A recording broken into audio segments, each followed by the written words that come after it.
Alrighty, folks, how's everybody doing? Hope you're all doing well. Let's get this show on the road and started and all that good stuff.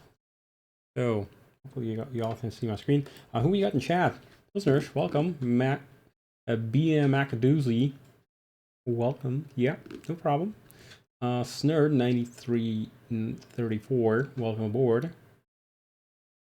Nace Tinsley, I apologize. Nace Tinsley too, welcome aboard. Chop and Drop, here to learn some more. Well, let's see what you can learn. Certified bot frac. I mean, we've got enough time during the stream so we can talk about stuff. Luke 1549. Hey, and cool.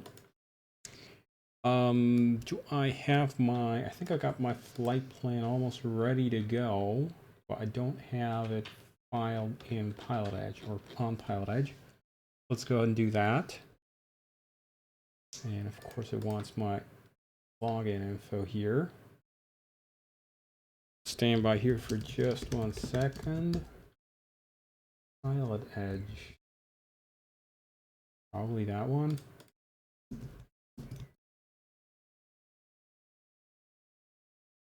Yes indeed. Good stuff. So we're gonna be a Hey Nevada Rock 75. How are you? We're gonna be a November 650 Charlie Ema, CL60. Cruising 33,000. Really? Is that our best we can? Surely we can go better than that. We just quickly check the weather here. What are winds like? 34,000.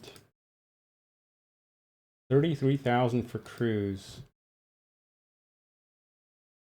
I know why, probably. It wants me to go.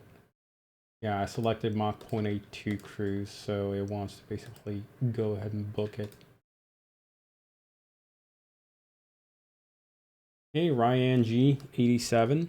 Well, let me actually turn on the audio here. I forgot to do that. You let me know. How's the sound coming through on the stream at all?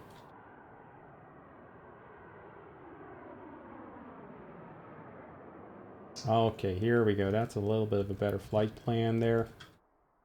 So 37,000 feet, and we're going to go ahead and file that up on Pilot Edge, on the edge of pilots.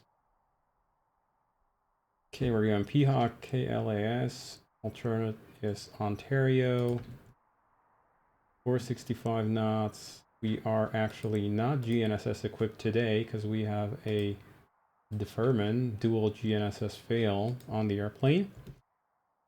So that's going to be a little bit of a spicy one.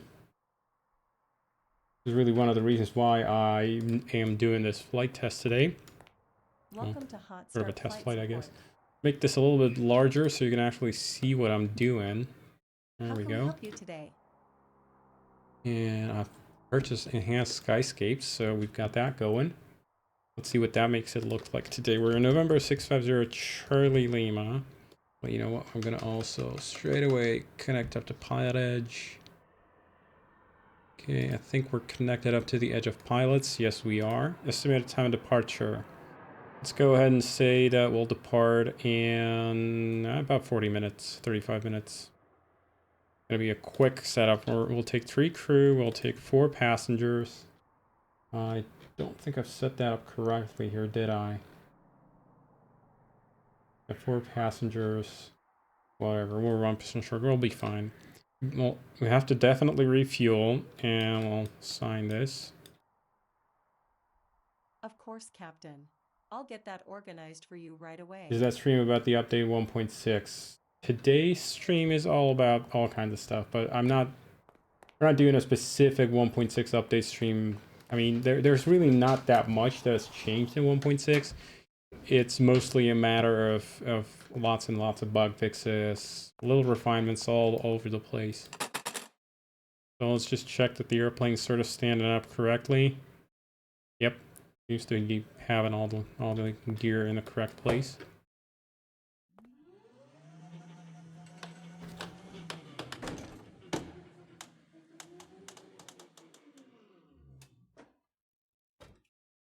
Wonderful.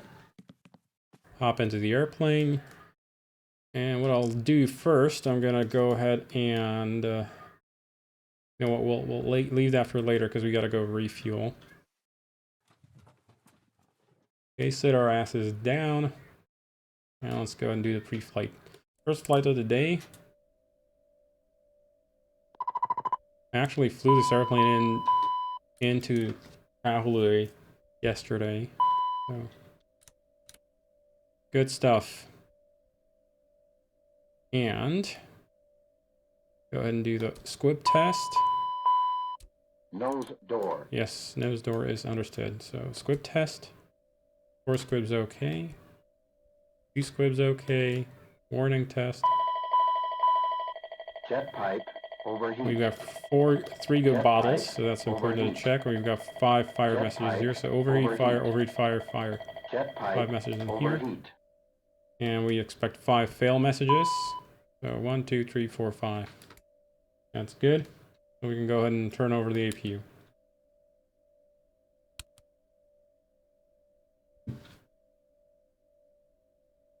And let's get that thing started. It's a fully automated start, so we basically at this point just sit here and watch. Good thing APU started it up today, not a big deal. If it hadn't, we'd have to go ahead and call Jenny for an air start unit, which would take time to get here. Okie doke.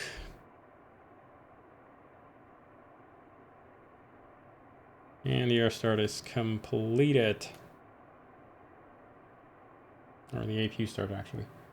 What's my airtime going to be for this flight? 5 hours, I think it said. 5 hours, 25 minutes. Okay, APU is available. Always bring up the corresponding synoptic page when you flip anything on the overhead. Just good practice. Not really required, it's just more good practice. So we're expecting to get generator feeding into both buses. Sweet. With that, we can go ahead and call for the first checklist. Flight compartment checklist. AC and DC electrics. So AC electrics have been checked. This is what we expect. Essential buses are powered. 4 TRUs. All buses except the utilities powered. Hockey stick is away. Nav lights, logo light. So nav lights, logo that we don't need. It's daytime. Cockpit lights. Cockpit lights have been set. It's daytime, no problem. Lamp test. Lamp test is down here, so we'll go number 2 and number 1.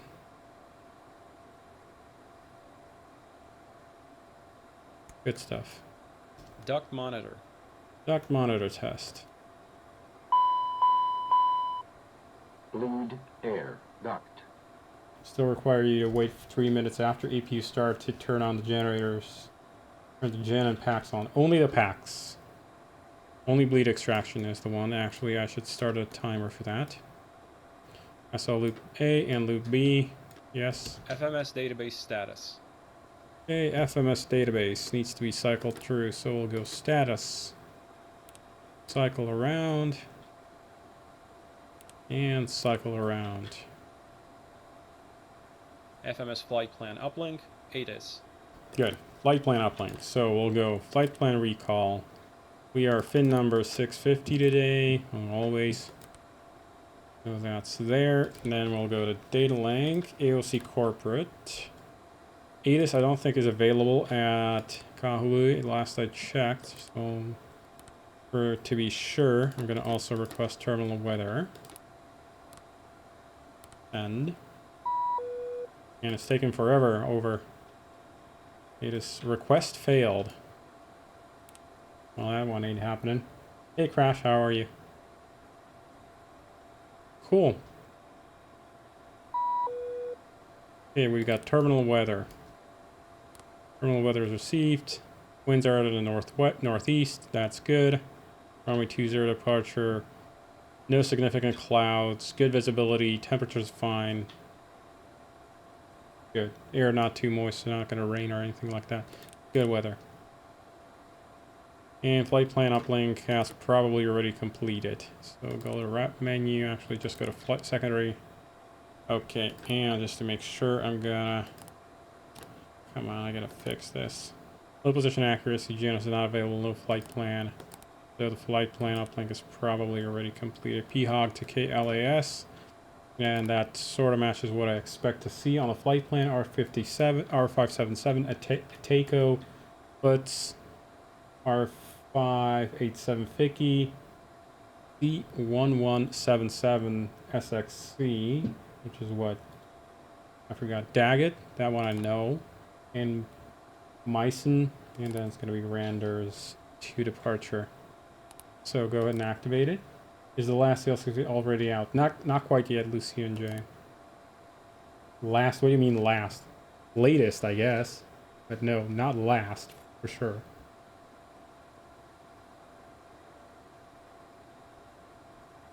Okay, flight plan is activated. Anti-skid. Anti-skid test. Tested. Nose door. Nose door is clear. Actually, while we're out here.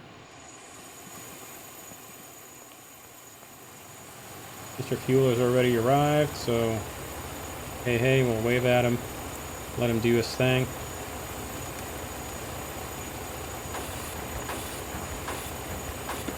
Yeah, we don't have pressure on the thing. That's okay.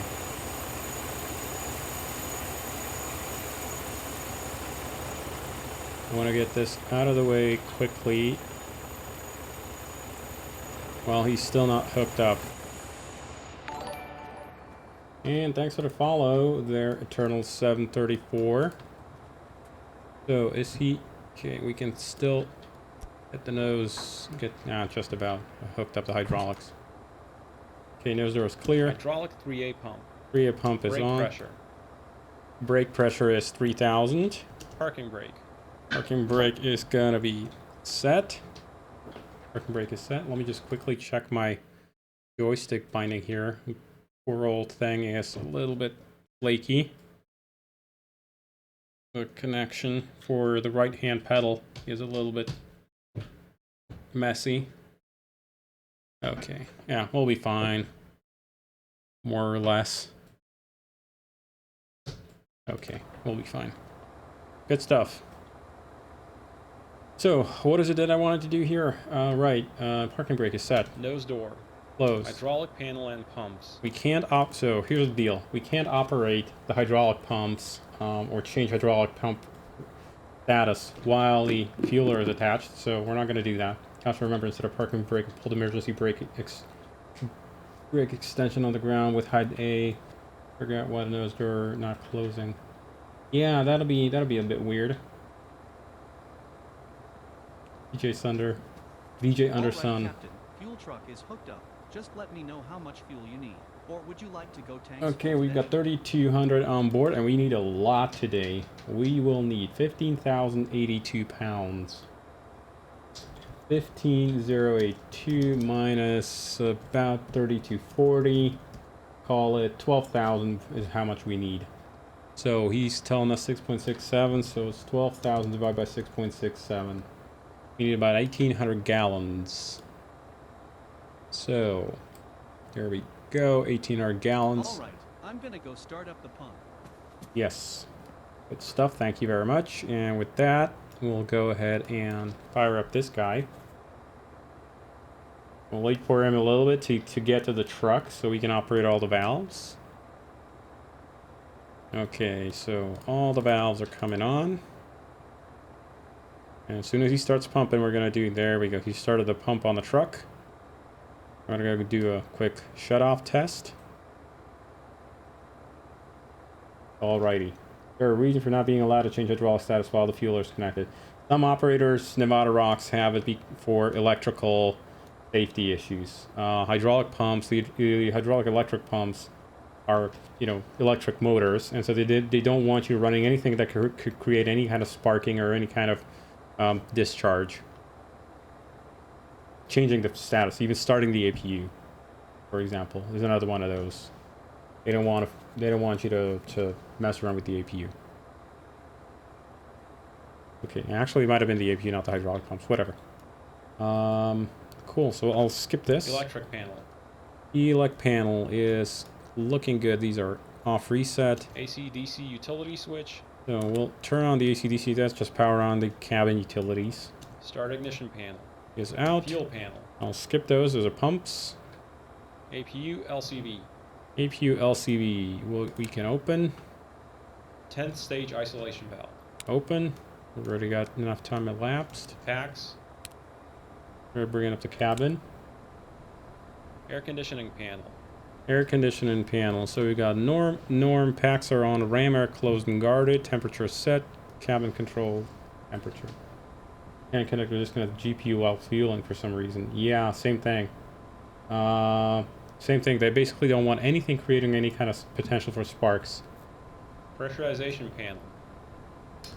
Press panel up here will be landing. I think field elevation at Vegas is about 2,000. I'll confirm that when we actually departed. Right now, we're just gonna get it somewhere in the ballpark. Bleed air panel. Bleed air panel is set. Supplemental ground wing anti-ice panel switch. Is out. Cal anti-ice switches. Okay, cycle those through. We'll have a look at this guy.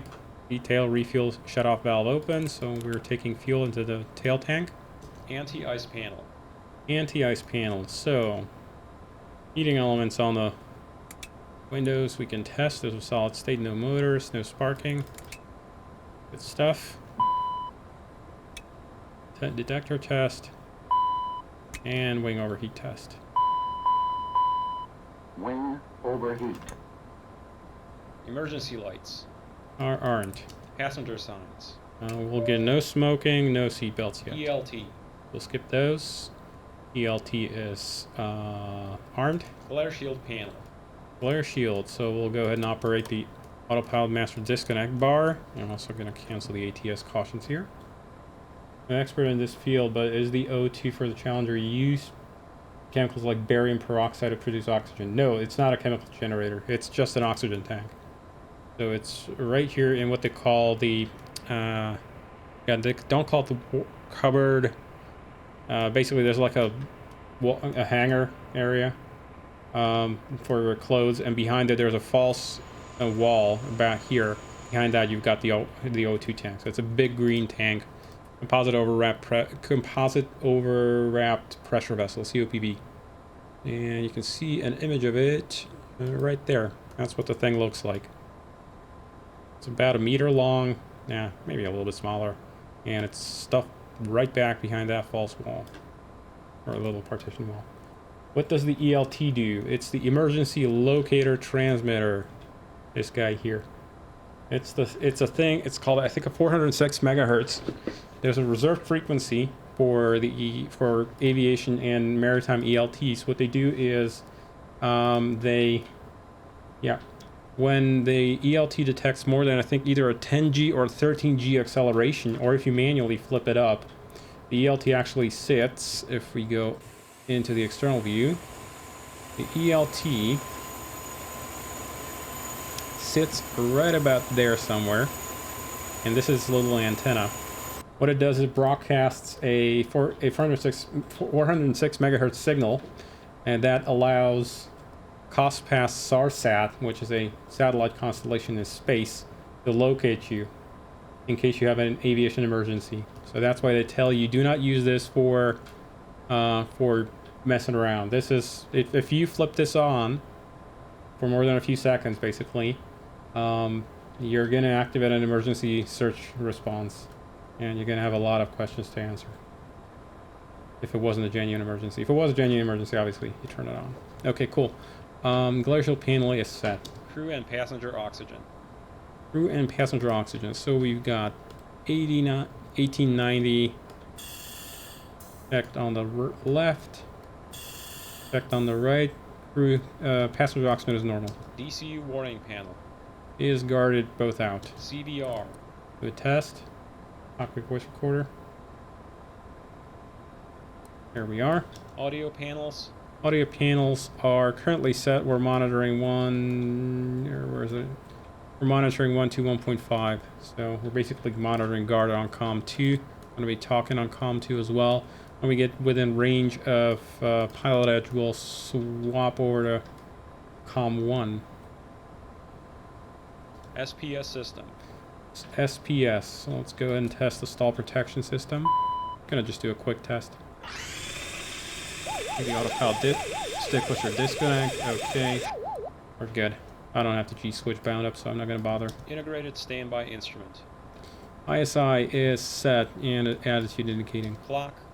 Clock is reset. EFIS. ICAS. So EFIS, we've got no flags, we have no heading currently, but we need to align our position. Since we do not have GPS, nice clouds, I know. Since we do not have, I bought BIOS, Enhanced Skyscapes. Since we do not have GPS, we have to do the position initialization manually. Where do we get our position?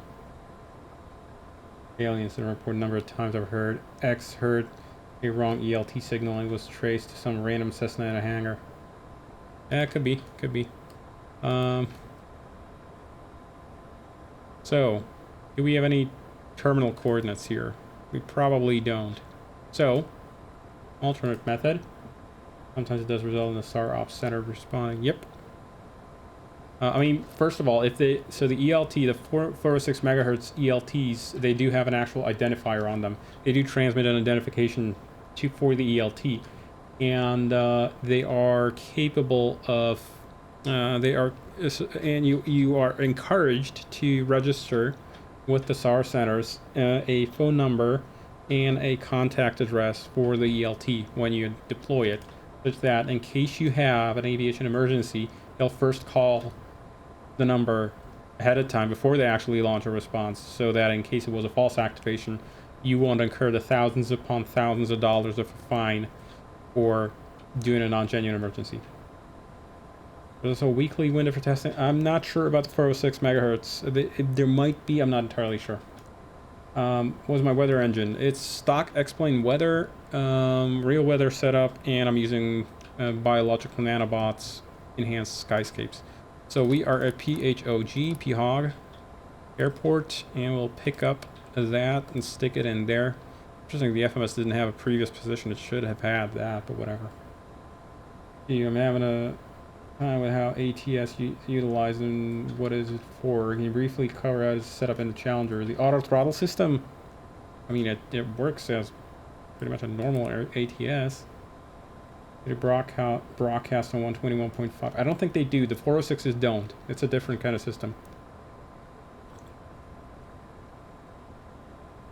Okay, how we looking on? So watch this. So now, right now, it started the alignment. We can go MFD data, display menu, and we'll pick up IRS status. And that is supposed to, anyway. It should have said there that it is aligning. What's up with the IRUs? Align none. The hell?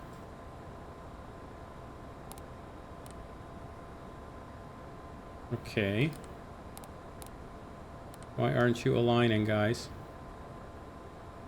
Okay then. Restart the alignment, please. There we go. Why didn't you take it on the first try? Ah, whatever. That's a simpler kind.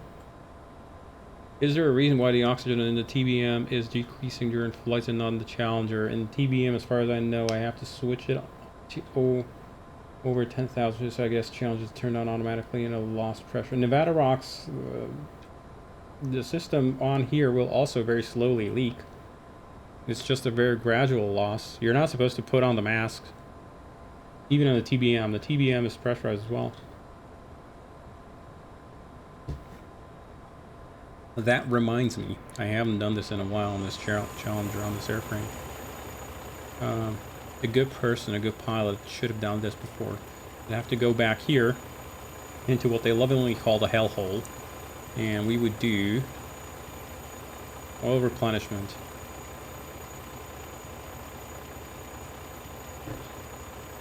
Cool. I think the team, yeah, it's good up to flight level 310. I mean, flight level 310 is its service ceiling. Okay, so we've got both sides need oil servicing. So we've got 3.2 quarts in here, 3.25. So let's go ahead and turn to the left. And you'll slowly see the oil level come down, down, down as the pump is running. And in fact, because I'm a nerd and I like to show you how this thing works, bring up the left engine state. Show us the oil system here. Actually, the left-hand side has already reached full. So we can go ahead and close that. So we serviced about 1 quart into the left engine. So let's have a look at the right engine here. And turn the pump to the right. You can see here 4.5 quarts.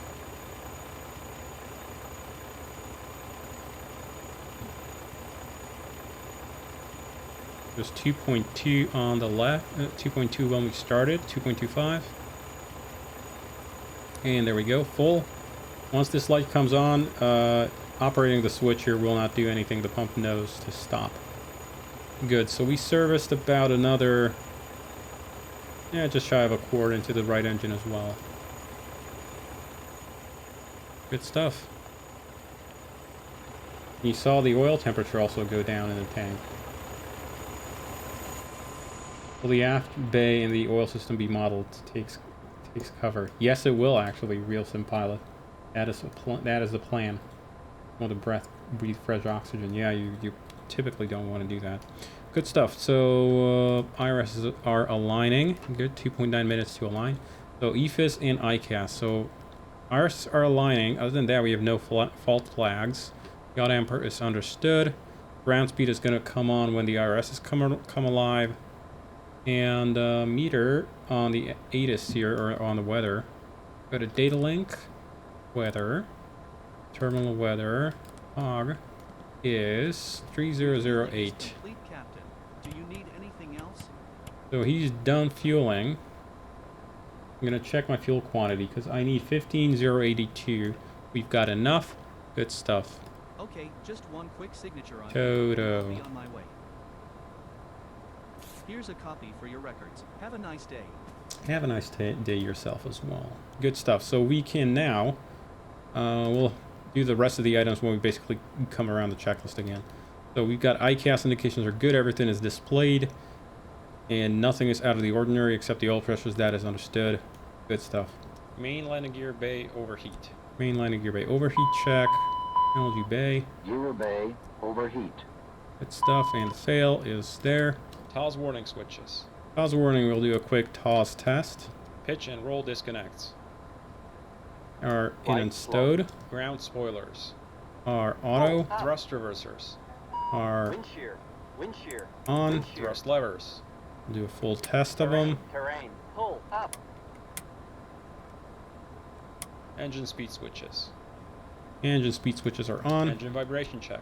Vibe test, we're looking for indication amber here and vibe there. Oral warning. Oral warning test. Smoke detector. Smoke detector is back here. We have 2 indications. Smoke. Good stuff. Trims. Mock trim. Trim test. We're going to just do a quick one because I don't have forever. So left side. Around the trim.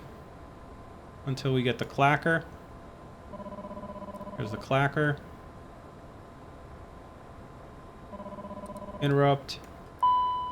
And then the right side. And the opposite way. And interrupt. Snap trim, mock trim. Good. I am both coming on now. Yacht ampers. Are on. Message is not displayed anymore. Reversionary inhibit I have a switches. T14000M, basically just a basic joystick. What did it say? Reversionary inhibits. Okay, everything upright. FCS1, norm. IRS.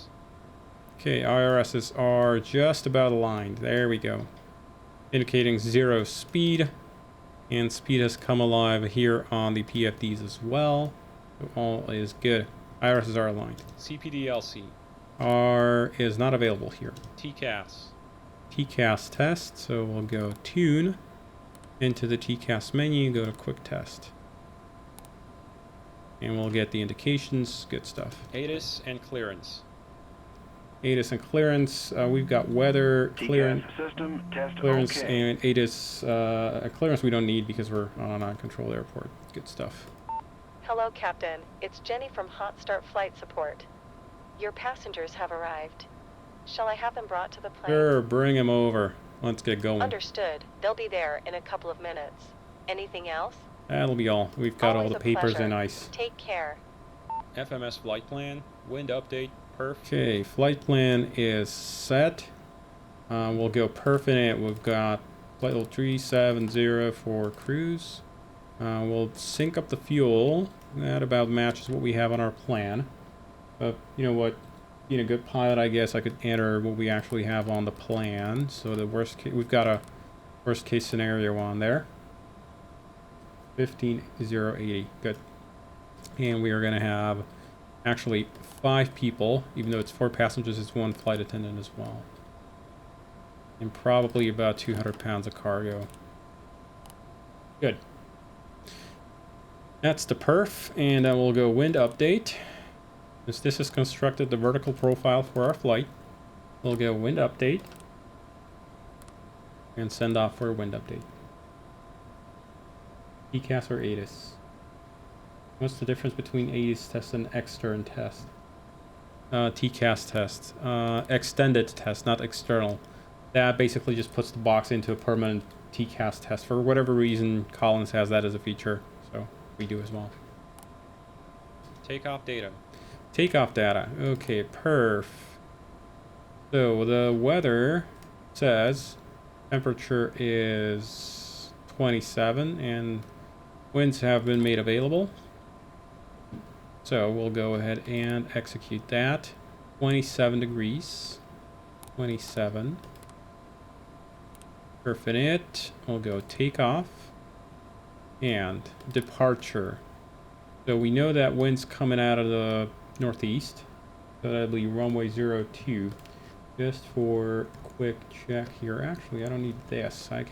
Let's do a full immersion. Full immersion walkthrough. Okay. And we can go ahead and select a departure. Well, our first waypoint on here today in our flight plan is Eber. Let's see which one takes us there. Definitely not this guy. Have our passengers arrived? Ah, there they are. Hey everybody, sit your asses down. Will we flex today? DJ under sun?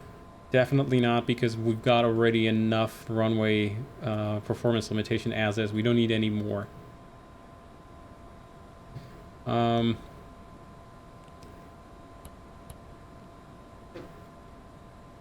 Hello, Captain. Hey. Hope you are doing well today. Yeah, absolutely. Doing well. Great. There's nobody else coming along today. So as far as we're concerned, we're all good to go. Yep, sit your asses down. We'll be going momentarily. Stabilize our channel 2 inop. What? I probably didn't push the button. There we go. Thanks, co-pilots.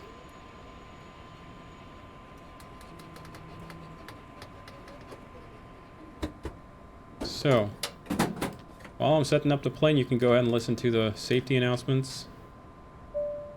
Ladies and gentlemen, if we may please have your attention. Your flight crew would like to welcome you aboard this Challenger 650 for your flight. So not that guy. Would like to take a moment to review the Probably should have. You know what? I'm gonna check on charts, navigraph.com, because that'll be faster. regulations require passengers to observe the lighted So we're going from PHOG, PHOG, to follow crew member instructions. and SID overview. Show me the overview.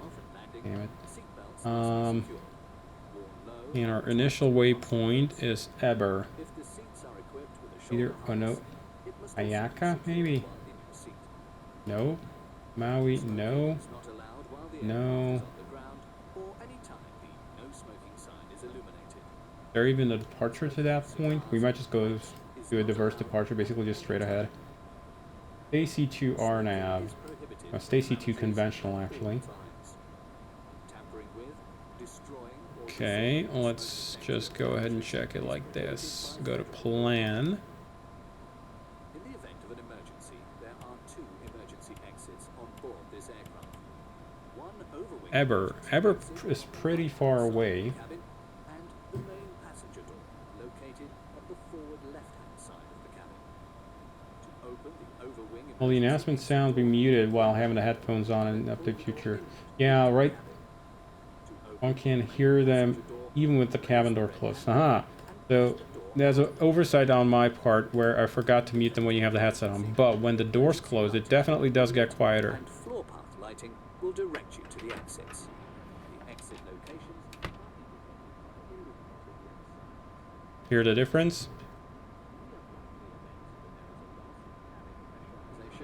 Oxygen masks will automatically deploy from the dispensing units above your head. So there's a difference for sure. Pull down firmly. Place the mask over your nose and mouth and breathe And Although for the departure, Stacy 2 conventional departure probably best. It'll be a vector departure anyway, so that'll do for us. So we'll go depart runway 2, Stacy 2, no transition. Legs 460, vector 024 runway heading, and then be vectors to ever. So for that, we'll go takeoff. Now runway 2, wind is 040 at 7, so 040 at 7. Punch that in. Meter is matches, so that's all good. Pressure altitude is slightly below sea level, that's good. And yeah, you've got enough runway length. Are you going to be doing an MTO today? Not today.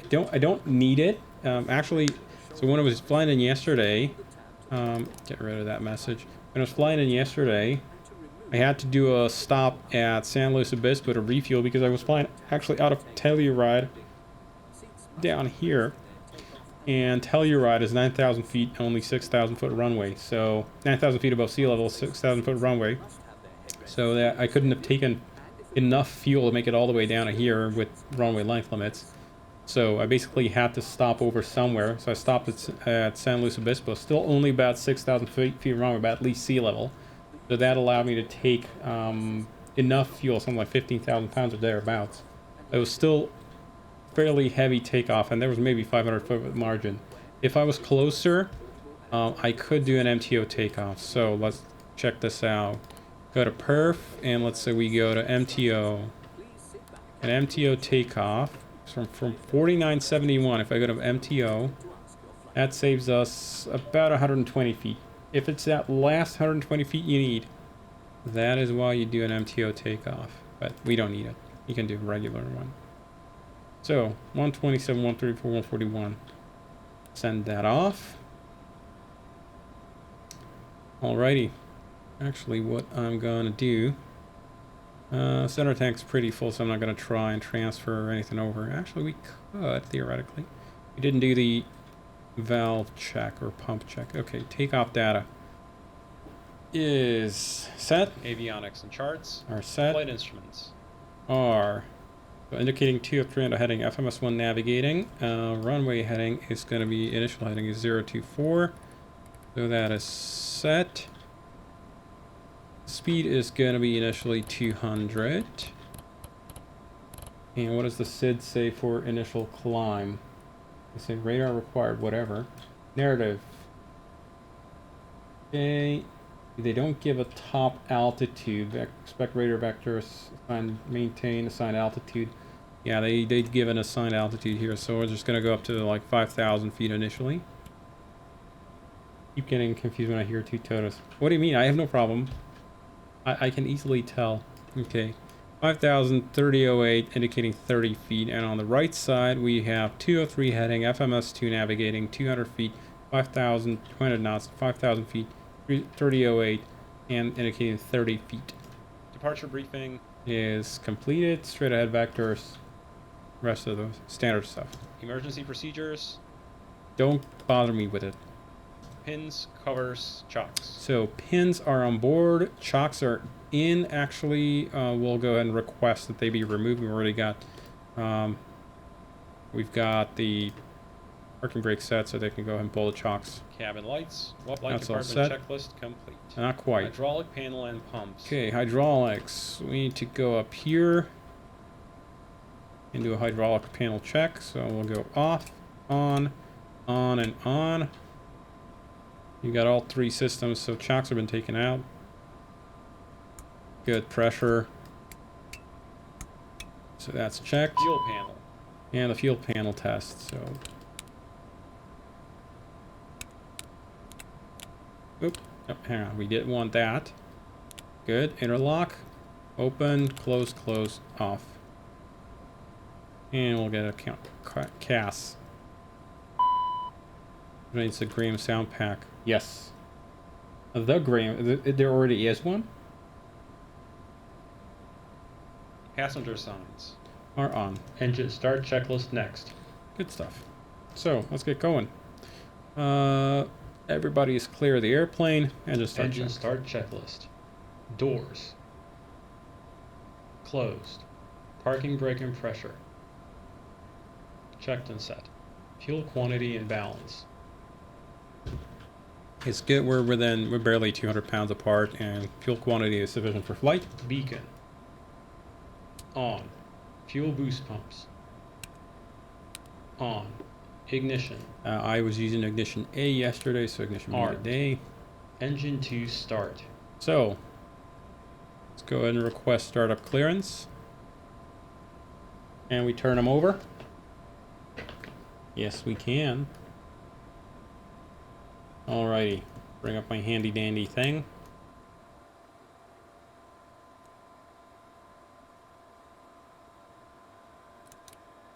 Burning, oil pressure is building up, less than 120, and once turning, fuel's coming in, and ignition B. There's a good light off.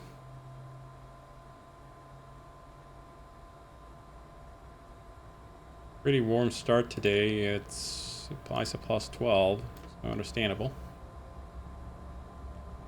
Fuel system. Fuel system test because it's the first flight of the day. Looking for a left low pressure, which is always taking forever when I do it on stream.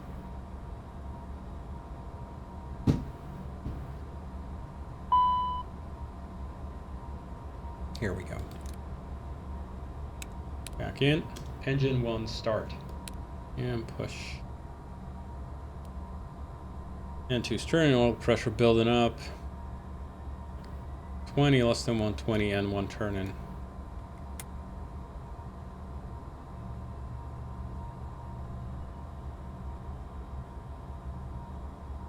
Talk about the pump logic.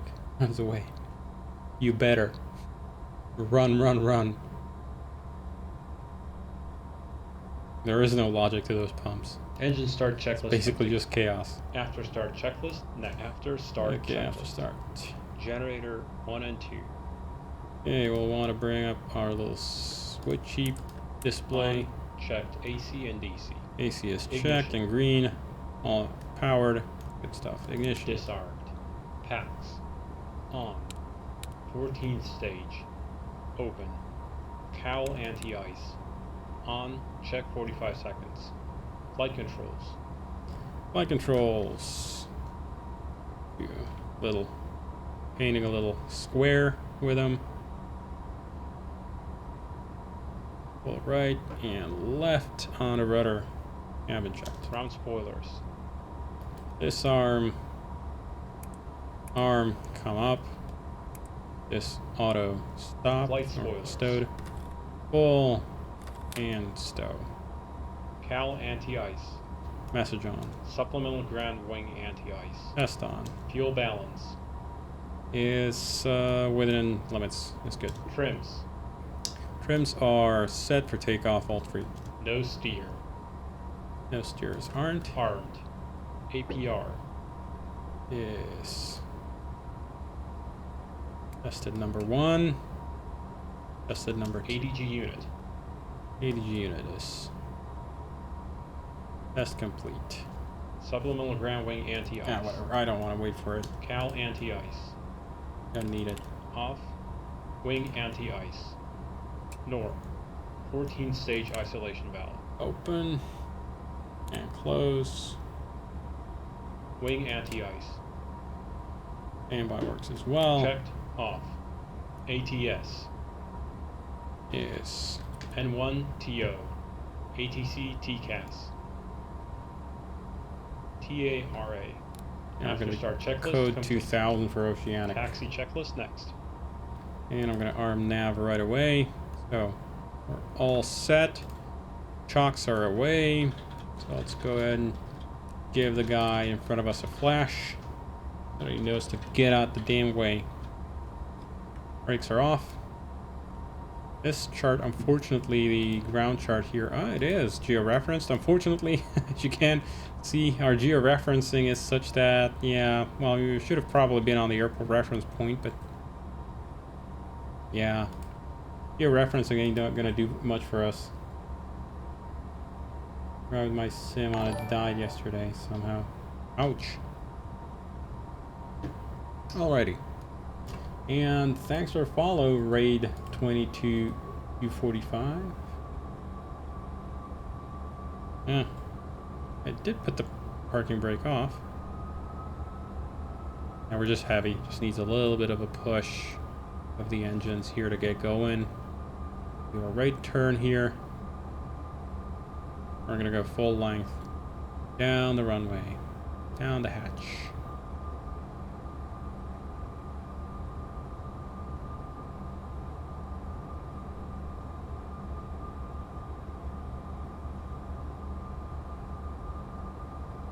So, with no GPS, we do not get a bunch of luxuries of life. For instance, no synthetic vision. Terrain is low accuracy, low integrity, so the JIPWIS cannot give us terrain information. It can't draw a map for us, and it can't draw impact prediction. We've got to consider that in our threat assessment, I guess. I'd say. Don't look at the position of the airplane, it's not accurate. We're gonna have to go here on Echo, crossover, and probably Charlie.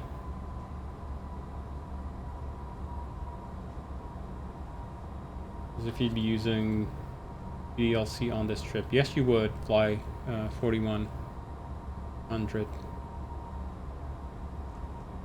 Okay. Runway is, as near as I can tell, clear. We should have probably self-announced, but I didn't know nobody's here. Hey Melindley, how are you doing? Yes, fly 4100. You probably would have been using CBDLC for this. Unfortunately, Pilot Edge does not cover here, so I can't use that. Oh, wish it did.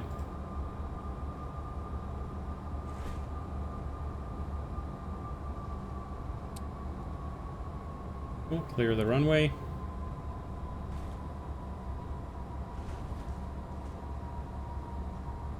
Now you'll notice, even though the flight management system thinks I'm way off the runway, why does it give me a on-path indication here on the HSI?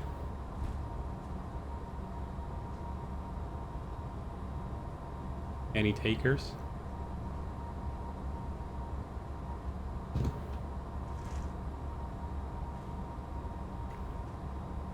Back, what I'm gonna do here, I'm gonna tune this over to auto as well so the other FMS can give itself positional updates.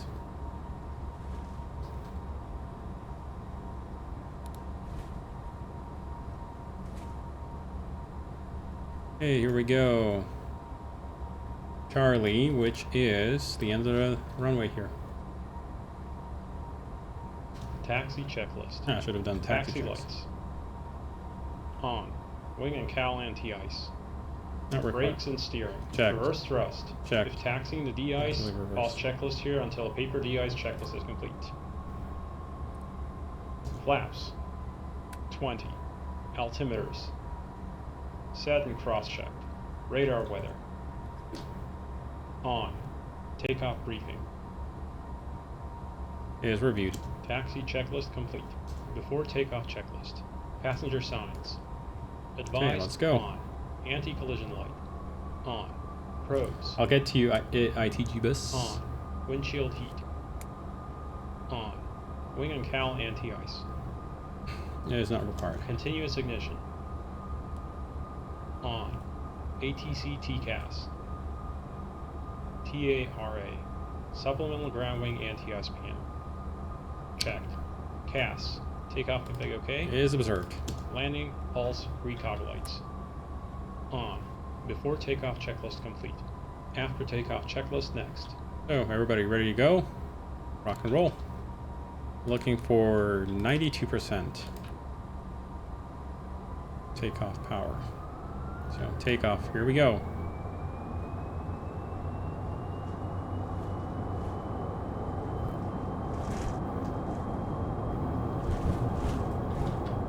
And takeoff thrust has been achieved.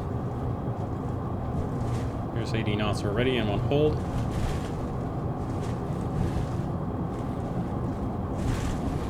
P1. Rotate. Bring the nose up, bring the nose up. There we go. Positive rate of climb.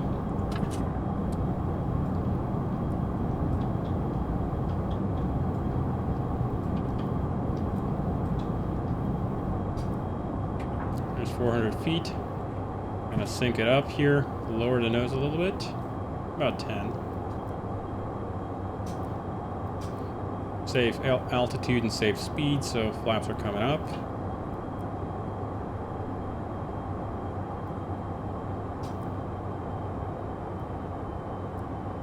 Alrighty, I'm gonna take the autopilot here. I'm lazy. Keep accelerating. Do not slow down. Ready after takeoff, please. After takeoff checklist. Landing gear. Up. Flaps. 0. Thrust reversers. Off. Ignition. Okay, I'm gonna go direct. Off. Ever. Pressurization. Checked. PAX transition. Still on pilotage. Good stuff. Completed. N1. Climb So temperature. set. APU generator. Yeah, we don't need Off. anti-ice here. APU. Shut down. Passenger signs. We can go ahead and keep them on for the time being. I'm going to lower the nose attitude in a sec. CAS. It's clear. After takeoff checklist complete.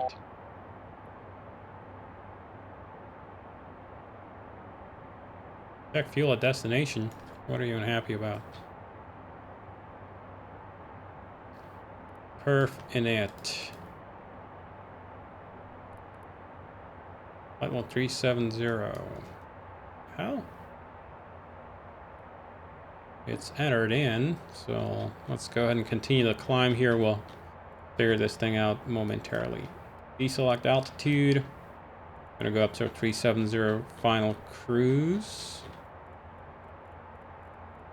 There's 370 and Challenger style of climb, so hold the sync button. Bring the nose up. Power's gonna come on.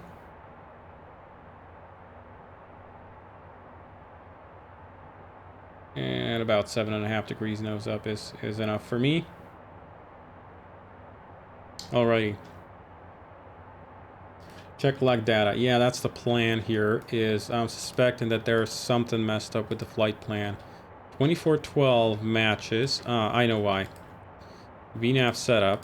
Oh, hang on. 300 Mach 0.80. That is our predicted cruise speed. Yeah, that matches. So what is the problem here? Leg winds, perhaps? Are messed up? No, they're not. Fuel at destination. 0. For sure not, my friend.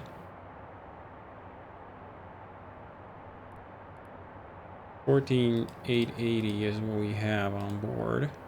Not gonna change your mind at all. No. Not one iota. Well, let's go into this a little bit more brute force, I guess. 300 miles range, and let's go step through the thing.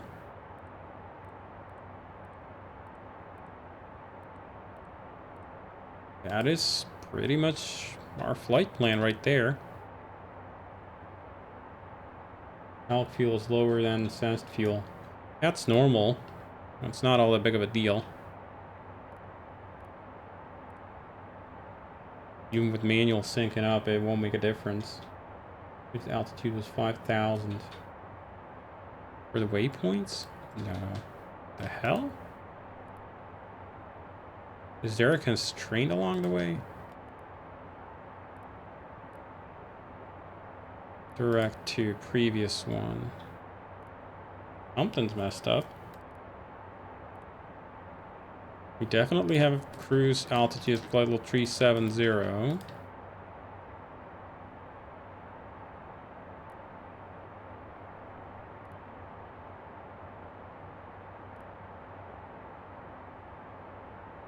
Try pressing FLC. That will not make a difference. That's just the auto flight mode. Besides, we can go ahead and accelerate to 270 knots of climb speed now.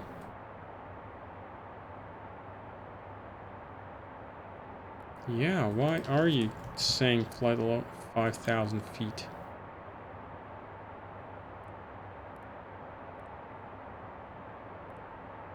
The hell? How did this thing suddenly decide? Okay, this is something I want to know. Why? Climb constraint.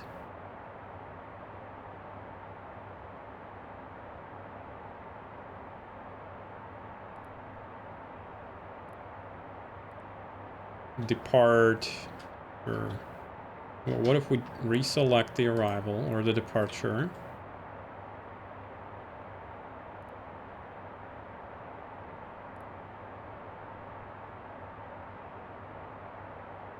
Execute that.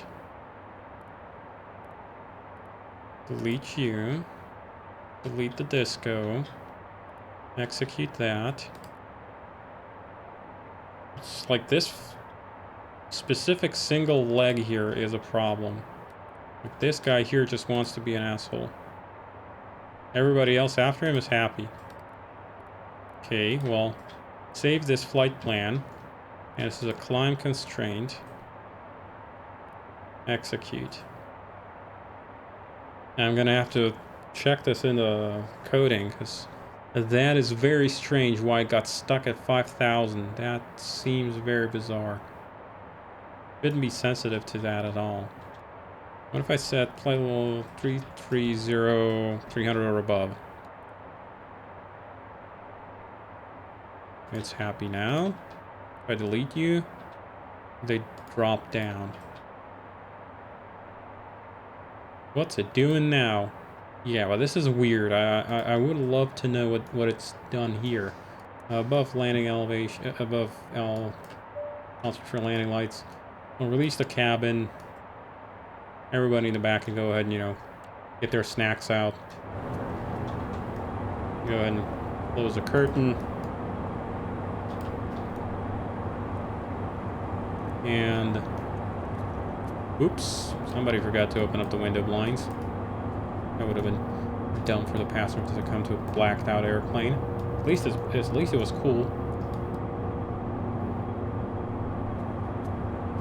Pretend we had somebody who's flying super duper incognito.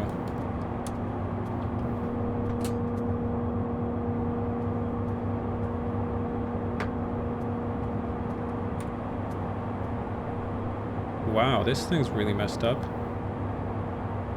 Huh. Well, it sorted itself out just as I looked at it.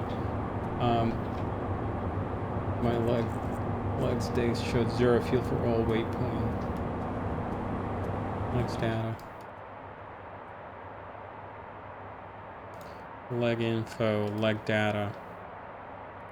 This is fine so far. 2650. Alternate is actually Ontario. It's going to complain that we don't have enough. What am I saying? It's going to complain that we won't have enough fuel at Ontario. That is understood because our final reserve, according to our Simbri flight plan, is different. Final reserve, it says 890. I'm going to call it 1200. And there we go. Now it's happy.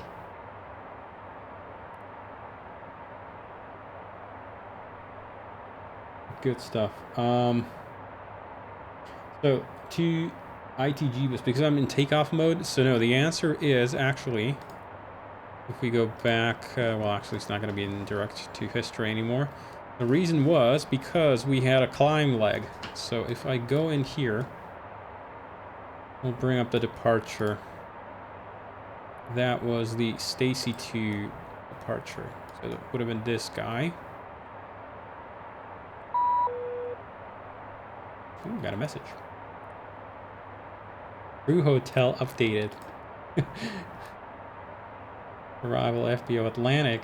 Passengers limo advised and will be waiting. Thank you, Hot Start Ops. Always such a pleasure. Those people are the best. So we'll let Jenny know half an hour before we get there to make everybody stand up straight and lie right, I guess. So the reason was fairly straightforward. It doesn't quite show it on the text here on the image or on the narrative. What it said, the way it's coded inside of the FMS, you know, well, we can do it on the secondary flight plan. Won't make a difference. Copy the active. Takes a while. Complete it. Secondary flight plan. We can go ahead and select departure from Hog 2, and there was Stacy 2. What am I doing? I'm editing the active flight plan. That would have been bad. Runway 2, Stacy 2. Good stuff. Secondary legs. So this guy here, this 460, so it's called an altitude terminated leg. So in the way that the storage, in the way that the flight management system route databases are constructed, the procedures are stored as legs, but the legs themselves can have different types. So this would have been an initial fix type leg. This leg is a heading 024 heading to 460 feet. And Lexantis, thanks for following. So this would have been an altitude terminated leg is what they call it. And by the way, I'm gonna go ahead in here and go GNSS disable, just to make sure that they are not complaining too much about the fact that GNSS the systems are not available. Yes, I know. Message, yeah, sure, whatever. And I've got the breakers here pulled. They should have been red tagged. Our breaker here is pulled for GPS 1 and 2. So we are non-GPS ops today. And also on here, we'll go index, GNSS control, GPS disable. And they'll complain, sure, whatever. Data link. So HS ops has got the FBO notified about us. They were coming. That's really good stuff. Let's see, receive messages. Crew hotel. That's all good. So I'll just leave this on here. And Sam Suar, thanks for following. Welcome aboard. A good pilot would have swapped over to standard pressure. Oops. I'm not one of those. Hello to you today. Hat Trick Co. Welcome. How are you? Good. So, as you can see, with a lot of fuel on board, the Challenger's climb rate is a lot more anemic. It's not the rocket ship that it used to be. So that's been taken care of. Yeah, 13,000 feet per minute. 1,300 feet per minute. Not a big deal anymore. Glad you like it. Good stuff. So that is there. We've still got, if we look on index progress, we've still got DME, IRS navigation. That means we've got IRS is the primary positional source for the FMCs on a sort of short-term basis. So that's basically in, so to speak, high frequency updates. DME is the IRS, the FMCs use that to create a correction vector for the inertial reference systems. So we are currently on EPU, so that's the estimated position uncertainty. We are on radio navigational corrections or radio navigational aiding, 0.21 nautical mile. Soon as we drop out of range of the radio corrections, this is going to go very high. In fact, we're out of terminal area. We're entering, let's see, Ebers, I think, our oceanic entry will swap over to 0 RNP. What does LRN stand for? Long range navigation. So we're doing a long range navigation flight over water, over the ocean, only using inertial positioning. I've disabled the GPS is on board, and pretty soon we'll be out of range of any radio nav aids. Here's an overview of our positional status. FMCs are, so this black crosshair here is the FMC position. The black dashed line or black dashed circle is the confidence that the FMC has in its position. So that is essentially that 0.23 nautical mile estimated position uncertainty. That's 0.23 nautical miles. So the FMC thinks that with 95% probability, we are somewhere within this ring. And in fact, we are. We're just about halfway from the position. So we're about 0.1 miles away. It thinks that we're about within 0.2 miles. And the other stuff on here, it looks horrible. It looks a little bit unreadable. What this means is these are the computed positions, these that are jumping around. The cyan and the magenta, the circles, are the radio navigate computed positions. Radio navgates do not provide the FMC with a constant stream of positional updates. They only basically give you every few seconds or a few times a second, but not very frequent. Is it even legal to do in Oceanic? Oh yeah, absolutely, PJ Undersound. In fact, this is this is in fact how Oceanic was done before GPS. So you're talking 70s, 80s, most of the 90s. This is how Oceanic crossings worked.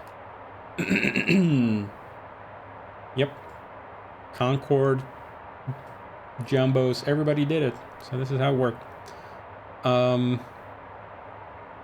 So yeah, and the other circles on here are the actual inertial positions of the triangles here are the inertial positions of the IRSs themselves, where they think they should be. So they are probably about a third of a mile, no, almost a mile error. Are they? Yeah, they're almost a mile error accumulated since we started.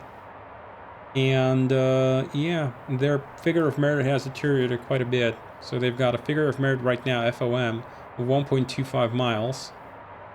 And it's slowly creeping up as the uncertainty in their position creeps up as well. It is designed, the figure of merit here on the inertial system is designed to be 2 nautical miles per hour tops of drift. So yeah, and we are less than that, so we're within operational parameters. And then the GPS position, or I'm sorry, the radio positions are used to create a correction vector that places the inertial references system within the minds of the flight manager computer somewhere different than they think they are. They didn't have ETOPS back then too, though.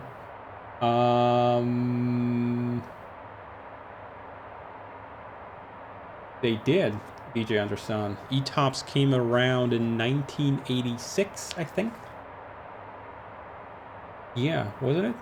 1986, I think. The 767 was one of the pioneers of ETOPS operations. So 767 came with ETOPS 120. In fact, we should probably do... I'm not really, I'm not an airline pilot, so I'm not really all that versed about ETOPS operations, but we can go ahead and punch in our ETP, our Oceanic entry and ETP points into the flight management computer on the fix page, just so we've got some reference to them. So fix, and I'm going to pick up my little ETP coordinate. It's west 137.18.9. So we've got west 137.18.9. We'll pick that and stick that into the longitude crossing definition, and it's computed a crossing. We are 1,000 miles away from passing the ETP. Have 2 hours to go, and estimates our fuel of 86.20 when we cross the ETP point. In fact, if I go like this, at the advance, I can actually scroll. There it is, right there, right after ethnic, and that matches our computation. In the flight plan, it says ETP is after ethnic before ITACO. So in between these two are equal time point and estimated fuel there. According to our flight plan is 8.3. FMS predicts 8.6. 300 more. Probably fueled a little bit higher, but yeah. Close enough. Is the ETB from Simreef? Yes. If I had multiple ETB points, I can punch those in as well. Another thing we could do is with our ETOPS diversion airports. I should have looked those up, huh? Let's see. Entry is PHTO, sure. ETP1 exit or en route alternate. There we go.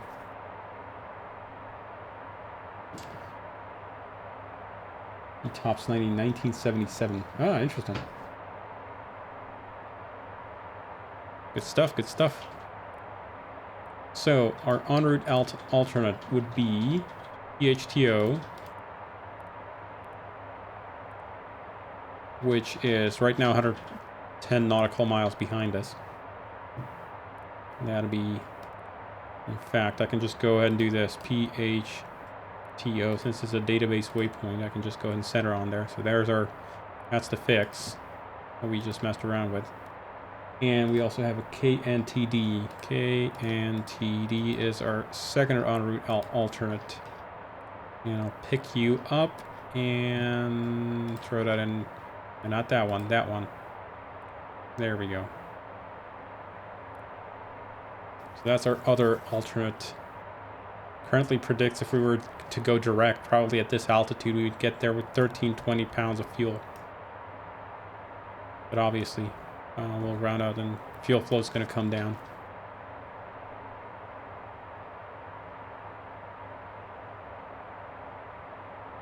So yeah.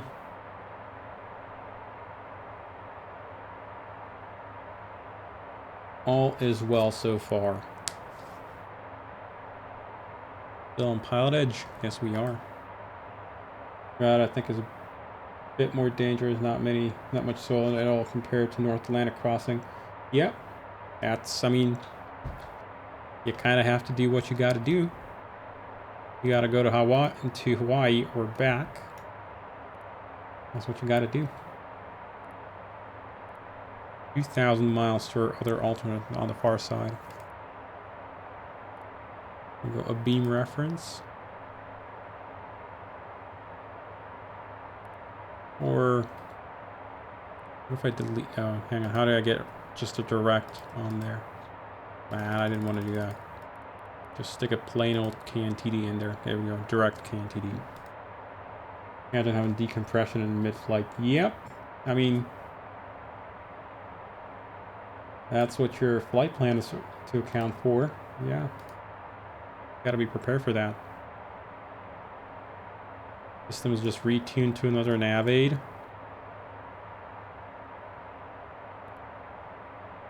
(16.9) and this guy's on 110.1. Let's have him be looking at, compress you down.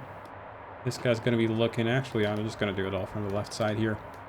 Bring up the bearing source, and this guy's going to be looking at VOR 2. This guy is not receiving a VOR at all. Well, too bad for him. He might still have DME updates available. Yes, he does. Radio corrections, and we're also on radio corrections on here. That's all good. And you can always just... Are winds taken into account? Yes. ITG, yes, they are.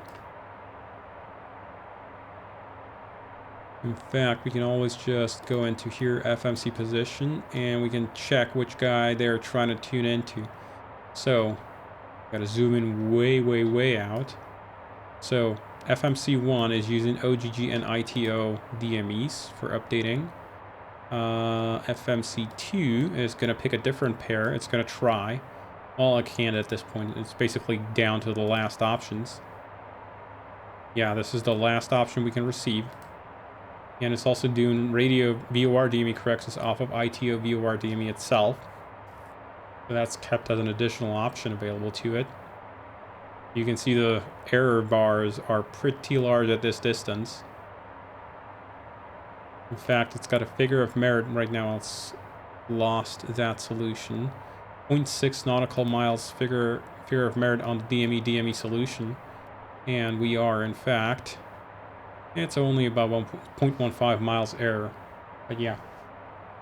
Should the CDS sensitivity be 2 nautical miles now? It will have automatically switched. Since it's detected that we are in en route airspace. Yes, it will. Is it recommended to do a lateral route offset? I'm not sure about Pacific Ocean operations, so maybe, maybe not. You tell me. I don't know. You can, if you want, I guess. Altitude select capture, speed up to Mach 0.80. Let's go.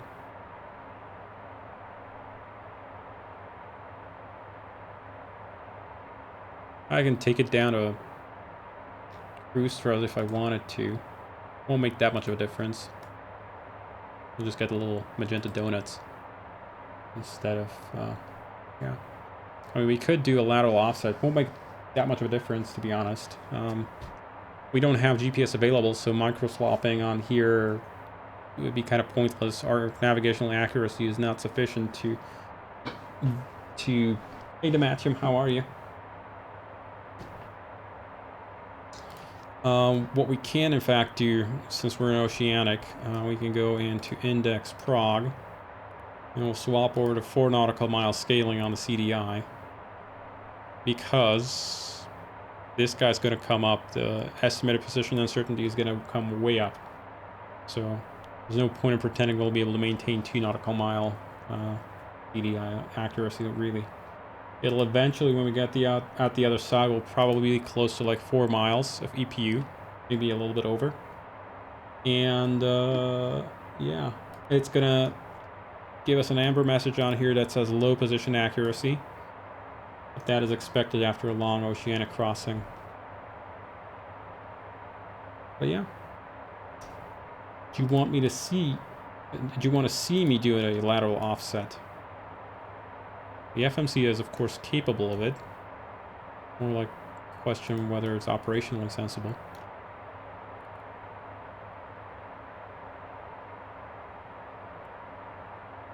Sure, why the hell not? How much offset shall we do? And which direction? All you good pilots, you tell me. We're going to bring these up here, and we can play around with it. We're watching a United 777, Captain Blanclerio. He was saying that he was glad for that they had engine failure close to the island. He said he didn't feel like flying on one engine, maybe just feeling. 2 right, 1.2 right, so which one? I mean, realize that we do not have GPS guidance here, so going by fractional nautical miles is kind of optimistic, but yeah, we can. So 2 right.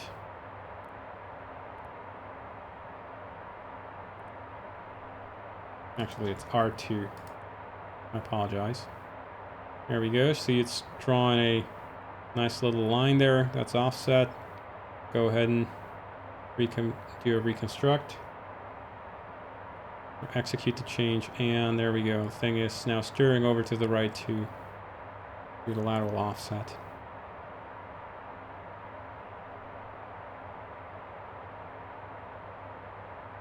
And it's going to pull itself onto the offset there. We check the cross track now from the offset. We are 0.17 miles out, and it's going to pull itself to the right.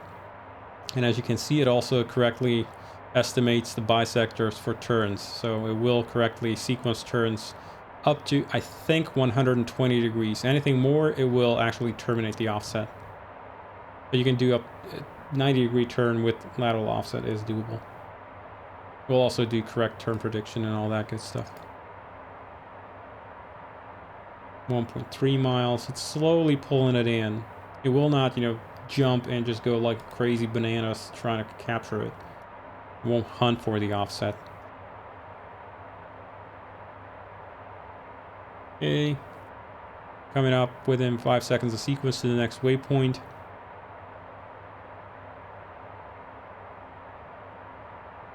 Channel turn.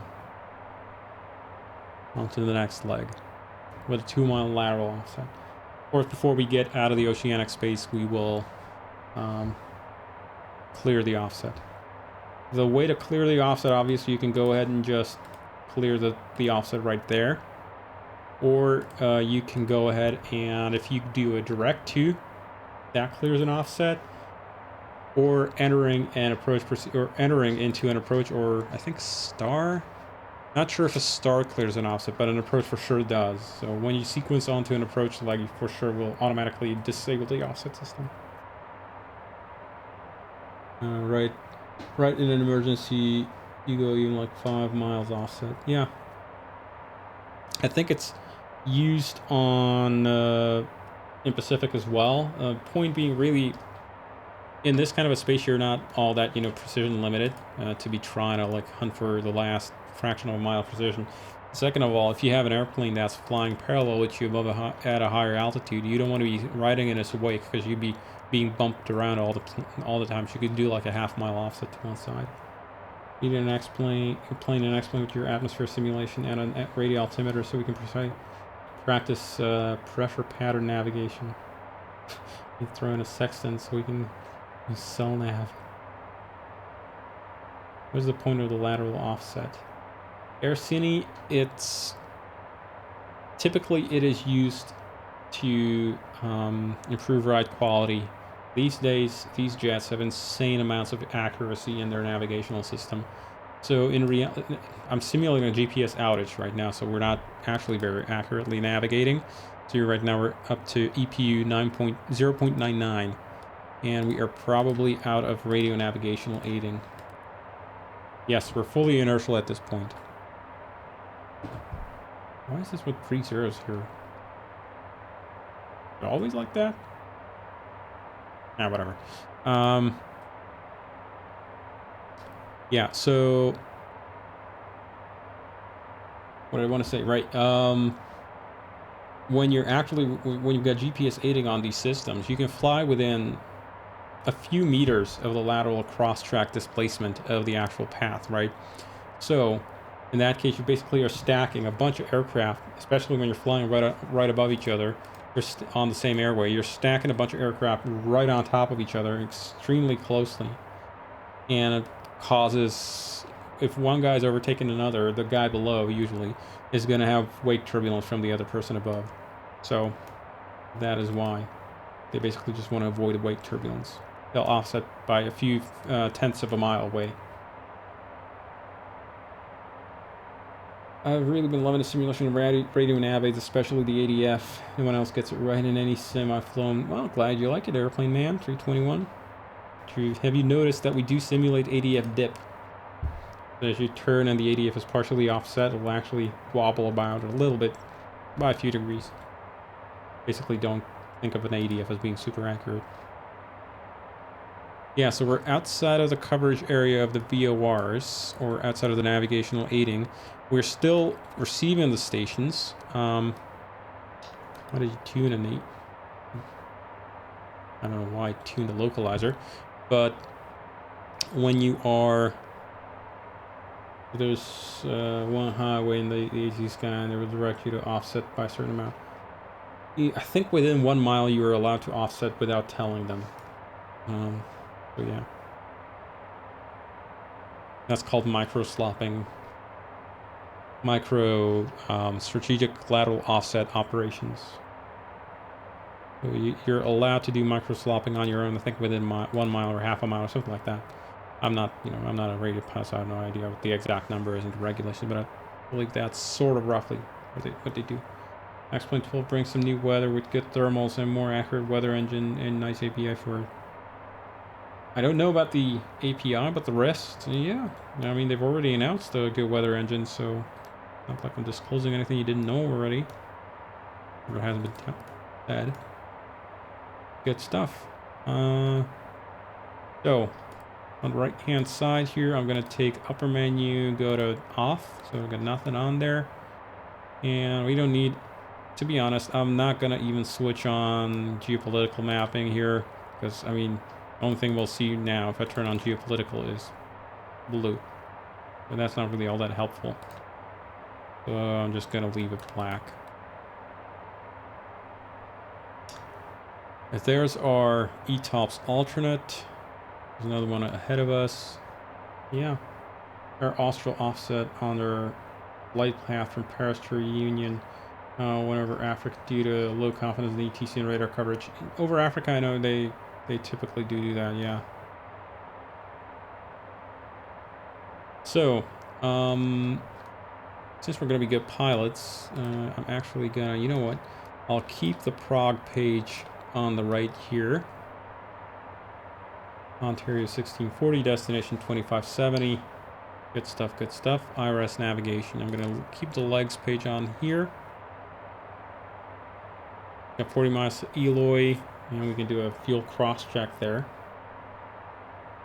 And over here, we will pick up the weather for our alternates. What do you people think? Just to be sure. Wow, that cloud, or I'm sorry, that shadow is a lovely X-plane. I absolutely am digging those artifacts. Beautiful. Whatever.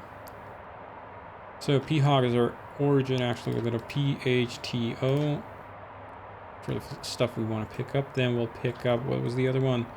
The one we had for the other alternate hold. Not hold, it was in fix. PHTO, NKNTD. NTD. Our destination, Vegas. And Los Angeles, since we'll be pretty much overflying right on top of it. Send. I'll pick up the weather for those guys. Does the ACAR switch automatically from VHF to SATCOM? Yes, it does. In fact, right now, if you go to actually AOC corporate or technical right there, technical menu, link status, we are already outside of VHF coverage. So it says POA scan, ATN scan. Scan means it has no connection. And for ACAR satellite POA COM means we are receiving, we are running the ACARS modem over the SATCOM right now. See, already that's it. Whenever it transmits a message, it says SATCOM in progress right there. Link maintenance, SDU status. The primary SDU is actually currently inactive because it needs GPS signal to position itself because it's a steerable antenna. But SDU2 is running on Iridium. And that guy runs fine. And in fact, just to be extra super spicy, there are study screens for all of these. So our VHF data link coverage is blank. Nothing in range. Nearest station is OGG, 247 miles. We got the weather there, good stuff. 247 miles to OGG, that's probably a VDL mode 2 station that's blue. COA. Hill in the way, ITO is a low power transmitter, so that guy's not going to reach the 200 miles out. Molokai is a low power transmitter as well, so that guy ain't going to do squat. COA is a high power transmitter, 40 watts, but yeah, nope. 260 miles is too far away for any of those anyway. That's also a low power transmitter. So VHF ain't gonna do anything. Hey, Inspiration Aviation, welcome, welcome. But, so if I bring up Inmarsat is right now not doing anything at all. So that's not gonna help us, because he needs GPS signal, so it's not locked on at all. But we're running on Iridium. And the Iridium network is just fine. In fact, if I'm not mistaken, if you punch this in, look where Iridium 141 is. That's exactly where it is. Depper Alt. What is my FOV set to? I think it's 95 degrees, if I remember right. Let me check. 95 indeed. Yes, 95 degrees. Nevada rocks. Depressurization altitude. I know what you mean. Defaults. Second page. Yes, here we go. Depressurization altitude and hold speed. Funny story. A lot of these are not actually used in the Challenger. They're in the avionics. The Collins unit does support those. Well, the Collins unit has them in there, but this value, even though it's stored in the FMS, the Challenger airframe itself does not use it at all.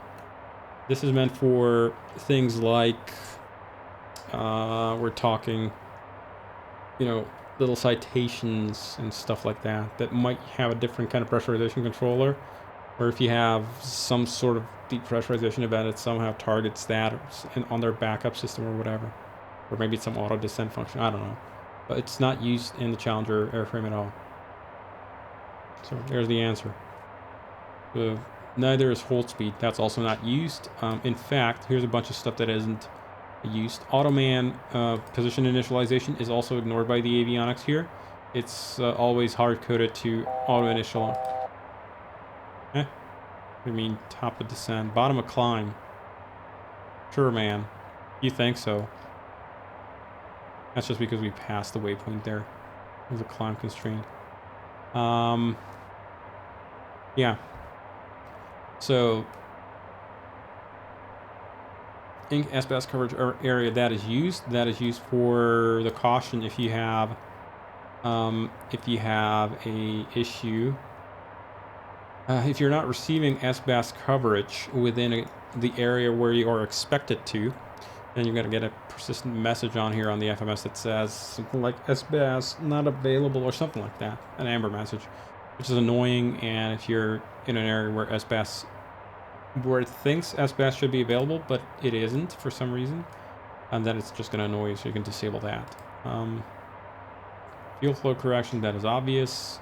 Reduced half bank, you can set down, I think minimum is 5. Yeah. 12.5 is the maximum, you can't go higher. Flight plan winds temperature correction on power up. That, I think, I'm trying to remember. Did I even implement this? I think I forgot. This is something to do with, like, in power up, whether you want to preserve your stored flight plan wind and stuff. It's basically not really used for anything. Temperature compensation, whether you want temp comp on or off, available on a new flight plan. By the way, this is only used for a new flight plan, the temp comp thing. That means if you are frequently operating into an area where you are required to do temperature compensated approach operations, this lets you toggle that over. So switch it on or off, and then display temperature compensated final vertical path angle. Explaining that's going to be a little bit tricky. Let's see, secondary flight plan, secondary legs. I can only show that to you on the active flight plan, so that'll be a bit tricky. But what it does when you're on an RMP vertical navigation, vertical navigation approach, it can show you either the database entry vertical path angle or the compensated equivalent vertical path angle for barometric VNav navigation, vertical navigation, based on the temperature you've entered into the temp comp feature. So basically what temp comp does is it adjusts your, I think we can do it safely somewhat here in the primary flight plan. Just remind me guys not to execute the change here, because that'd be a little bit annoying. Let me just pick out a flight plan or an approach that is RMP Baro VNav. Personally, I think I can do any one of them. So let's go RNAV 10. It's a WAS LPV.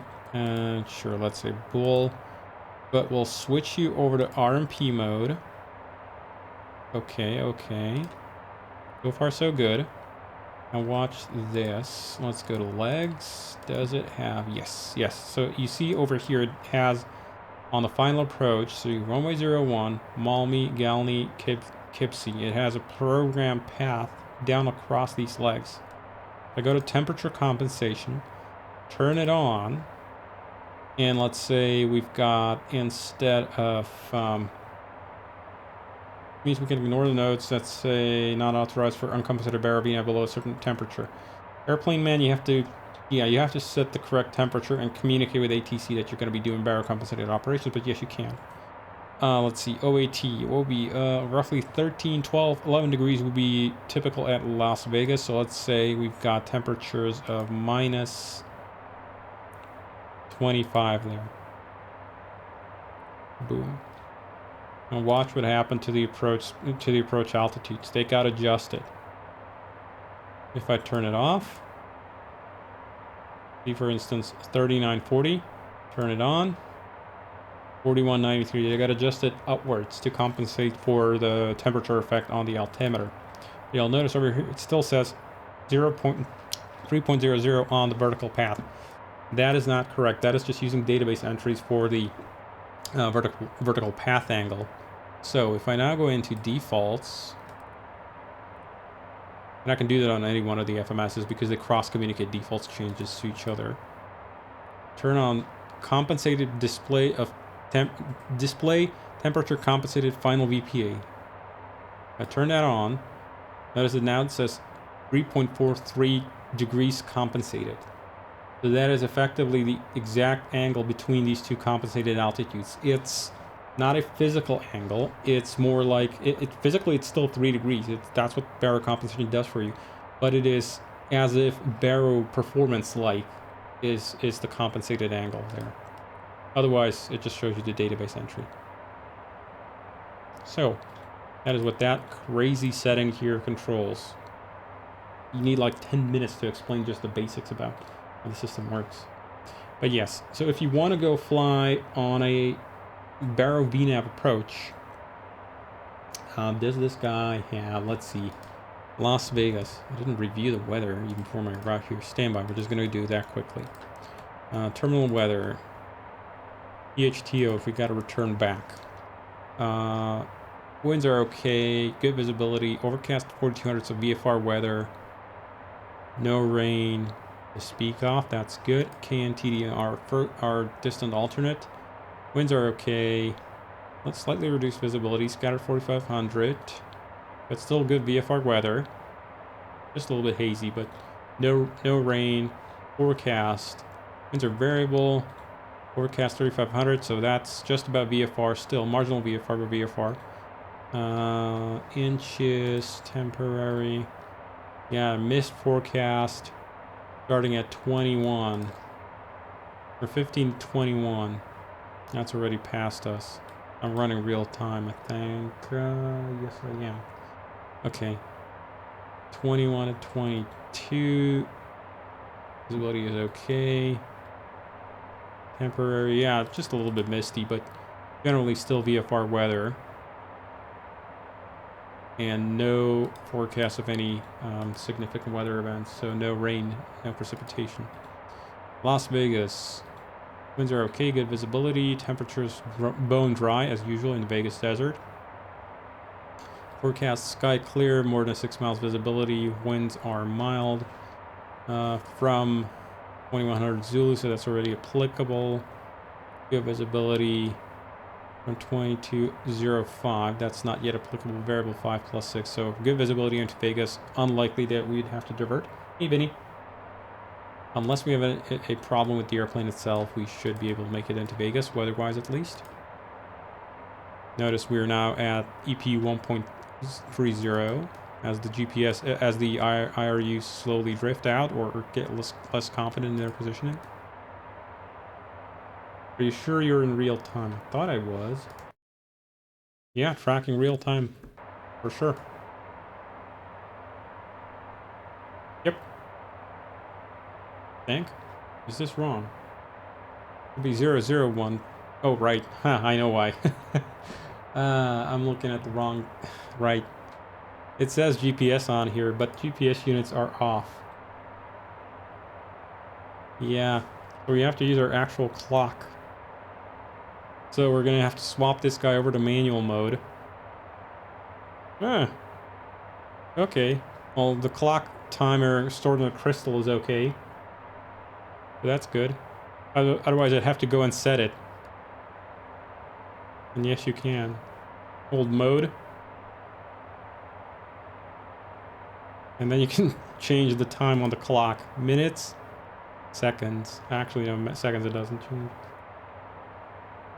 Yep. In fact, that means we do not have time in the FMS correct. We have to go in here, index, status. I know it is more or less correct. Slightly off of the clock there, maybe just because I messed around with it for a few seconds. Here for funsies, what's my date on my computer? I'm gonna set it exactly. Okay, actually we can go ahead and set it more accurately. Hang on, watch -N1 date. Oh, come on. That PC, sure, and like that. Yeah, watch -N1 date. Okay, so we'll set you up, go to mode, +1, and just about perfect. Okay, 2015, and in here we'll go 2015, and set the clock on the FMC as well. Is there a public data source for TWIP participant? No, unfortunately, Boxel, there isn't. Wish there was, but there isn't. And I think we need to set it all on all four. Notice now they are out of alignment. And in fact, this guy's got some second offset that it didn't change. So 2015, 2015, and what's this guy looking at time-wise? Okay, they're now back in sync, sort of. So yeah, there really are 3 FMCs running independently of each other here.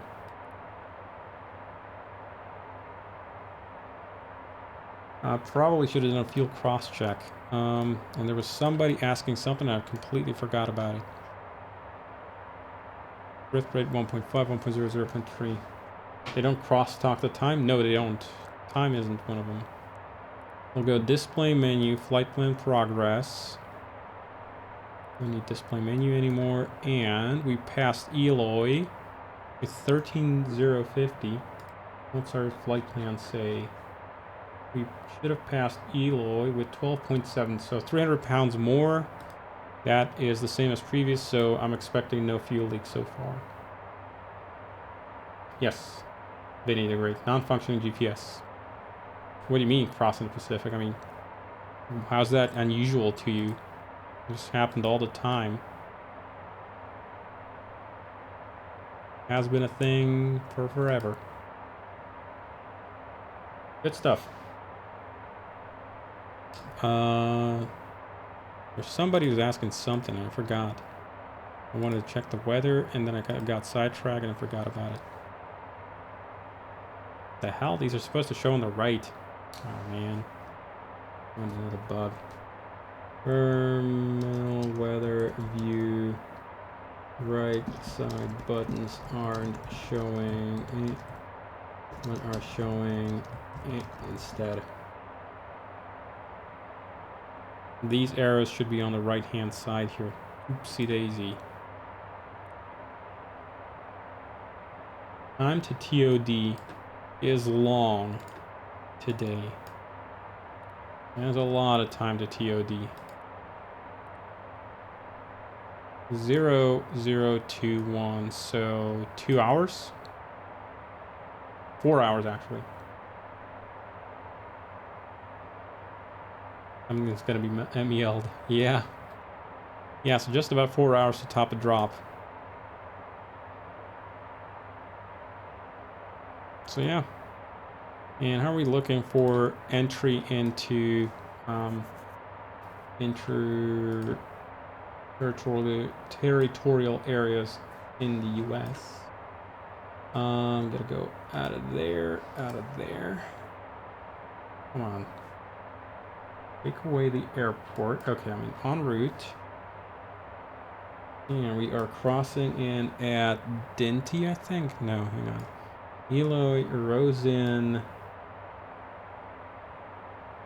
puts Vicky. There we go. Vicky is where we enter pilot edge coverage area.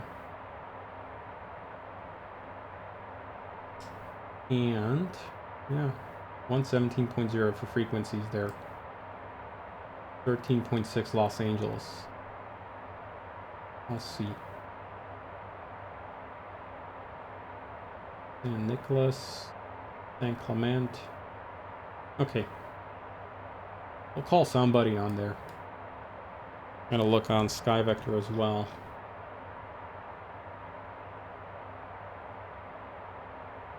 So we'll be entering around the San Diego area, high en route, and we'll look at Icky, and you guys say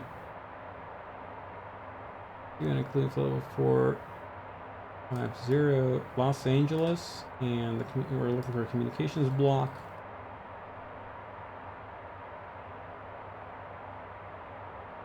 Santa Barbara, no. World low. We have a comm block on there.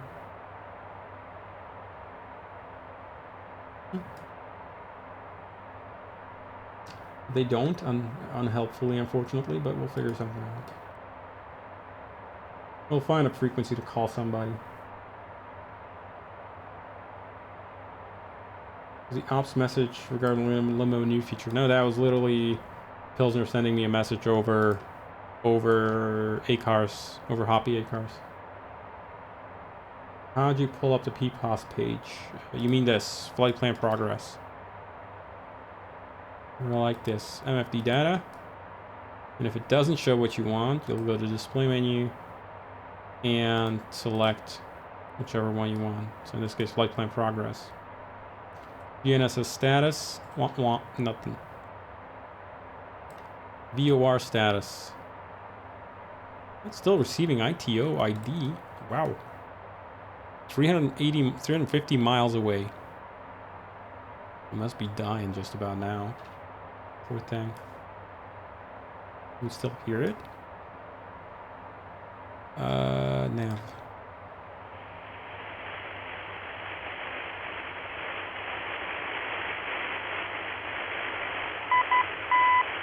Oh yeah.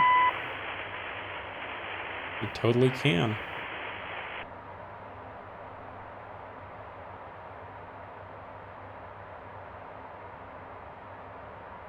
So yeah, pretty cool. We can even hear the DME.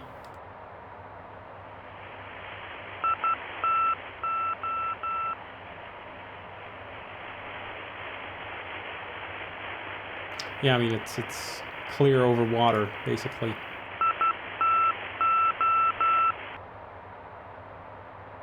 But yeah, ITO I think is an en route transmitter. In fact, it might be elevated above ground level. Let's have a look. Quick look in the database. Custom data, Earth nav, ITO.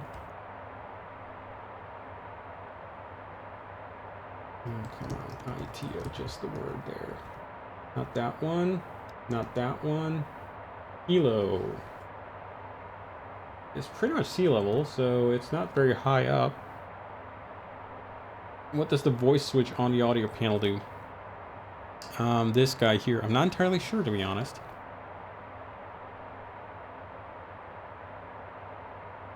I think it's a difference between voice activation and push to talk or something like that. Where you need to, if you want to talk on the intercom, you gotta switch this thing over to intercom. Otherwise, you're gonna get voice activated intercom. I'm not sure though. I don't know everything about the airplane. Yeah, not having trained for thousands of miles does help, for sure.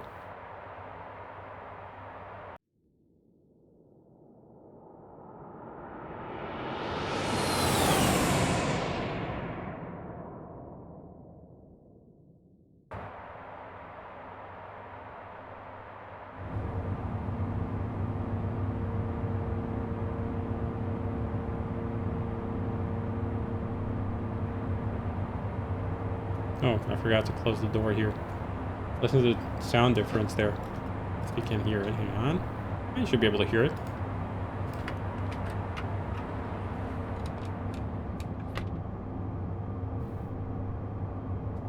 Station Morse code on there from VOR.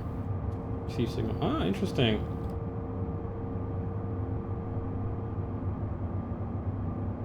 Huh. Right, good to know. Black sentence, then I gotta implement that. I just realized. I don't think I haven't implemented. So what that then does, it basically lets you listen in to voice transmissions on these frequencies. a weird thing, but yeah, there you go.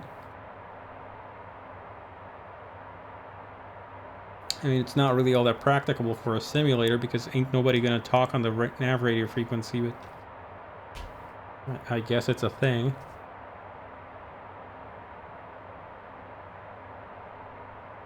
$370 miles.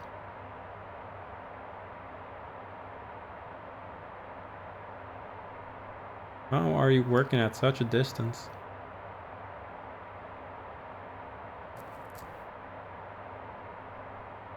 You guys gotta be dropping off soon. Nav VIR. Yeah, this thing doesn't tell me what the... That just died.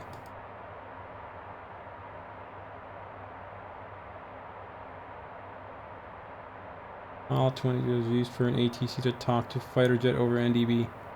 Yeah, I mean, I can believe that, but I feel like you're hearing trying to hear flight service over a VOR. Yeah. For the rare stuff cases where that's actually useful, but I suppose, yeah. Anyway, one of the most useful pages to keep on here would be flight plan progress, perhaps position report. Yeah, that's a good one. This one's pretty useless. Positional difference 2.1 miles, 1.8, 0.9. Nav status.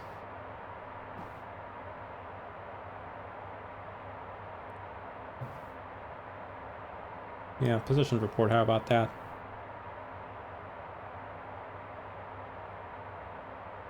Dead now, yeah. Overview or ATIS overview or not that I've heard. That'd be very impractical. I can't imagine that'd be a very useful thing. Fuel used 3,100 pounds. Time aloft 1 hour. Been flying for 1 hour, which matches the flight clock on here. Distance flown 445 miles. Distance to go 1984 miles. A lovely number. Yeah, already gone. Destination time to go 4 hours and 30 minutes. Man, I forgot how useful this page is. Fuel remaining 12,250. That's a good page to keep on there. Yeah. Cool. So, folks, I'm gonna... Let me think. Do I just make this... am I just gonna disappear and have dinner? And you guys can sit back and watch the flight go by? Or do I actually interrupt the stream and then come back as promised?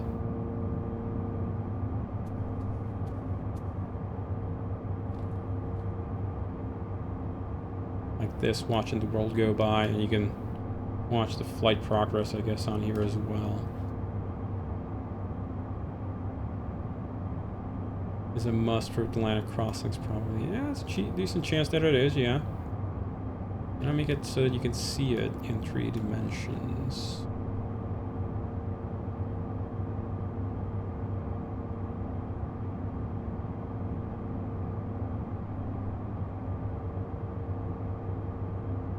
Make it a little bit smaller. Yep. Sit back and relax in the back. Okay. Let's do that. And do I just pop you out?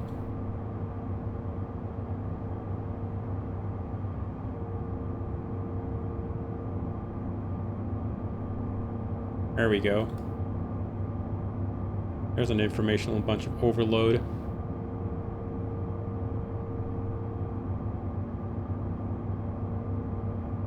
Why not? Look like a good plan here? I think so. Cool. So folks, I'll be back in probably, let's say, 45 minutes. And yeah, until then, talk amongst yourselves. Everybody, take care. Stream is continuing soon. Oh, I'll be back. I mean, stream's gonna keep on running. Drinks service, yeah, pick up the champagne, serve yourselves. Although we do have a flight attendant on board, so yeah, enjoy yourselves. See you in 45 minutes, folks.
Alrighty, back in the saddle, a little bit early.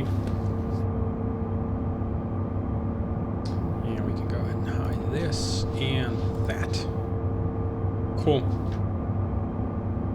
So, let's see, do we have still anybody here? Probably not. So many people still here. Well, let me drop a message into Discord as well.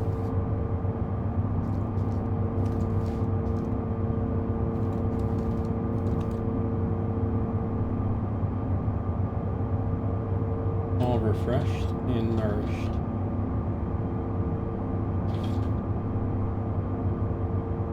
It's true.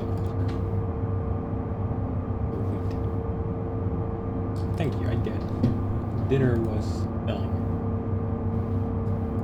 Alrighty, what are we looking for? Light plan kind of stuff. The headwind ain't helping us, but at least we're doing Mach 0.8. Could we go faster? Can we make it with the fuel load that we have on board? Let's put on our little thinking hats. We can go on a perf. Yeah, setup. Here we go 8.2. Yeah, it's gonna burn a bunch of fuel that we will not have on the alternate. On the other hand, you don't need that much. What's the wind data?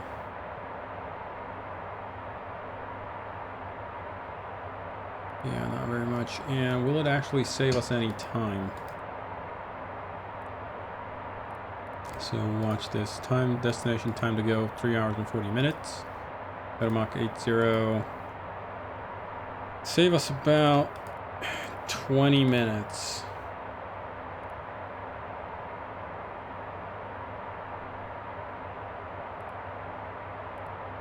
Interesting. So 8.2 does not actually save us all that much time. 8.1 is better. Gives us almost as much time as otherwise, and we are still okay on fuel. And Onyx 940, thanks for following. Welcome aboard. One doesn't believe in us. It's his clouds.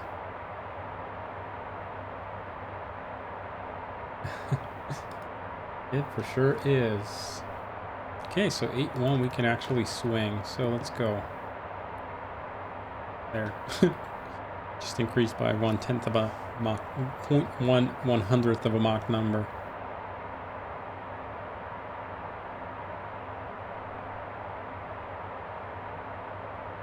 Oh well.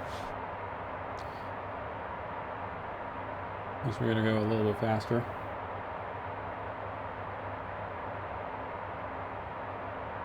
And yeah, I've got enhanced skyscape set to performance, and I'm getting 50 frames looking at those clouds. 46 now.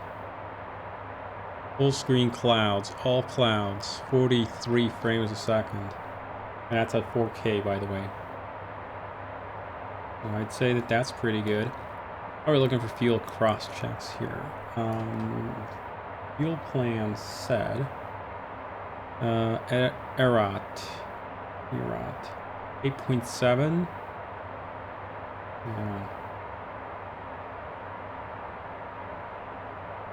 11,000? Yeah, what the hell is this thing talking about? 10.6. Okay. 10.6, we actually passed the 11, so we were plus 400. That about matches our fueling. When we speed up, it's going to come down. Predicted at Ethnic is 9,000. 8.7 is according to plan. Good stuff. Hooray for snowballing savings. Yeah, I should have sped up before I went to dinner. Well, here we are, Mach 0.81. Theoretically, we would be able to go Mach 0.82. It just wouldn't really save us much of anything anymore. 340 and Mach 0.82. It might just be the case that the FMS doesn't think that we can actually get there. Yeah, 3 minutes really ain't worth it. And it says that our let's see, and if I go to execute that. There's my fuel on alternate. Remaining time to go. Fuel use. No, we want to go to display menu. Flight plan progress. There we go. And if I go and punch in 82,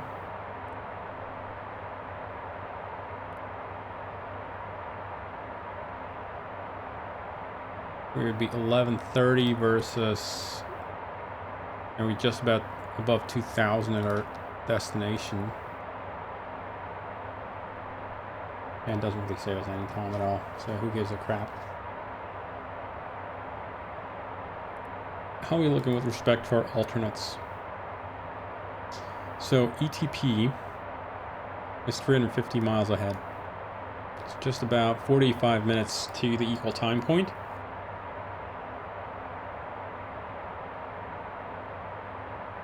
And then we've got 1.25 hours towards going backwards. We have to turn around, so we definitely, by the way, would be above ETOPS 120 here. Yeah, this is requiring what ETOPS 180 probably, yeah, which we are allowed to do. That's assuming that we'd actually, this is actually looking at Mach 0.8. We would not be able to go that fast on single engine, so it'll be a little bit more limiting, but yeah, thereabouts. How was my navigational performance? 2.25 miles. 2.52 miles, not 2.5. 2.52, and it's the actual just for satisfaction. Ooh, FMS is actually super precise.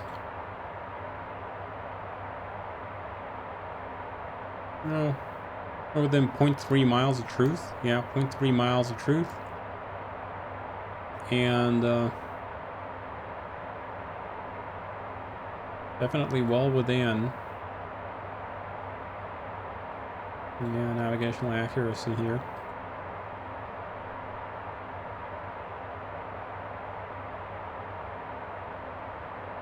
IRS-2 is performing terribly. IRS-3 is being a champ. That guy's sitting right on top of us. IRS-1 is being kind of poo. IRS-3 is horrible in terms of navigation performance. IRS-2. It's so far out. It's barely within the operational performance limit. I need to check those because these limits here are. I have indication that they're actually the data given by Honeywell is no GPS signal on this flight. That's correct. No GPS inputs right here. I have information from Honeywell that perhaps these numbers here are a little bit pessimistic. Well, actually, it says. I mean, the roll alignment is a little bit crap.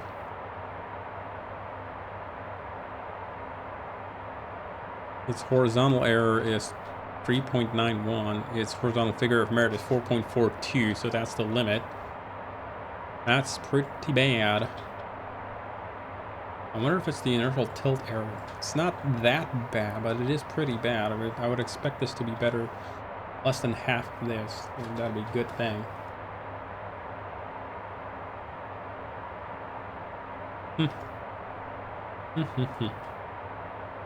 Let me actually check whether I'm on Pilot Edge's flight plan stuff, whether I'm still there. Because I know Pilot Edge clears out a flight plan if you're inactive for a while.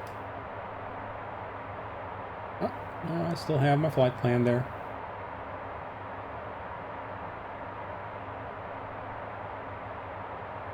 And my COM 2 is tuned to guard. Let's go ahead and listen, and if we can't find a frequency for something, we might be able to hear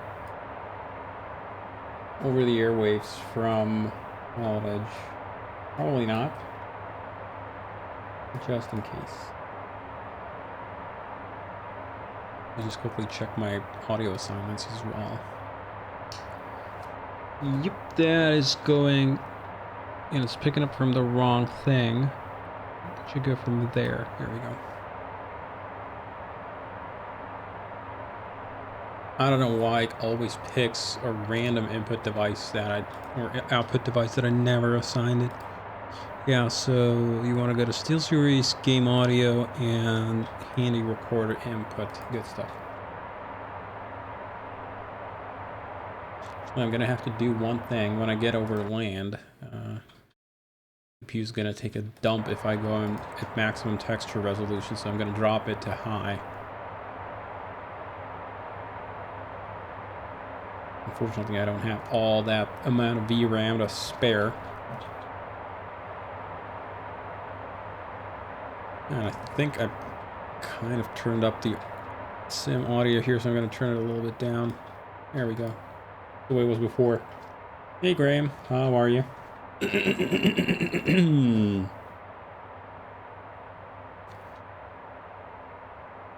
Yep. Doing a long range flight today. And testing out the non-GPS nav mode. Or non-pure inertial mode, basically.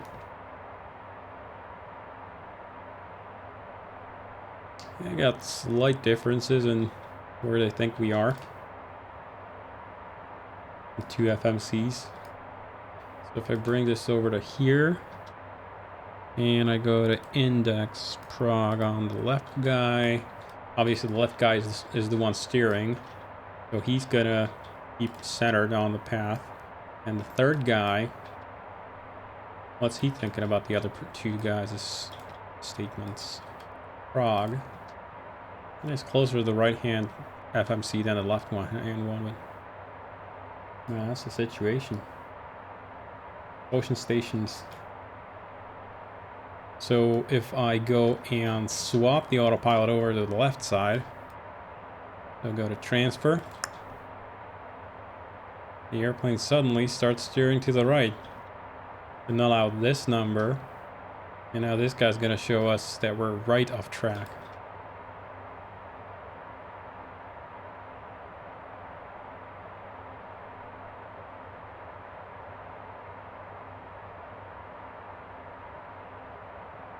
Obviously, it's going to take a while to get there because right now the guys are at very high speeds, high altitudes. The thing steers very slowly and lazily.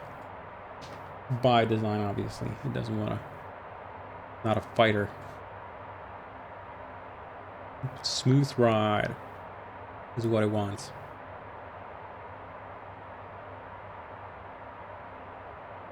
And now we're going to slowly slide over to the other side. And we're also flying lateral offset, which, or why not?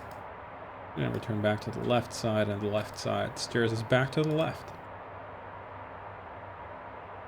And somebody asked to try or give the airplane a lateral offset to fly, so yeah, we do. 2 mile offset. Why the hell not? Cell nav. Yeah, he has.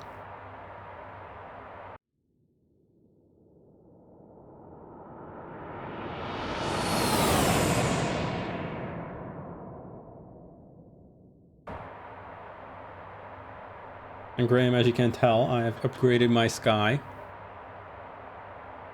I've gone for BIOS add-on, which he graciously made a Linux build of as well. I gotta support him.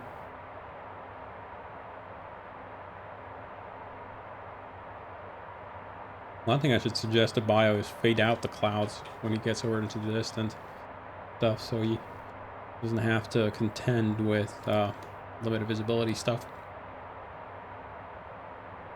Or maybe drop their resolution further out, further away, something like that. I don't know.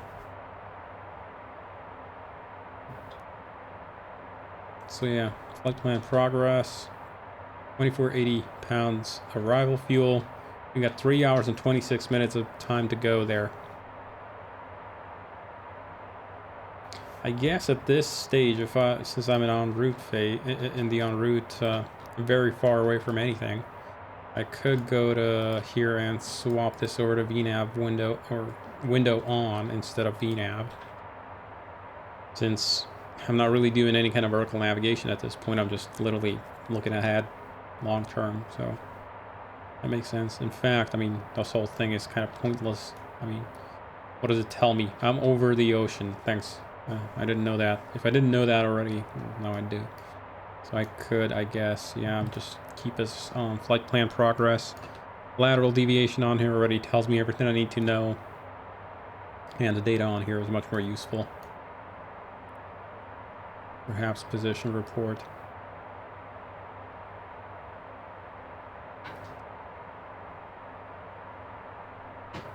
So yeah.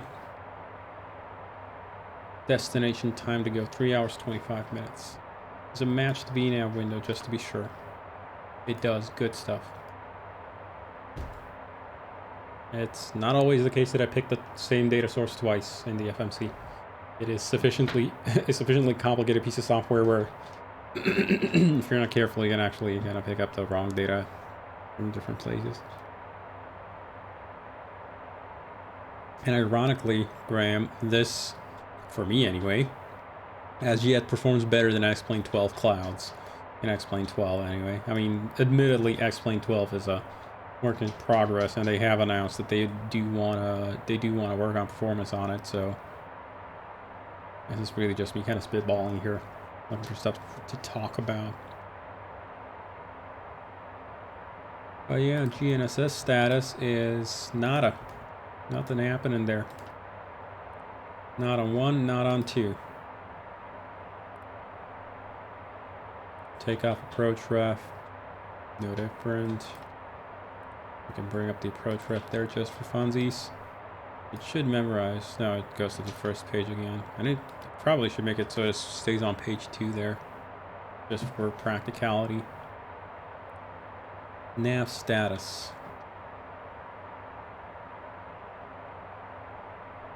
FMS1 position. I always love it when they put up like data like that.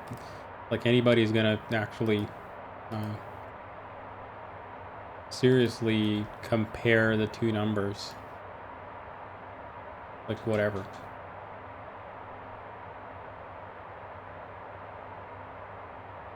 There is, if anybody's ever wondered what this LRN pause data is, that's how you can do a check. And Code Cutter, welcome aboard. How are you? This is for to let you compare the positions of the individual systems in a single space. What freeze does, it doesn't stop the FMS position, but it doesn't freeze the FMS internally. It just stops the display here, so you can actually read what's off on there and compare if there's one number that's obviously off, and then you'll be able to tell which one you want to disregard or not. As soon as you push update again, it'll resume updating from the navigational system. It's really just a page freeze, not the actual system freeze. There's one thing I gotta fix or implement, I guess. I think it's here. Yeah, pause in it or somewhere here. There is a possibility of you manually doing a positional update for the FMC if you have an independent source of positional info, and if the thing is like drifted off or something, you'll be able to do a manual position entry. It is super inaccurate to do it that way. That's more of a leftover from traditional navigational or traditional systems, because at that point, I mean, you typing stuff in and then pushing the update before it goes through, you'll be several seconds away. You talk in kilometers of difference. There's some integral GNSS system as part of the laser ref unit that I wasn't using a 6 instead of GPS iris internally. Yeah, so that is a feature of the laser ref GPS hybrid. It's not an internal GPS system. It uses the external GPS that you have on board.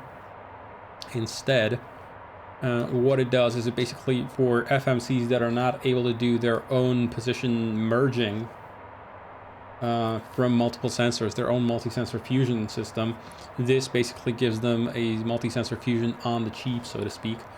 another thing that it does for aircraft that are certified to do this is you are able to actually coast through areas of denied GPS without having a navigational downgrade. So, you know, let's say you're on an Airbus and you're flying to Larnaca, and 100 miles away, you get a GPS nav downgrade, and you are down to, you know, you're out of RNAV 1, definitely out of RNAV 0.3. So you'd have to revert to conventional approaches, ILSs, that kind of stuff. And what if the airport doesn't have that? You'd have to do like a VOR. Doesn't give you the minimums you need. What this does is the FMC, sorry, not the FMC, the Honeywell, the laser ref internally, it gives you a separate set of navigational solutions that it keeps internally up to date, essentially at like, you know, positional uncertainty of like 0.0 something. And only once it loses GPS input, that's when its 2 nautical mile per hour of drift starts applying, and it slowly starts incrementing. So the idea is you're coming in somewhere to like land or something, and the thing gives you up to half an hour of RNP1 capability, even in a completely GPS denied environment. Or you get like, I don't know, you get a transitory GPS failure on final approach on an RNP 0.3 approach, and that then you don't have to perform a go around.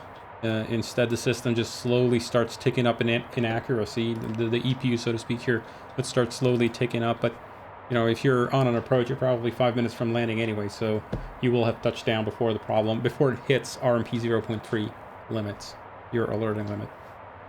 So that is what Honeywell's intention was with that system. Challenger doesn't use it, but I mean, they have the system capable of doing it.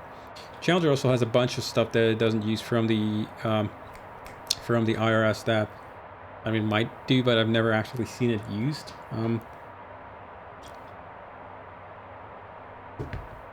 The Challenger, sorry, not the Challenger, the laser ref has a feature called Align in Motion. Now, the avionics here are not laid out to use it, but theoretically what you could do is you could power up the jet, wait for 5 seconds for the initial attitude to appear. That's one of the things is they advertise as attitude information becomes available in attitude reversion mode within 5 seconds of power on. It's not like on an Airbus where if you go to attitude reversion it takes like a minute. This is almost as soon as you power it on, and the idea is you power it on, you immediately go, so to speak, within, you know, 30 seconds of power on the airplane, you can immediately start taxiing. You can depart after essentially just having completed the attitude reversion mode, and the thing will, as you fly, within about 15 minutes, do its own alignment automatically in flight. How they do that, I mean, I know the theory behind it, but my God, is it complicated. It is, there's a lot of trickery there, and it relies on having GPS input available throughout the entire alignment process. It basically behaves as if you have to be kind of level-ish flying, but you can do a realignment while in flight. You can basically depart unaligned and align on the way. So that for a business jet operator, as soon as your customer gets there, you don't have to wait 7-10 minutes for the INS to align. Just go, and the thing will finish up on the way. And you basically, and when it does that, you get full, what they call full nav mode capability. So you get full inertial reference capability on the thing. It's no different to align on the ground stationary. It's just as good. Finally got all my sim hardware back on my desk after a long and deep home repairs. To get the Charlie fueled up and ready to go. Hope it still have some left from the last time I've flown a jet. Prices have skyrocketed since. Oh my.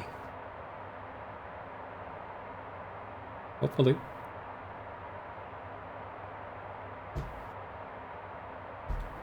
So anyway, what do you think, Graham? Pretty nifty feature set, eh? That they got on this here. Laser ref. I mean, stands to reason the thing costs like, what is it, $250,000 or something like that? It's expensive. It's not a cheap toy.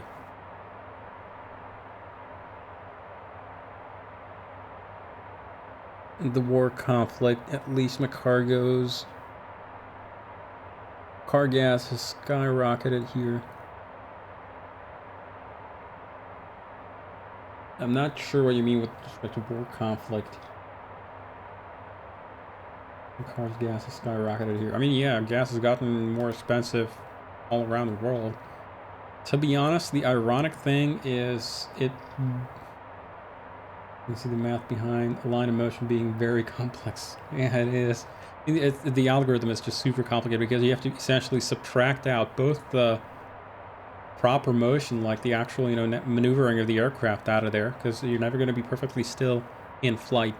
That's the easy part. That actually I already do, by the way, because the accuracy required on these things for alignment, if you look over here, zero tilt error of 0.007 degrees.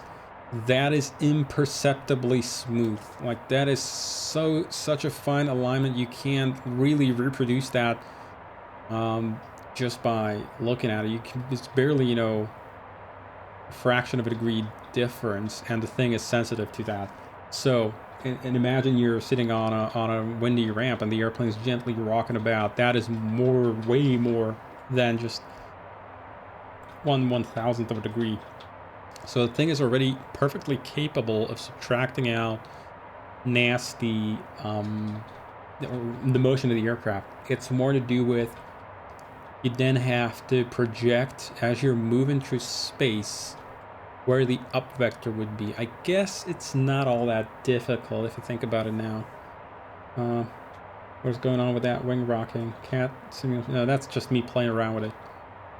Just me moving about the flight controls. That's it. Total will have a line of motion implemented in a few days, lol. Yeah. Shut up. I might. I guess if you subtract out the proper motion of the aircraft and keep a GPS lock, that way I'd be able to twist around the original up vector as you're moving. Theoretically, it'd be possible. Yeah. I don't know if the Challenger has it enabled, to be honest. It's in the datasheet for the thing, for the laser ref, but I don't know if the Challenger has it enabled.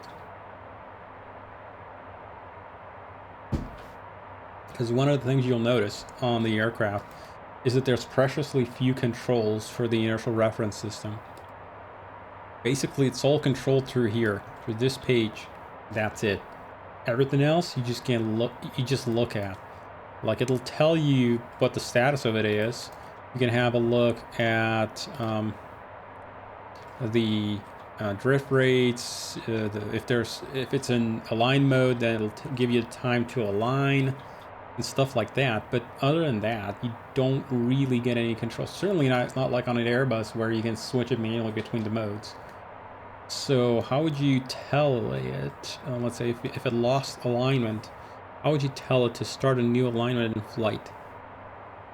I mean, it could just automate it when it has GPS signal. Theoretically, we could do that. Cat would have to sleep on the yoke to get that kind of motion.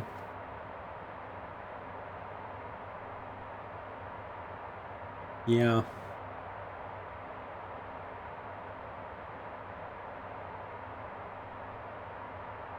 Yeah, good question. Flight plan progress. His position report, that's the one I like the most. Still 80 miles to go to Ethnic. And predicted fuel there is 9110. Flight plan fuel at Ethnic is 8.7. Actually, we're still plus 400. I must have. Oh wait, right. I overfueled a little bit, didn't I? What did I have my actual computation here somewhere, don't I? What did I order? I told him to get, right, 1847, so I overfueled by at least 150 pounds. It's possible that the tanks had a little bit more, but I originally planned to overfuel by 150 pounds, and also, right, there's a difference. The flight plan from Sembri accounts or estimates 20 minutes, or expected 20 minutes to taxi out. And I think we were off the ground in like 10 minutes, so half of that is definitely extra. Taxi fuel 300. So we had 150 pounds over fuel, probably 150 pounds of taxi savings. I could see 300 pounds, close to 400 pounds of extra being on board. And we got a follow from FIC Vegas. Welcome aboard, how are you? So yeah, you fly by. Airplane goes boom.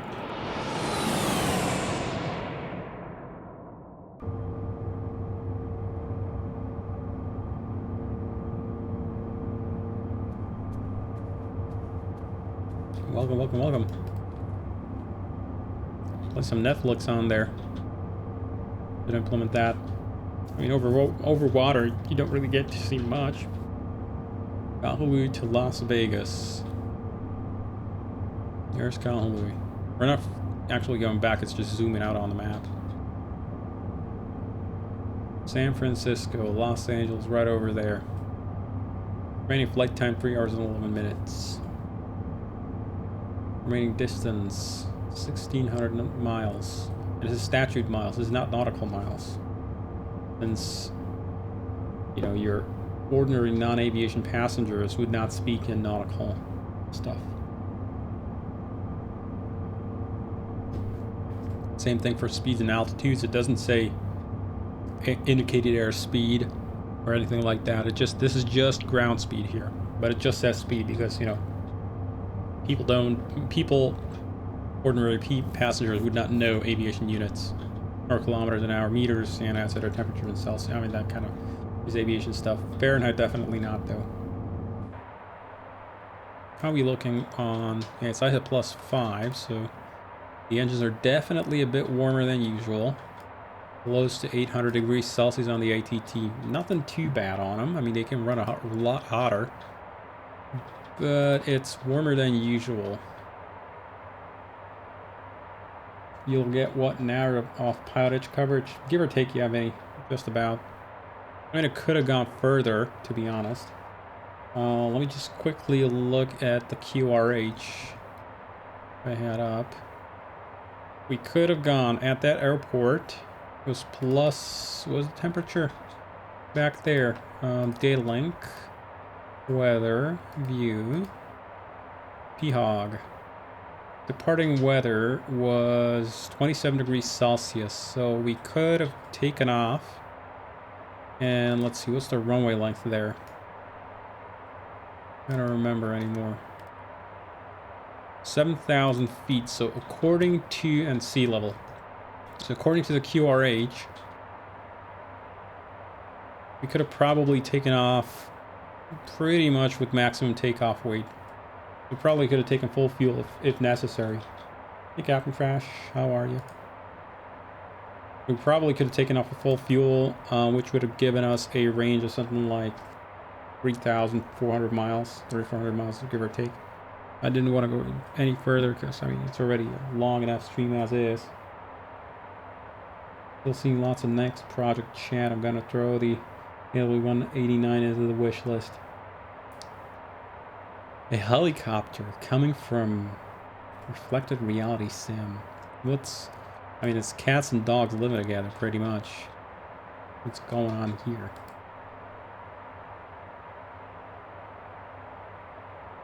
Go away, headwind. Give me a tailwind. I want a tailwind.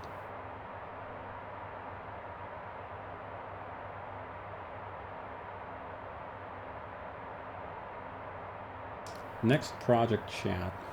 What should we do? Do we go for the... I'm not gonna call it an Airbus A220. That's disrespectful to our Canadian friends. Although I am just making that up. I don't know. Airbus 220 would be cool. Yeah, Grant's got bitten by the helicopter bug for sure. For sure. I wonder when he's gonna start buying... You know it's bad when he starts buying helicopter controls for the home sim. But when he starts actually buying like a collective and a cyclic, that's when it's bad. Earlier stream you showed a message from HSOP something. Let's see, what was that? Bjorn, even that was Pilsner messaging me over Hoppy A-Cars. So you can actually send aircraft messages over Hoppy online, and they will show up in here. There's a lot of cool stuff out there. It doesn't have the depth. The problem is with helicopters, it's a very, very, very limited audience. Sad to say it, but yeah, that's unfortunately the case. And largely for a good reason. Helicopters, I mean, helicopters do not have the sort of go far, go fast appeal. Or is it crash? I'm sorry, I thought it was you. Well then. Let's crash then.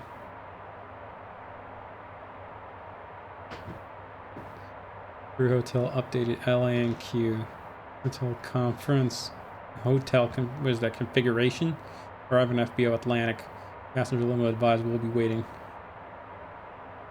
What am I being accused of?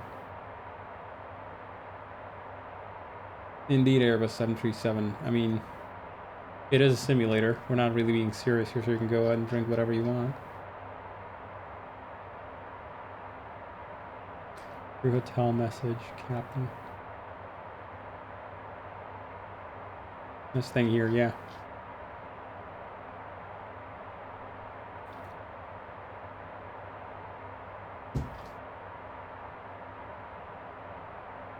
I mean, there are helicopters, obviously, that do have some sort of a sex appeal, but they're very few and far between. Basically, the Apache and maybe like a handful of others.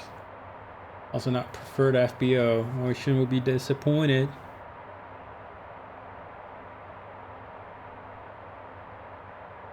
Yeah, I mean, is there anything else available at Vegas? I mean, the charts don't actually tell us the name of the FBO, unfortunately. All they give us is that there is an FBO there. And it just says that there is general aviation here and GA Customs. Now, what could this be? Crew rental, Hertz midsize. Totally not crash, it's Pilsner. Okay. There's Signature and Atlantic. Gotcha. Well, who makes the best cookies, as Max would like to say? Or Max likes to say.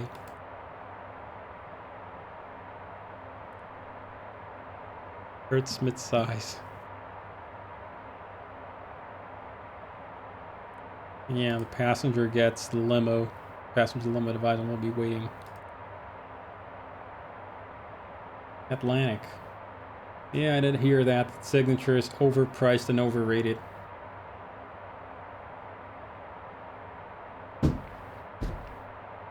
Well, you tell me.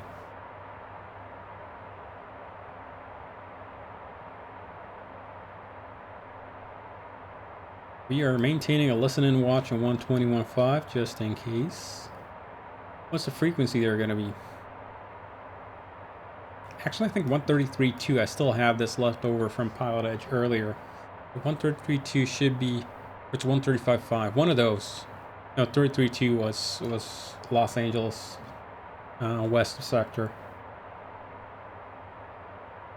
Is that the CD you can display a colon in the message when you can't enter in one yourself? ITGBus, it has a bunch of characters in there that you normally can't enter. I mean, there's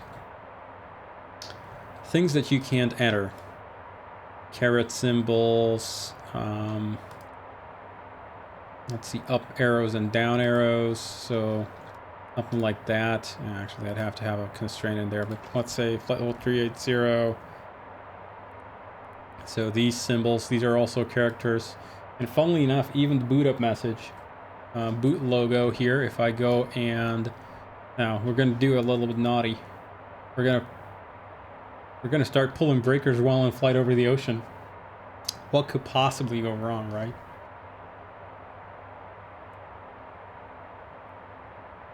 So for instance, even this logo here, these are text characters. Hopefully I didn't break anything. I didn't. I know I didn't, but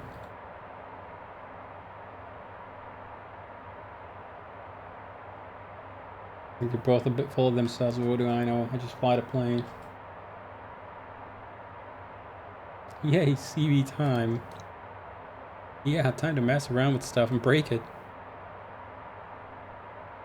So, EPU, estimated position uncertainty at this point is 3.16 nautical miles.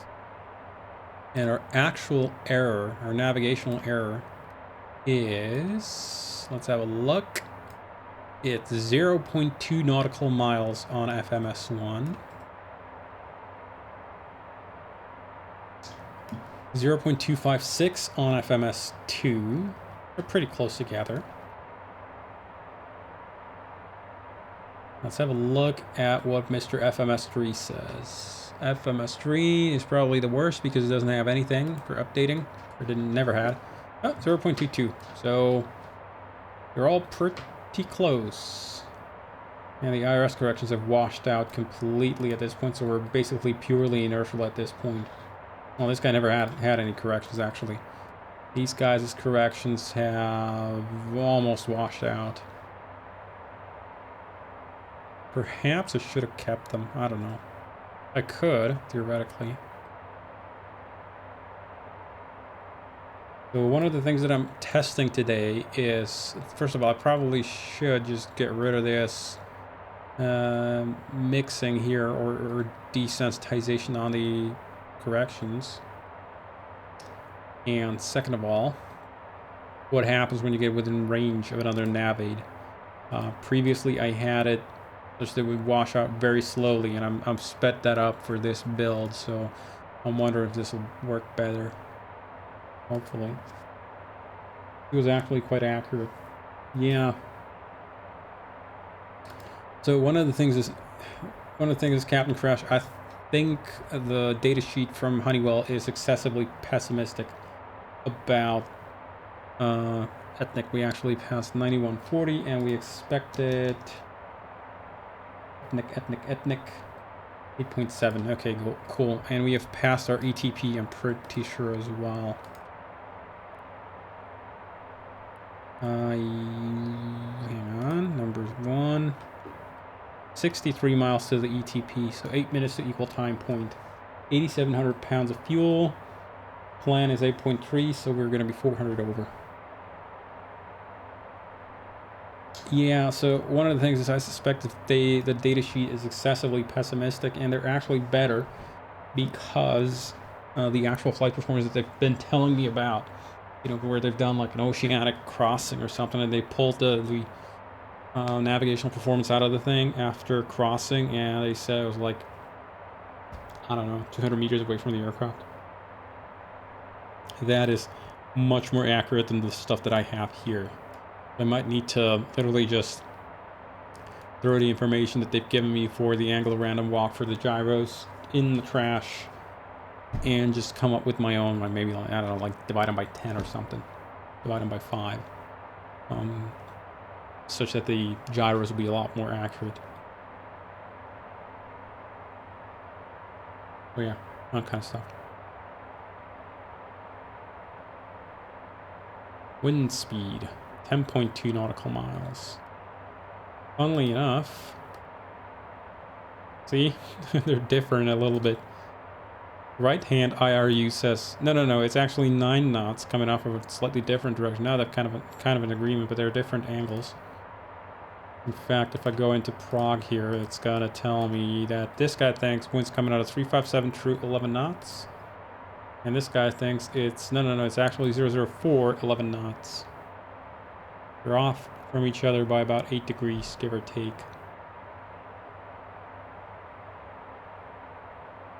So much math. Where? I mean the numbers? For what? For the displays here? This? I suppose. So the funny story here is these, what they call them, angle random walk. This is really what talks about, I mean, I've got a giant explanation here, but what it says, or what it gives you in human language, I guess. I'm lagging. Sensor performance from before. Right, gotcha. No problem, no problem. So, you know, we do talk about the fact that gyros measure. We say that gyros remain orientated in space, regardless of your motion, right? So let's say that you've got like a gimbal gyro, spin and ball, whatever, something. And if it's, let's say, completely frictionless, you know, it stays perfectly aligned with perfectly aligned in space, then as you turn the aircraft around, the gyro would basically stay perfectly aligned with a fixed reference. Ring laser gyros are not actually that. Ring laser gyros do not remain aligned in any way. Ring laser gyros are strap down gyros, meaning they are non-moving. They are bolted to the aircraft. So how then do you get a reference out of them? And so instead, what a ring laser gyro gives you is it doesn't give you orientation, it gives you rate of change. So that's why the numbers on here are a rate number. It's a rate of rotation, and then you have to basically sum it up, what they call integrate. Just a fancy word for sum up, is you have to sum up the little changes over time, and that then gives you your orientation in space, right? So let's say you started at 0, you measure some rotation rate, and so after 1 second you've counted up, it'll be, you know, let's say 5 degrees per second, so after 1 second it'll be 5, after 2 seconds it'll be 10, and so on and so forth. But due to the imprecise nature of everything, right? So these are analog systems. Obviously, they have a little bit of drift, some noise in them, whatever. The measurement error on here is smidge off. Initial data. Gyros work in space. Yeah, I mean it's a fundamental property of the universe, of nature, is the fact that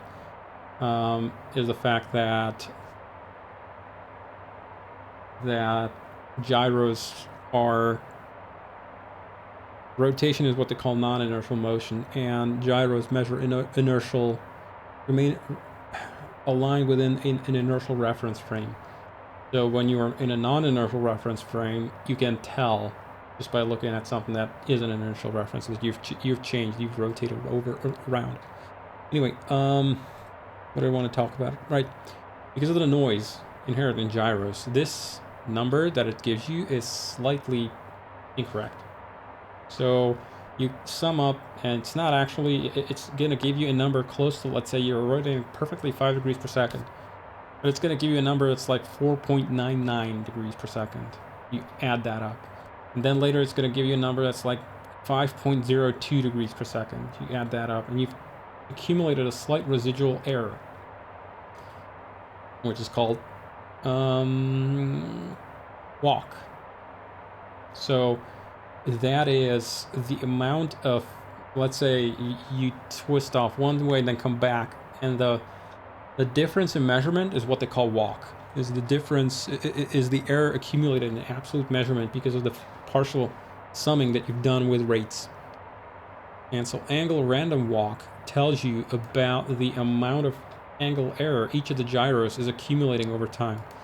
And because of non-trivial mathematical reasons and noise distribution and Gaussian curves and nonsense like that, they are measured. The walks do not go as a linear value. So it's not like this gyro is gonna walk away from perfectly aligned by, I don't know, a degree per hour.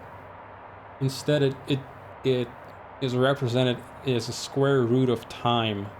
So in this case, like some degrees per square root hour. Because of some random, the way that the variation, sometimes it takes you away, some of it back closer to the actual value. The number doesn't diverge linearly away from the truth. It sort of, it's more like it spreads and then it slows down as it spreads. And the further away, it keeps on spreading, but it's just slowing down gradually. So in this case, our gyro's performance since alignment has been to have about 0.28 degrees per square root hour of random walk. The INS doesn't know these numbers. That is just for our benefit as a user, as a viewer, or a student, I guess. So, and by the way, the specification from Honeywell talks about these being within 0.0035 degrees per square root hour. And they describe this as the typical performance of their gyros that they put in these things. Is it true? The datasheet says that, but you cannot square that kind of performance with the exact position keeping that they have, for other complicated reasons that I'm not going to be getting into, because otherwise everybody here would literally die of boredom. You'd drop dead, and then you would be, I don't know, just a husk of your former selves. So I'm not going to bore you with that level of explanations, but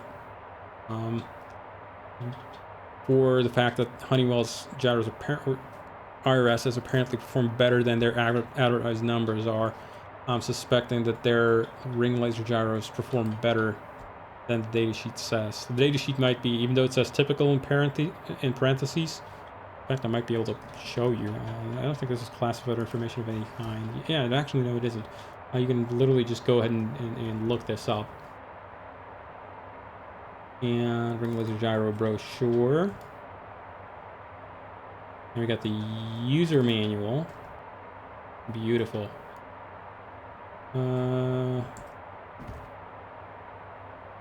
Bias stability.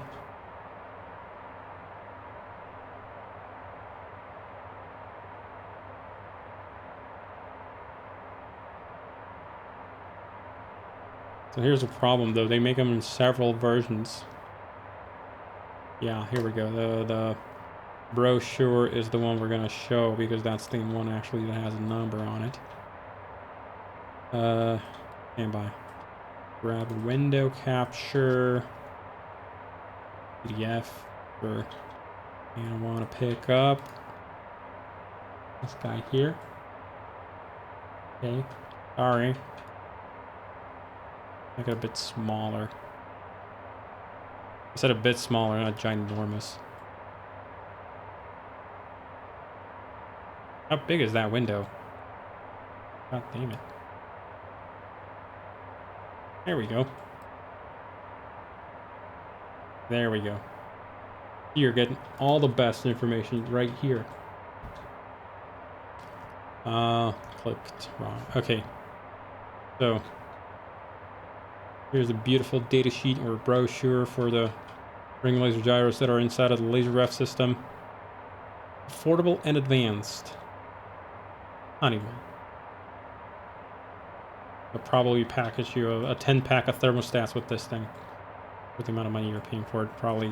If I remember right, these things cost somewhere in the vicinity of $30,000 to $50,000 a piece. So, and you got 3 of them inside of the laser ref system. So, and here we are. Bias stability, angle, random walk. Angular random walk. Typical. 0.0035 degrees per root hour.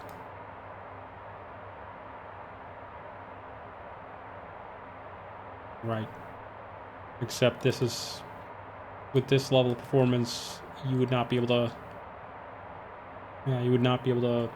get close to the navigational performance that the thing has in aircraft. Anyway. Let's see. Random vibration, blah, blah, blah. Rate input. 900 degrees per second is maximum. Some value of affordable. Yeah. Something like that, pretty much. You've got a 2000 hertz sampling frequency, max 5 kilohertz of sampling rate, latency of 168 microseconds on a reading, scaling factors, linearity, 30-day stability.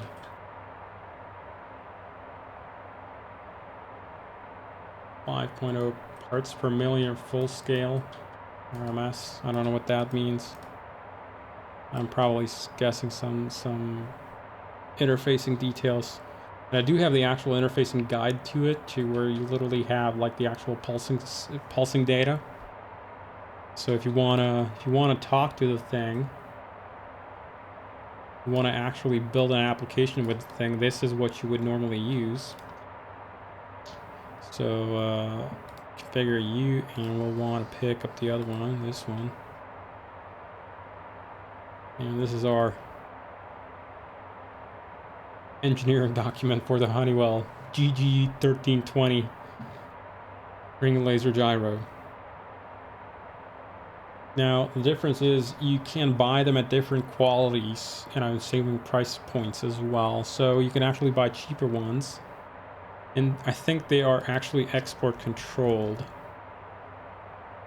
Yeah, they are export controlled for certain qualities. So if you want to get a ring laser gyro that exceeds certain performance criteria, those are part of export control because they are dual use materials. But you obviously need a high precision inertial navigation system and something like a missile, like a ballistic missile, since you would presumably be flying in a GPS denied environment.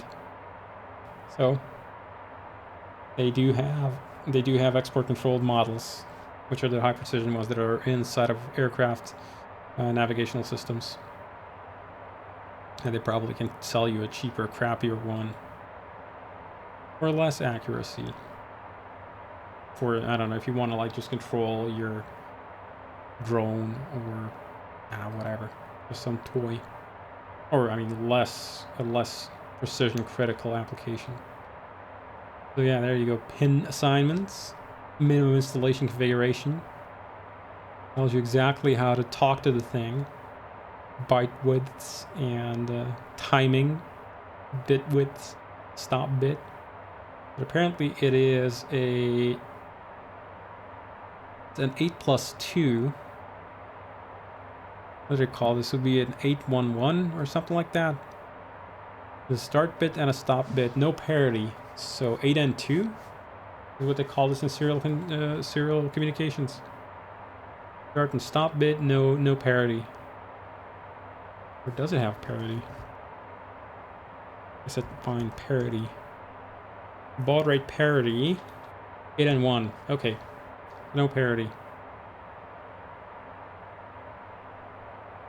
Interesting. I mean, they say here it's 8N1 data byte format. Bytes are sent LSB first, classic. Output logic high from 3.84 volts to 5.3. I mean, rise and fall time 5 nanoseconds to 50 nanoseconds. I/O capacitance picofarads.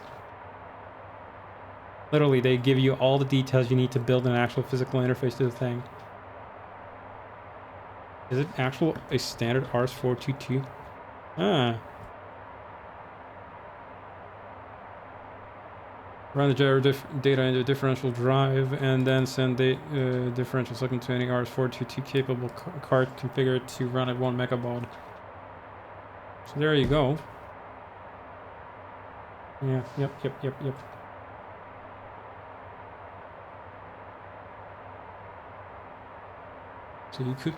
So you could run this off of a standard RS-422 system. Physical dimensions for you to build it on, sure. Dithering, oh yeah.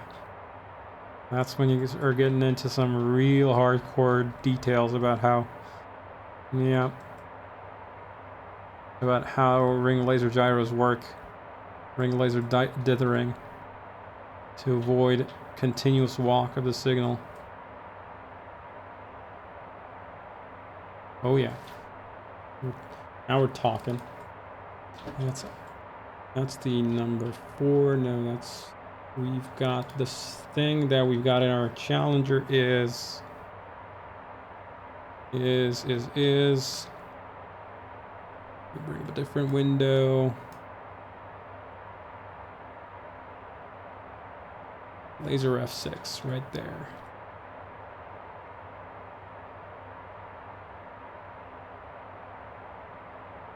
That is the Honeywell Inertial Reference System. Micro IRS is what they call them.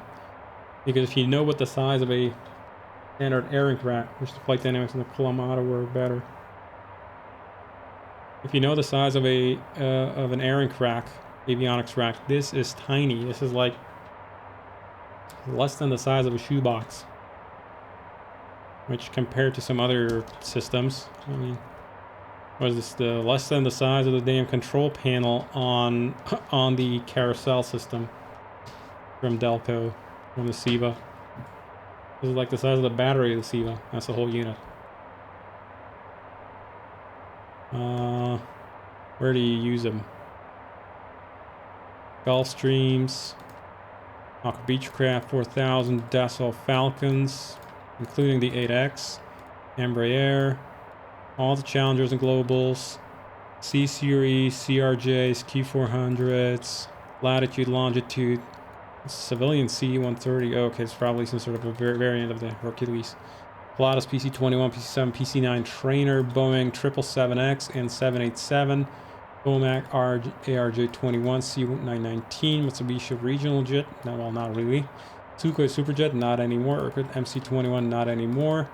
Airbus helicopters, H-145, H-225, and Leonardo's stuff. I don't have MSFS at the moment. What was it? Was recently somebody complaining. You know what? Let me just jump up on Discord so we can actually chat. Why not? I'm not gonna bore you people to death with me monologuing. I'm gonna jump up on Discord and we can just talk about stuff. Where's Discord? There you are. Might put on a headset here so I can actually hear you people.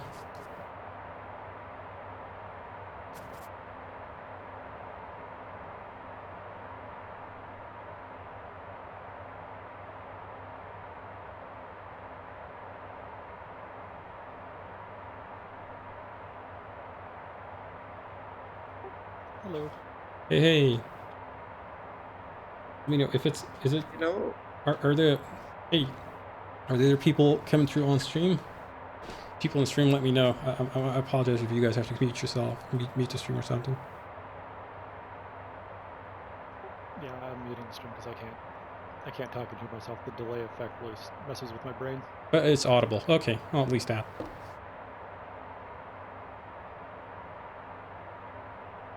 How's everybody doing?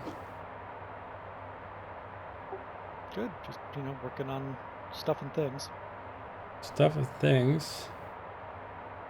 Outer, middle, inner. Oh my, oh my. Indeed. Good stuff, good stuff. Ran across kind of an interesting thing last night. The Boeing had an option for a self-contained cargo elevator. On a 707? Yeah. That is a choice for sure. It was 2,600 pounds of metal. Basically took 3 guys 6 minutes to deploy it, and it could do an 88 by 108 pallet at nominally 8,000 pounds, but max load it would support as a 10,000 pound load. That's not bad, not bad. I mean, essentially, yeah, you could probably like just, yeah, load it full of like some bulk cargo on there. That's quite a lot to put on a pallet. Though, although I'm guessing that since no other Boeing jet ever has that option these days, it's probably not all that popular. Yeah. Yeah, I'm guessing that it doesn't actually replace an actual ULD loader or something with actual loading capacity or capability. No, it generally does not. It's kind of like if you were flying in the more remote regions of the world and had cargo to load, you could use it, but it really wasn't intended as a permanent fixture in the airplane. I think it could be removed. I mean, I can understand their motivation there, being that it will let them. Back in those days, in the 50s and 60s, you didn't have quite as much infrastructure at airports. Nowadays, though, would you ever fly anywhere cargo-wise, where you wouldn't have appropriate ground support? Probably not. I mean, I guess that was the same motivation as what you had with very low gear on the 737, right? Where it was like, oh well, we want to be able to just plug stuff into the cargo holds. The same thing on the MD-80, right? Yeah. Where you didn't even have the air steer was built into the tail of the aircraft. What do you mean? Yeah. What do you mean actual support at the airport? Yeah, just take a forklift and load stuff into the airplane. Yeah. But at the same time, shoving in stuff by forklift, it's kind of a risk that you're gonna mess up your airplane. Mm-hmm. I guess that's why they kind of came up with belt loaders and ULDs actually. Because literally the good old forklift, unless you get the height correctly, well, that airplane skin ain't very that airplane skin ain't very thick, and the weight of a forklift with sufficient motivation behind it will easily puncture the skin and literally impale the aircraft on two spikes. Very much so. Typical fuselage skin thickness. I don't know if you've ever read up on it. I have. It's not very thick. It's only like, what was it, 50 thou? I'd have to translate that over into, hang on.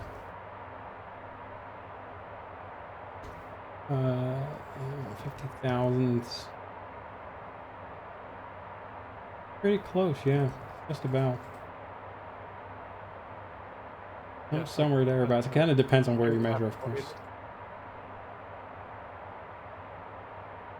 But yeah. It's not quite as thin as a Coke can, but not far off. Right. Yeah, forklift won't notice the skin as it goes through. Yeah. Yeah. So it's definitely a thing that you got to keep in mind. So I'm assuming that airlines weren't really all that big fans of that kind of an approach. Mm-mm.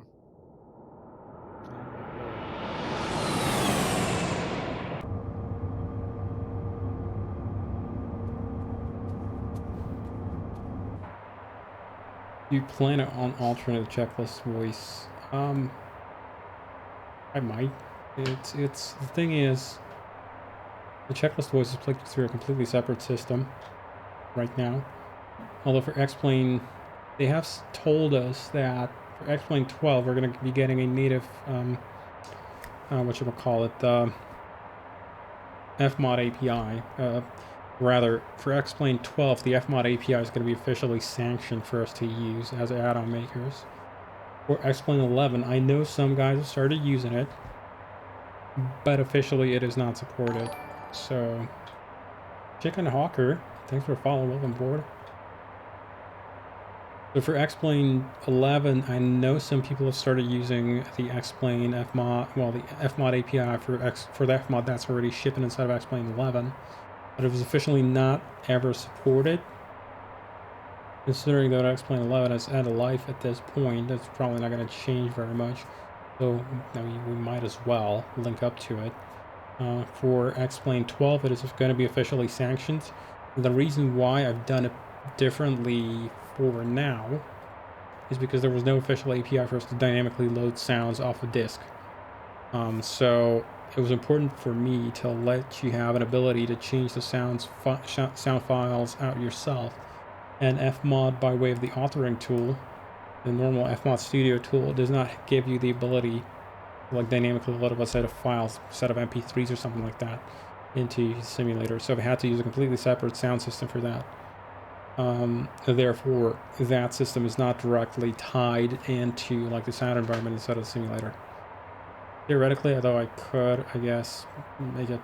There's ways to do effects on there as well. It's just a little bit messy, but doable. So yeah, that's the situation there. Anybody else got any things they want to talk about?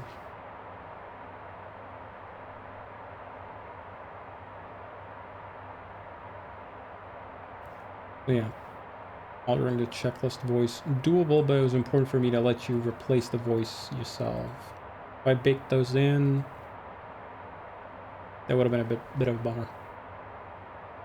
I did do that for the FBO though, because there I didn't really expect anybody. Thing is, the FBO's coding is so deeply tied into the way the logic is, basically, where the sounds are so deeply tied into the logic of the system that, I mean, what would be the point of replacing just the sound files to make it sound a little bit different? I guess for some people it makes sense. If you're like into having like regional accent variation, that might be a thing. I'm just messing around here. So they're roughly the same offset, my left and right. It actually explains something. I get audio glitch in my headset when the first call but it doesn't get recorded.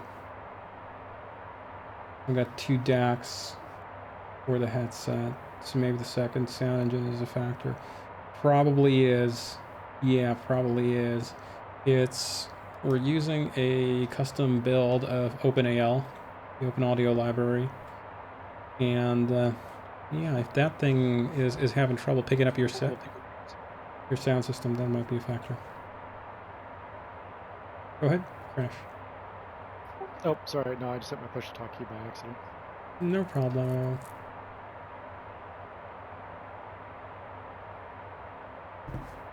So let's have a look-see over here. Charts are going away, and I don't need empty data on here. Okay, Foots is actually when we need to start thinking about entering pilot edge coverage area. Vicky is the actual entry point. Yeah, that is the actual entry point. Foots is the one before. There's 114 miles to Vicky. So yeah, I would say Vicky -5, give or take, is when we need to, well, Vicky minus, how fast are we going? 470 knots. Divided by 60, that's about, I don't know, like 8 miles per minute. 5 minutes, like 40 miles, right?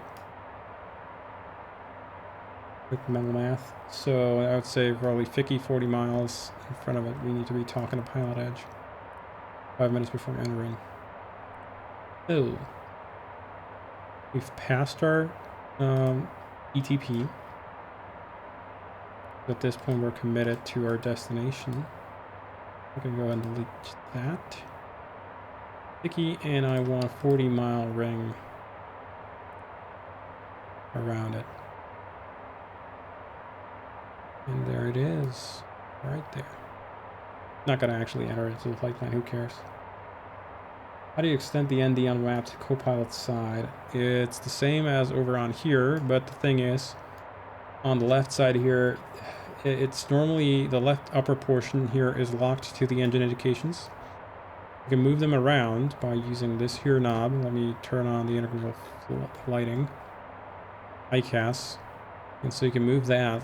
If I show you like this, move it over to the right, or they're both PFDs, and then you have the upper portion here available for your selection as well. And right hand side, you can hide it if I bring this guy up here with me, just by pressing upper menu. Select something different on there if you don't like it.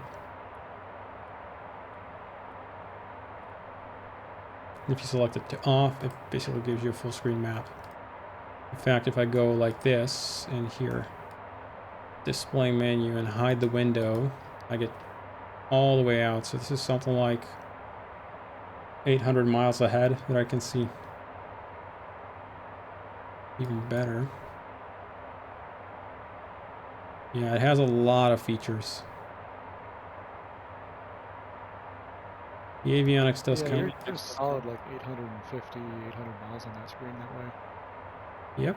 And if we go map symbols and overlay geopolitical map, we can even see the U.S. West Coast by now. San Francisco Bay. The border with Oregon. Sacramento right around there. And TO up here, down here, this would be Avenal. No. Not Avenal, the other one. AVX. Catalina, that's the one, yeah. Down here, this would be probably San Diego down, and Vandenberg Air Force Base is right around on this tip. Monterey, if memory serves, is just about here. Which is the most unused feature I've added to the airplane. The geopolitical map? No, I mean, that is used. I'm talking about unused. Unused feature, for sure in the map symbols, is some useless piece of junk like Intersections. Intersections, that's a good one. Or airways.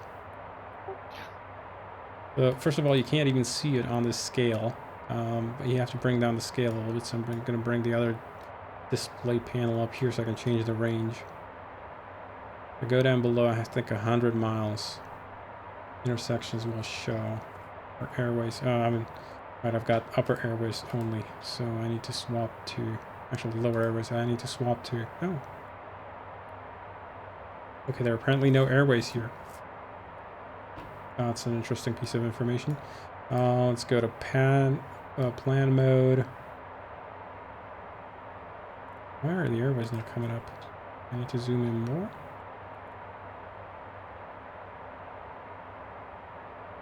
The hell?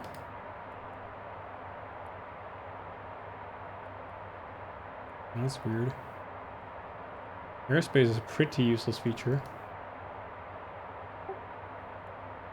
Yeah, I'd say probably airspace, airways, TFRs. Yeah, TFRs I haven't actually implemented, so I can't claim that that is a thing. But yeah, intersections are definitely terminal waypoints. Oh, there we go. That's the dumbest thing ever. Yes.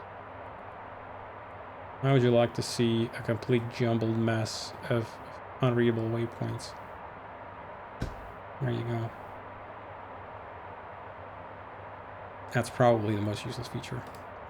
Yeah, 100%.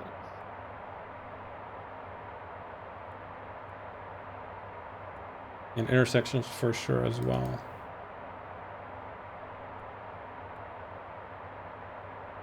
Although that is actually somewhat useful. Not terribly, but at least a little bit. And if I enable geopolitical map, will the airways then show up? Interesting. That's odd. I gotta check why. Geopolitical map should not be the thing that precludes you from having airways visible, but yeah, whatever. I want to bring you actually back into here.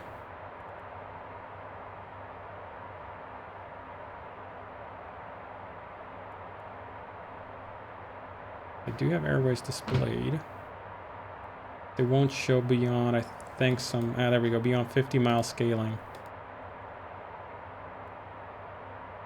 Yeah, so that's how useless those are. Has to be on the top of the list as well. Most useless feature, supplemental ground wing anti-ice. Yes. Haven't seen anyone use the second TCAS with all its complexity. Only once on stream where you showed it. Yeah, ITG Bliss. Yeah, it's another one of those. It's available. So there. full disclosure, there's not actually a second TCAS system, not even in the real aircraft, is what I mean, not just here. The aircraft only has one TCAS computer, but it doubles as your primary transponder. So go to tune TCAS. So ATC 1 and 2, those are not, are we in turbulence? I guess a little bit. Turn on turbo mode. We can do the pilot thing, I guess. And tell them to go ahead and sit their asses down. Not that button, that one. Attention, please. We have indications that we may encounter some turbulence. Please return to your seat and ensure that your seatbelt is secure. Well, local clock time is actually kind of, yeah, local clock time is kind of useless. That's true. Local clock time. Yeah. Yeah, I agree. That's pretty useless. Supplemental ground wing anti-ice is also, I mean, this thing took me several days to implement and nobody ever gave a crap about it. Like, has it actually saved anybody? I don't know. And, let's see. I mean, there's so many things in here, many of which people don't even know that they're there. All right, I was talking about the OTC stuff. So, there are 2 transponders on board, but if I come up here and transfer to the other auto flight system, it automatically transfers over. Ooh, I need to squawk on this one as well. So there are 2 transponders on board, but transponder 1 is the guy who has the TCAS on board. It's called the TSS 4100, the actual avionics box. It's a combination transponder and TCAS computer. Or TCAS question in a sec. Transponder 2 is a TDR-94 Delta, I think. And that is only a Mode S transponder, no TCAS. So, but because of redundancies and everything, they have 2 completely independent links to the avionics on board, each of the network buses that are under the side of the input concentrators in the avionics bay. So they connect to 2 separate points on the network, on the avionics network. And then obviously, you get 2 completely separate streams of information to them. The TSS also, when it's not the active transponder, has to communicate all the TCAS control data words to be sent over the Mode S transponder over to TDR to the other TDR. So it both can both act as a transponder, but when it's only a TCAS computer with the TDR being the transponder, it has to internally communicate over another bus. And even funnier is a lot of transponder control words are then transferred over a completely separate bus. It just gets a giant mess. The avionics set up to get this working, and the amount of data transfer that happens under the hood. I need to make a picture out of this, make this more visual, the ARINC 429 data network, so you can actually appreciate just how many wires and communications links there are. And Captain MO 215, welcome aboard. Thanks for following. Hope you enjoy your stay. So yeah, General Livingstone Seagull. I have a TBM question. Pop-up windows seem to follow mouse position. Is there a way to get the user fixed position, then have the position saved? Not at this time, General Livingstone. When I coded this initially, I wanted to basically work in such a way that when you need to click on them, they appear right under your mouse, so you don't have to drag them about. But yeah, in hindsight, that was not a good decision. Final deviation. Thanks for following. Welcome aboard.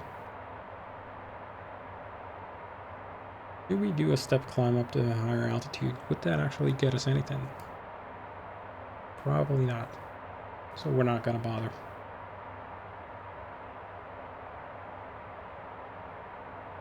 Yeah, it's a little bit bumpy here. We're just about getting ready to go past our EPU 4.0, which will trigger a low position accuracy on here. we've still got, let's see, 470 to there, 580 to Ficky, and at which point we would probably be, where's Rosen? The waypoint right after Ficky for us. Rosen is still inside of there. Mallet. Goats. The Goats is about, just about barely. SXC is yeah, that's Santa Catalina, yeah. So Santa Catalina is the first VOR DME station we're probably going to be able to use for navigational updating. Closest one anyway. Which means we are about 640 miles away from being able to do first update, so about an hour and something more. Which I would expect will be by like EPU 4.8 by the time we get there.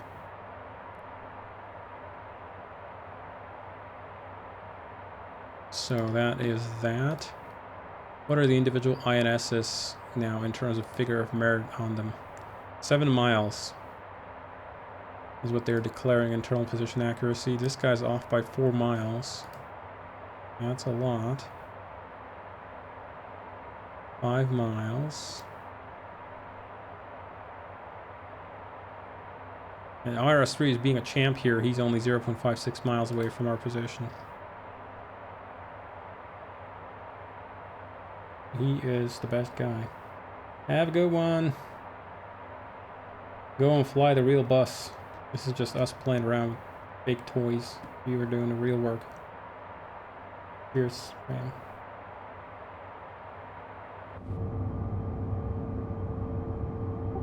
It's interesting what X-Plane does to the weather out here because there's no good weather sources. It makes it totally clear. I can't think of a time I've ever flown over the Pacific doing the Hawaii route that it's ever been actually clear like this. It's always a low scattered layer or a low broken layer at around like 2,000 to 5,000 feet. So probably is because the fact that the old, there we go, low position accuracy, low position accuracy, low position accuracy. So yeah, they are now unhappy. So X-Plane 12 probably is gonna fix this. I didn't, obviously I didn't check it. Even if I knew, I couldn't really tell you. But as far as I understood it, Austin is pulling a lot more data to synthesize X-Plane 12 weather. Have a good one, Jono. Thanks for the hard work of this and doing it every minute. Have fun showing a real pilot how your sim works, and he was blown away. Excited to see what's coming down the pipeline for this plane. Oh yeah, we got still stuff coming. Primarily short cockpit's gonna be a thing on here.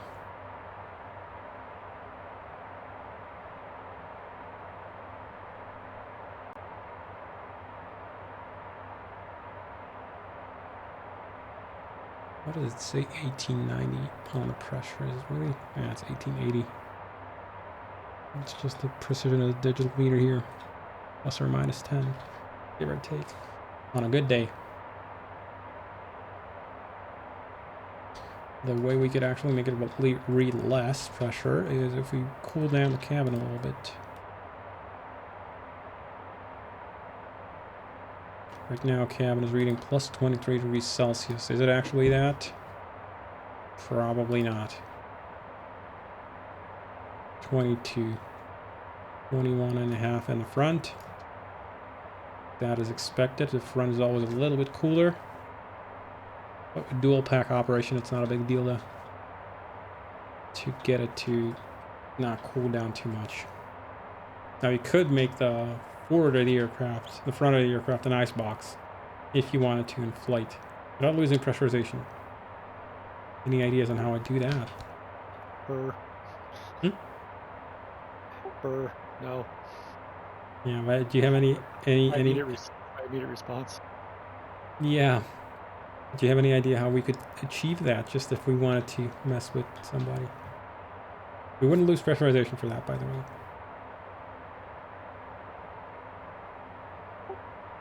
I mean, you could just turn off pack 1. Yeah, close. That's one part of it. And S Green 9112 picked up the other side of the equation. Yeah. Shut off pack left pack, which is the one that feeds the cockpit, and close the door. Let's do that. And what's the difference between regular and therapeutic oxygen? They're both from the same bottle, so it's no different. They're just oxygen. And the difference is therapeutic oxygen has outlets along the... Somebody forgot to shut this off. Totally, that wasn't me.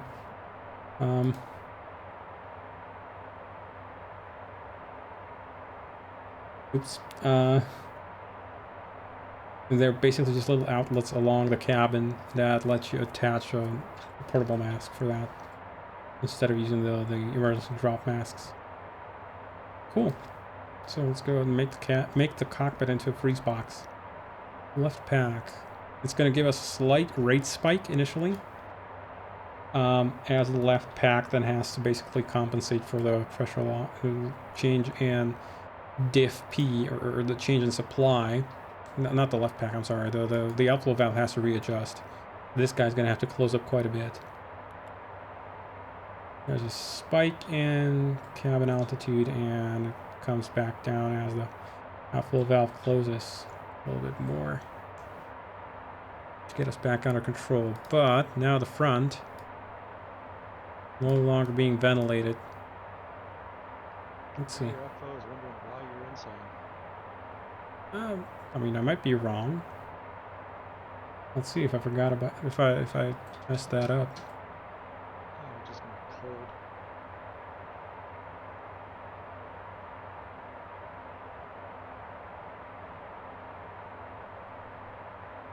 I wish this thing had like a countdown egg timer. Set it for like 20 minutes so don't forget. Don't even joke. Drives me. What do you mean, egg timer stuff? Yeah. I wish it had any kind of countdown timer. Maybe only count up.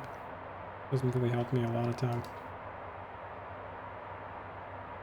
I'm sure it costs $1 billion to buy this piece of junk clock. I still don't know how much it costs to put the egg timer in the cockpit of a G4. Well, I don't imagine it was cheap though. question is well, there's two things. There's two factors to consider. Is one of them is monetary cost, and second of all, second one is probably the cost of your nerves as a pilot.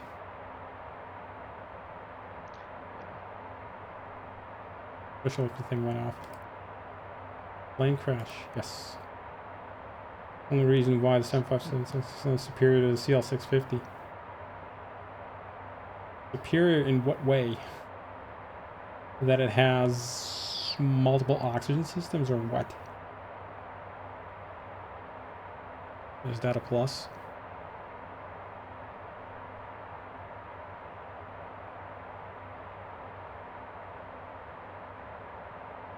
We're not cooling off nearly as much. I'm guessing it's because of some greenhouse effect because of the glass here or something. The sun should be about... Yeah, there you are. I'm looking based on the position of this shadow. Alright, egg timer. Ooh.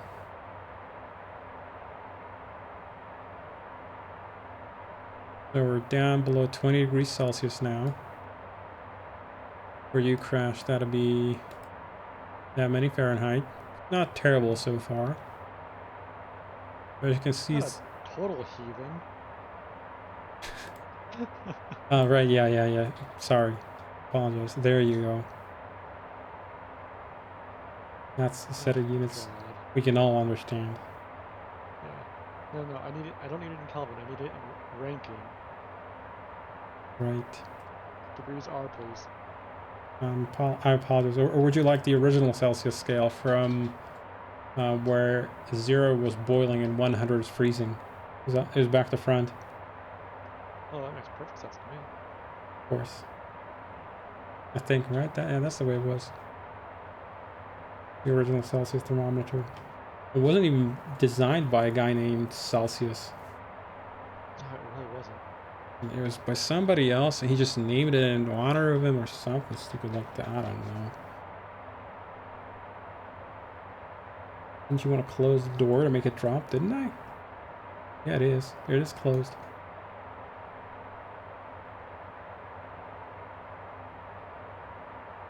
It most definitely is very closed. So the number 2 pack, the right pack, has outflows, conditioned air outlets below this sofa here.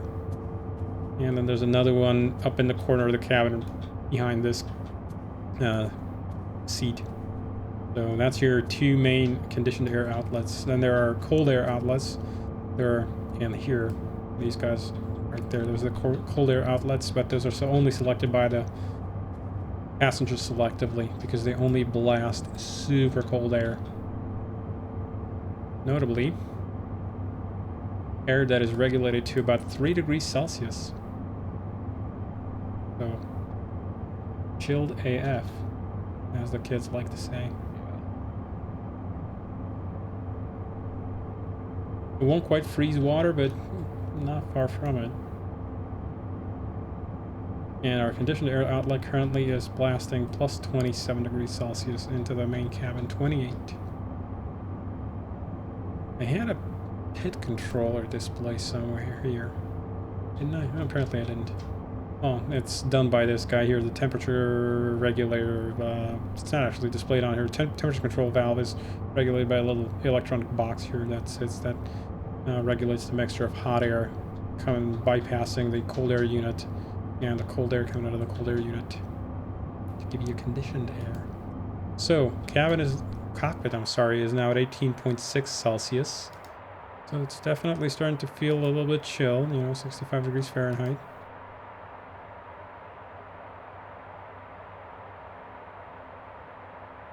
It might just be because of the fact that it's sunny outside. We might just be able to get away with not completely freezing this place up. And a giant windshield up here working as a nice. Yeah, I mean you're insulating 1500 watts just about. Yeah, insulation. Yeah, through the glass. Yeah. Hang on, let me think. Insulation. No, that's for the skin.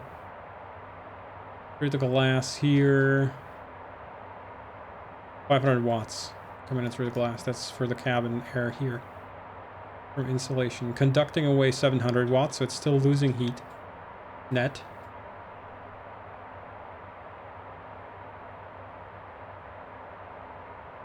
And let's see, heat exchange into the inside.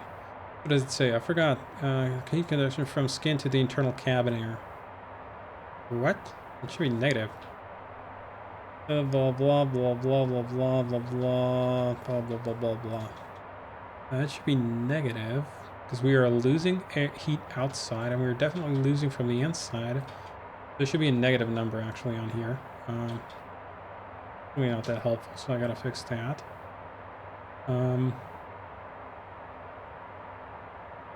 So we're losing heat out of the cabin air here into the skin and through the glass outside by way of conducting, emitting 22 watts by way of emission directly from the air. That's not really much. And we're insulating. That's basically air that radiant energy that gets into the cabin here through the glass and it basically gets trapped because it bounces around and can't escape back out through the glass. It eventually basically gets absorbed by the air. Or I'm simulating the insulation here to be more like the fixtures inside of here that are not the skin that capture the radiant energy and then basically re-radiate it out to the air. So stuff like the glare shield here. So yeah, we're insulating about 400 watts over this space pretty much, which would make it still pretty warm to the touch.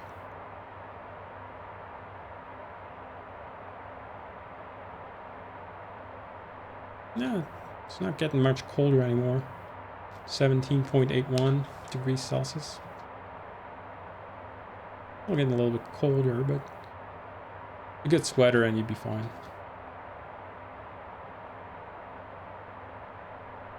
And of course, open up the cabin door and it'll basically get a bunch of warm air wafting out from the cabin and a bunch of cold air spilling over into the cabin. Well, let's try that. We've got the time. We've got the messing around time. Wait, hang on. Let me see. Probably this is getting started.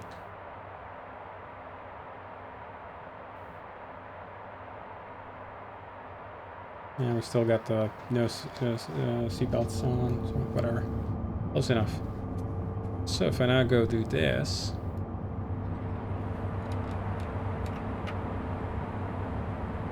There we go. Cockpit air is warming up. And this guy's cooling down. As the air, so to speak, fell down. Sorry, not the other way. The forward one kind of spilled out the front. Stop it.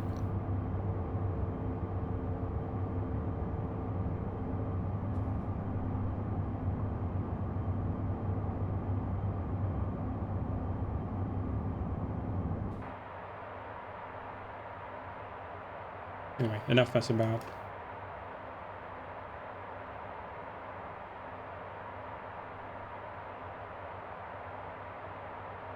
Back coming back on.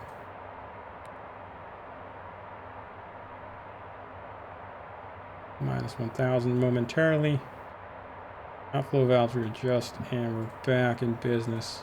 Cabin actually, cockpit air quickly warms up where the cabin temperature control system catches on and starts re-regulating the air back down to a sensible temperature. There we go. Much better. Yeah, the packs have a lot of output. Single pack operation, not altitude limited up to flight level 410. Although in descent, it will get kind of cold in the aircraft. Especially at night, on a cold day. It will get almost down to 15 degrees Celsius. If you're on a single pack. The pack literally just can't pump enough warm air in, or warm enough air.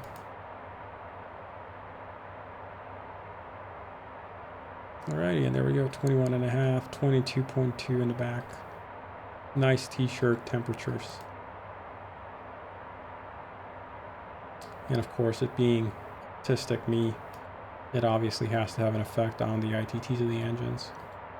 Oh, of course it does. Why wouldn't it? Literally can't do without. Conservation of energy. Not a proper, yeah, it's not a proper model if it doesn't. Right? Conservation of energy literally prevents me from doing anything different. And here are the outflows coming out the outflow valves.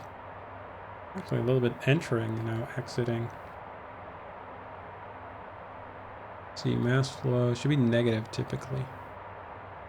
Although no, I'm sorry, this is the net flow. Right. Now it starts making sense. Net. Yeah, this is net outflow of mass. So if the cabin pressure is balanced or cabin altitude is more or less stable, this will pretty much be zero. We're oscillating around zero. Obviously, the outflow valves are very gently adjusting constantly. So this guy's, yeah, he's oscillating at like a fraction of a millimeter of open state. That was always one of the biggest worries about having to go to a manual pressurization control. It's just like those valves are so sensitive.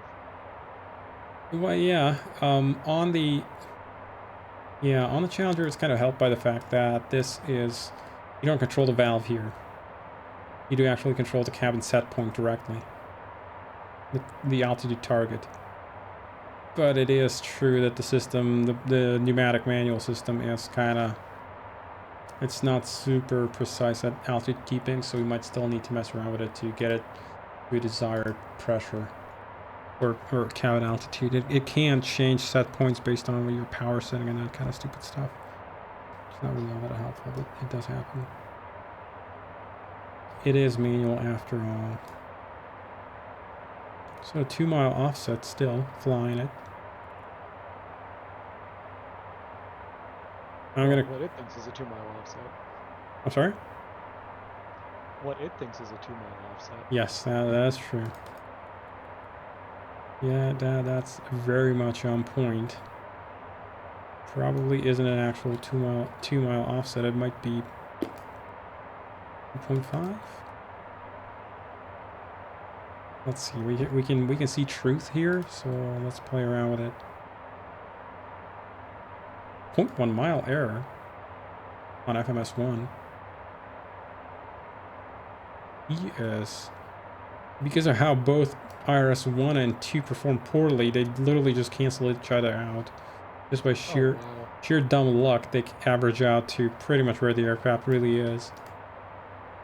Let's have a look at IRS 2, or FMC 2. He's also very close, and FMC 3 is probably going to be also very close because he's only got the IRSs go off of. Yeah, 0.13 miles. So just by sheer dumb luck, we're performing. I call it accidental excellence. Definitely. Can't call Jenny on this guy here. We'd have to call her on the sat phone. I haven't installed Avatab. If I would be in a good pot, I probably would have, should have, could have. Would have, should have, could have.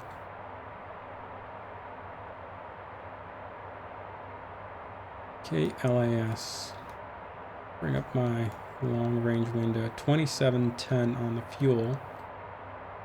Takeo, which we passed 7.2, 7.3 really after rounding. 6.9 on the chart, so 300 plus extra, 300 pounds extra, so we're pretty much exactly on the money. We overfueled by about 200-300 pounds. So I call this good enough.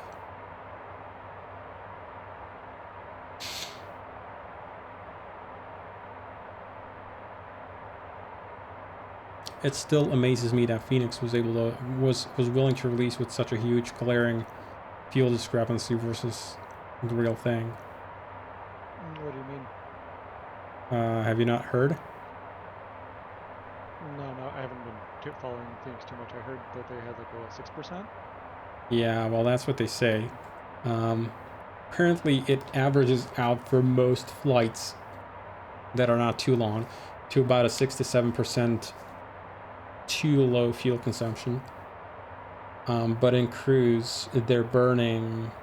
They basically are It's the Airbus A320 CEO, so the old engines, but it's burning as much as a Neo, which is to say about 20 to 25% less per hour in cruise than the real thing.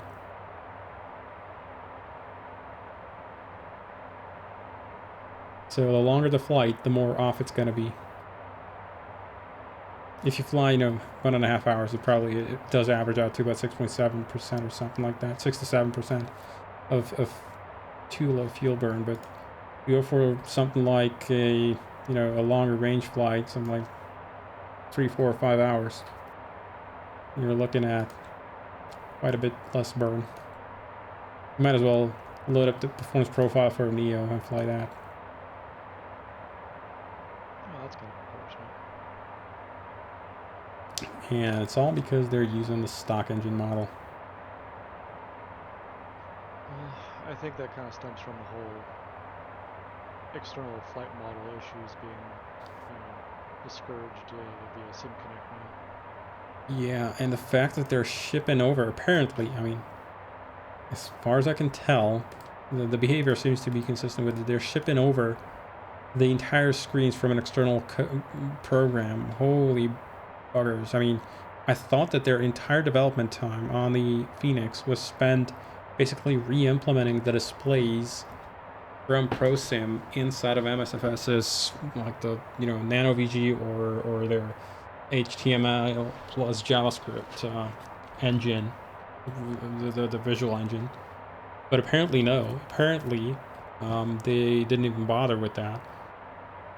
Instead, they're literally just showing them off as pictures over SimConnect. that is, Wow. yeah, and so they have like problems where, for whatever reason, SimConnect is not guaranteed delivery and is not synchronous with the sim. So you could easily get like sim running at perfectly fine 30-40 FPS. There we go, that's some weather. Sim running at 30-40 FPS. Well, I'm pretty sure though, that's slight error here. Nano is, clouds this high would not have that flat bottom. They're not, probably not, you know, conventional cumulus from a diabetic rise. Anyway, what was I saying? Right. So the problem is SimConnect is not synchronous and is not guaranteed delivery. So when the sim gets busy, SimConnect is gonna just start dropping messages because you're low priority. So what ends up happening is, yeah, you literally get like stuttery screens, something like somebody's talking about like 1 to 2 FPS on their primary and flight display, navigation display, almost down to 0 FPS. It basically just stays frozen. Not the external application that draws them got stuck. It's just SimConnect decided that today it is not going to deliver your data, just because it's gotten busy. And I'm gonna pre-tune Los Angeles Center here. When yeah, and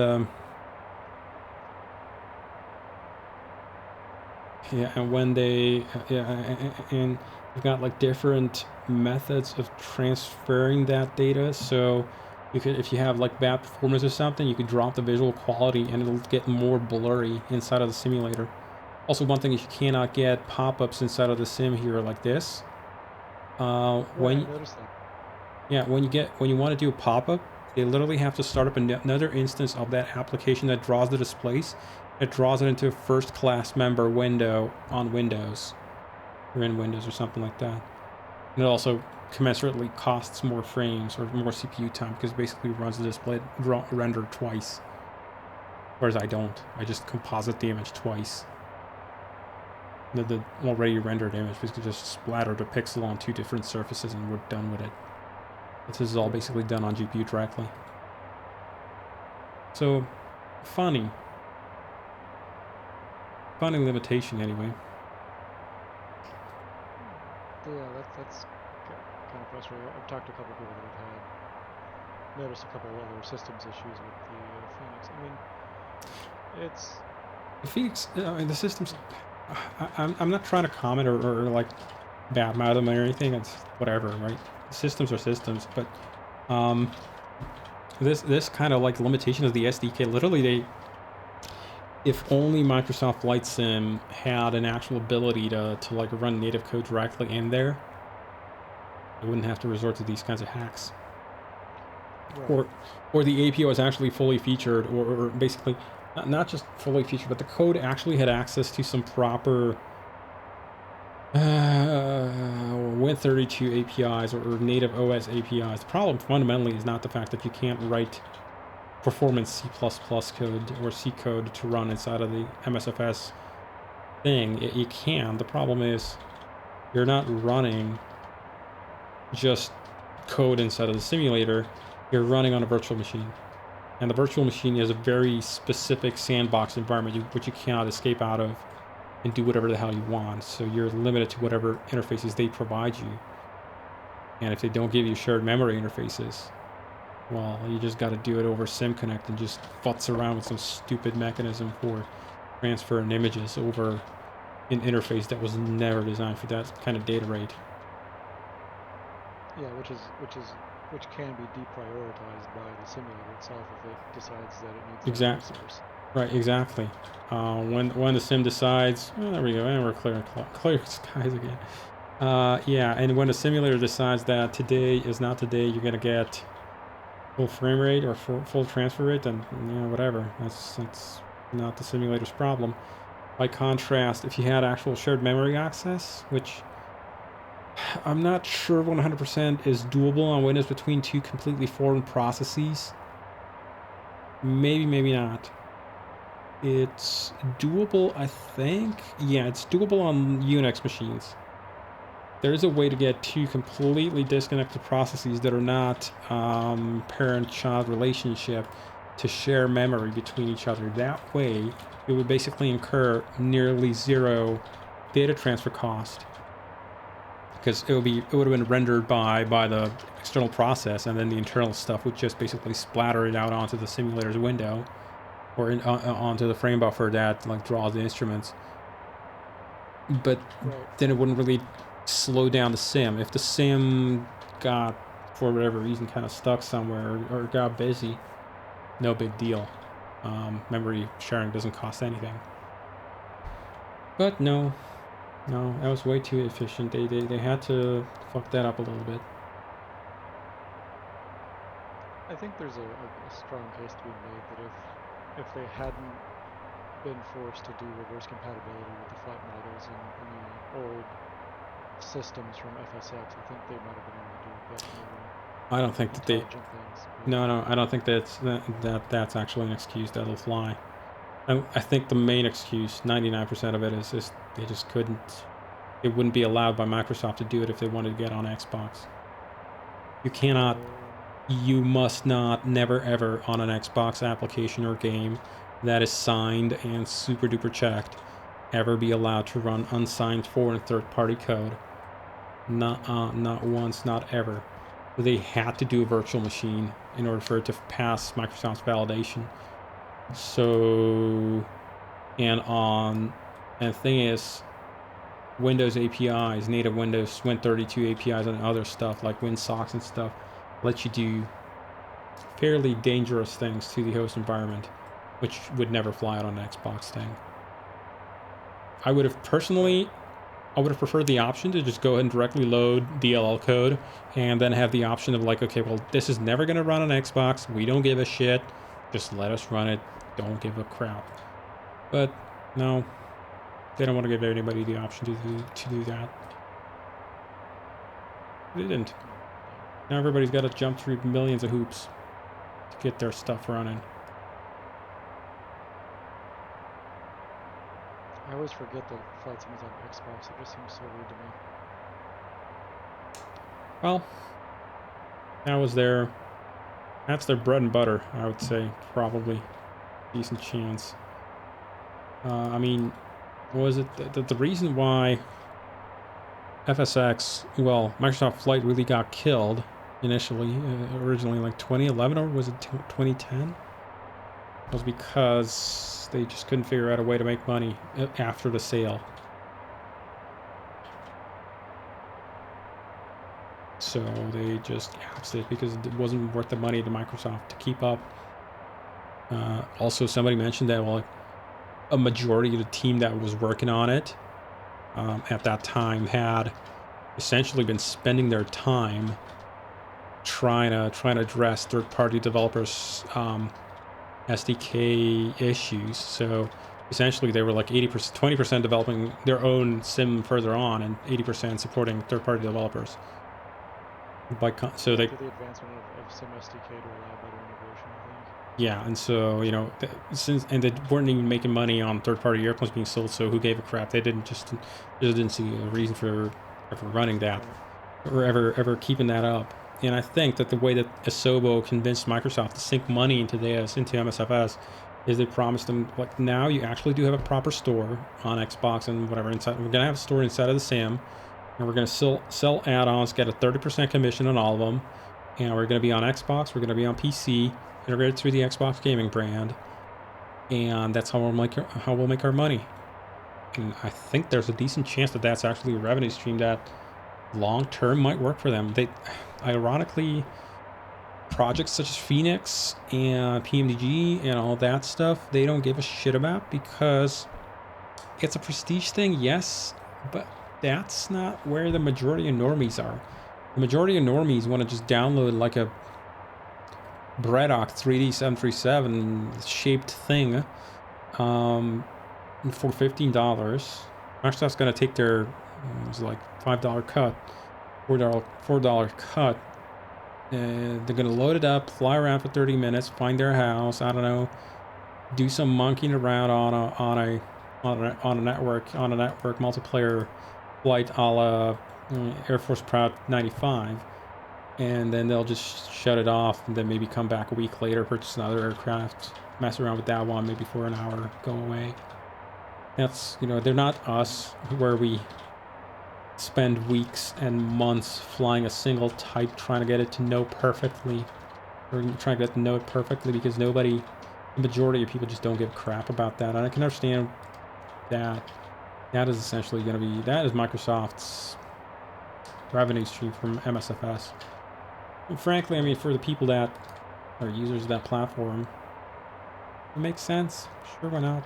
I mean, they get a free sim, so to speak, for the cost of that Xbox subscription bullshit. I mean, yeah, you get, what is it, Xbox Pass, Game Pass or whatever, and yeah, you get Flight Sim right there for you. It's free with it, isn't it? Yeah. Well, so much the better, I guess.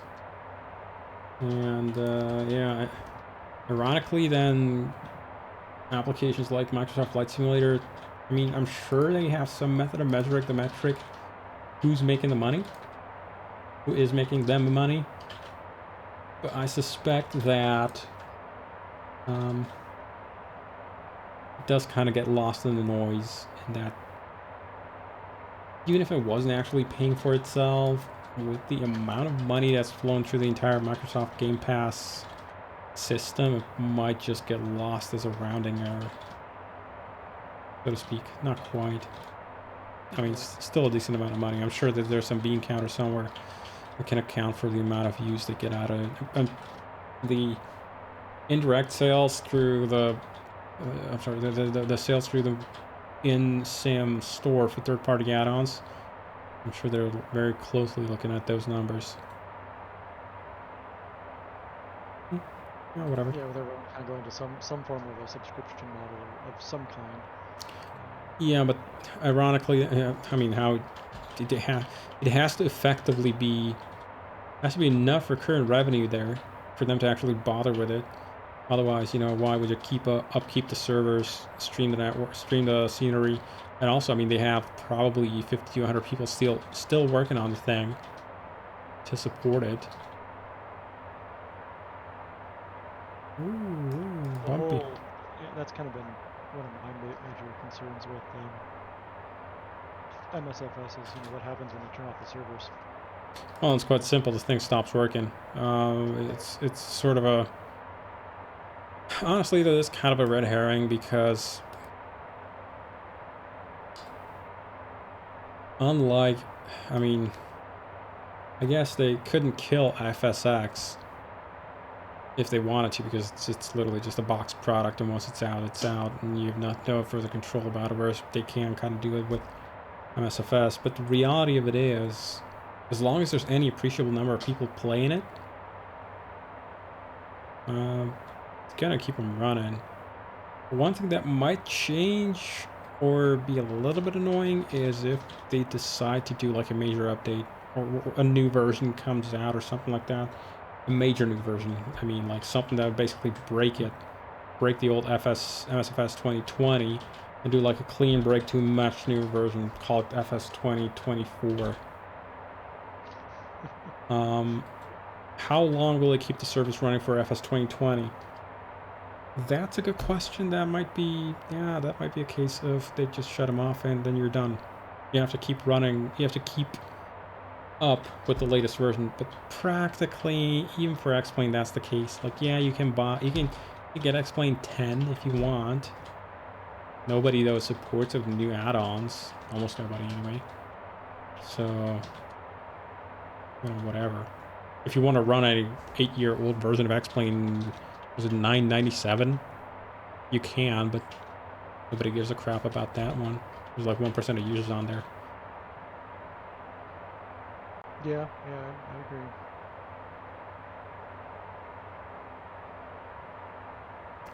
Yeah, I'm not too fussed about it. With losing sleep over the fact that there might be issues with keeping it running for forever.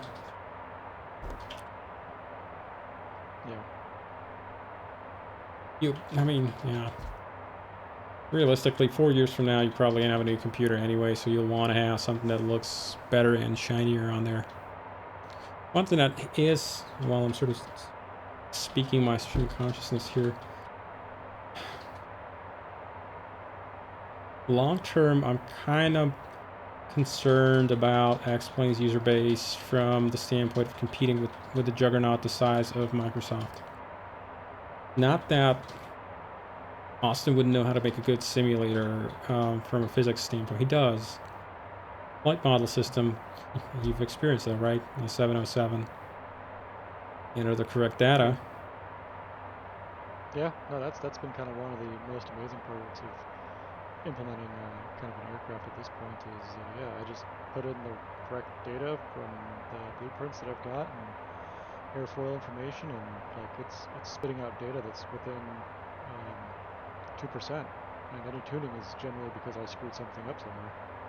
Yeah. And so it's not that the physics part is what I'm concerned about it for X-Plane. It's more the visuals. Laminar simply does not have the manpower to compete with Asobo. Laminar does not have 50 coders working on just a visual model. They just don't. It's more like 5 or 6 people. They're good, but unfortunately the reality of it is that they cannot themselves bootstrap something like the systems, the complexity of that Black Shark AI that generates scenery for Microsoft Flight Simulator on a massive scale off their imagery. They can't afford to pay $100 million for Maxar satellite imagery every year. Just don't have the budget for it. So, and licensing it for use within the simulator. So Laminar does the other approach, is they'll try auto-generating a believable world, but just, I mean, being completely honest here, it's never going to look as good as photogrammetry, where we have good photogrammetry and aerial imagery processed through a good AI and draped onto the scenery with potentially thousands of hand-placed objects that somebody just got paid to go through. I don't think that they're going to be able to compete on that. They can get the engine reasonably good looking, and with good textures, I would say you can get, I'd say within 10 to 20% of the look of MSFS, but I don't think it'll ever be fully there. Right. If X-Plane improves, MSFS is going to keep on improving. It's just going to keep that kind of gap there. So it's largely a case of like, how do you compete with somebody who can literally just spend $100 million on a piece of technology and not feel the sting? Yeah, that's a fair point.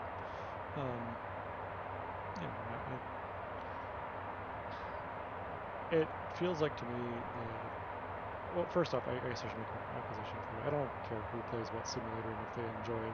Like, I think it's great. You know, if you're flying a flight simulator and you're enjoying it, Sure. awesome.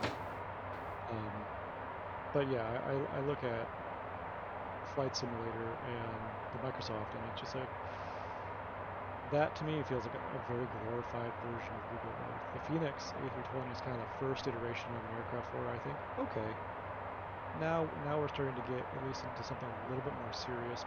PMDG kind of along the same lines, but Phoenix really being accessible to the masses. You know, for what is it, $50 or $60? You know, that it's a good value proposition in my head. And so, but before that, it was, you know, I didn't really see any serious value added benefit aside from the scenery, because I don't really believe in the flight model implementation that they're working with. Sure. I mean, can't argue with the fact that, yeah, their flight model is a little bit poo. Their ground model is complete shit. But the reality is that doesn't sell the flight simulator. It's the eye candy that does. Yeah. Sadly, that is simply a fact. It's, you know, we are, the people that are here on the Discord, we're the 5 to 10% corner case. The 90% case, that's those Xbox users and those people that never come on Discord that just, at least not our Discord anyway, they're just going to monkey around in it for a few weeks and then shut it off. They might buy some add-ons. I don't think they're going to buy PMDG or the Phoenix, because those are way too complicated products for them. For the average home user. I mean, we like to point at like Navigraph surveys and say, you know, whatever X-Plane has 40% of the user base of Microsoft Flight Sim. If you know, put all the versions together, the problem is that is polling Navigraph, more or less Navigraph customer. Not quite. I think they've got some reach outside of their customer base, but they're pretty much flight sim enthusiasts and hardcore simmers, which are, again, part of that 10%. So what we don't see is that giant tail, casuals and people that are never going to buy add-on nav data. People that'll never buy anything that is not inside of the Microsoft Store. And I mean, yes, question is, does X-Plane even want to compete for those? Theoretically, X-Plane kind of does compete for those, but on a different platform, so that there's not direct competition. So it's more like X-Plane on iPad. That's sort of where a large chunk of users is, which we'll never reach. Do we care about competing there? And by the way, I don't think that people that are not on, like for example, the Phoenix is going to bring, yeah, Phoenix is affordable. Frankly, it's underpriced, to be completely honest. That's because they didn't have to buy they didn't have to build the thing from scratch. They literally just piggybacked on an existing project, just found a way to put it into the sim and put a very pretty face on it. But I don't think that the Phoenix is going to be able to reach everybody in Microsoft Flight Sim, especially not the casuals, because, you know, if you're not in their official MSFS store, they have their own internet sales website, sales platform. How frequently do you find those? I mean, literally on X-Plane, I know of only 2 stores where you can buy stuff. I guess Threshold is a third one, but yeah, practically there's only like 2 or 3 places that people know where they're going to be buying add-ons. Everybody else is kind of up shit creek without a paddle. If anybody tries to sell an X-Plane add-on that is not sold on one of these 2, maybe 3 big ones, they're going to see tiny sales. Pretty much only word of mouth. Phoenix does have a lot of notoriety because of the hype, but unless you have a lot of pull in marketing, people are just not going to know anything about a Phoenix. They're going to look on the built-in store. If they don't find it there, it might as well not exist. That's a good point. I'm going to totally ping pong and sidetrack here. What does your shirt say? Should I make it bigger? I can't read it from my screen. It says, so long and thanks for all the fish. Oh, nice. Yep. It's one of those funny t-shirts. Very funny. That's cool. I thought I was wearing the other one, the seal one today, where I have a cartoon seal giving you a thumbs up and it says seal of approval. But Oh, that's funny. But yeah, today it's the Hitchhiker's t-shirt. I have a bunch of those from, I don't know where we bought them, like QWERTY or someplace like these. We find these comic and pop culture inspired t-shirts. They were good price, good quality. Just bought them in bulk. Yeah. I'll be right back. I need to step away for a couple minutes. Yeah, have fun.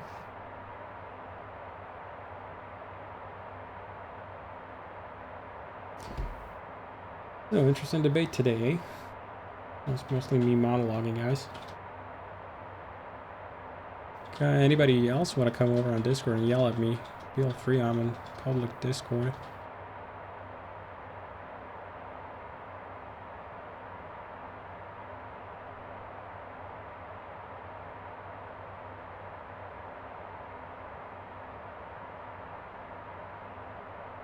So yeah. We've got about, how much we got to Vicky, or rather to the point where we're going to be crossing the thing. Index, fix. 40 mile, we got 141 miles to go to there. 18 minutes until we gotta stop talking to Pilot Edge.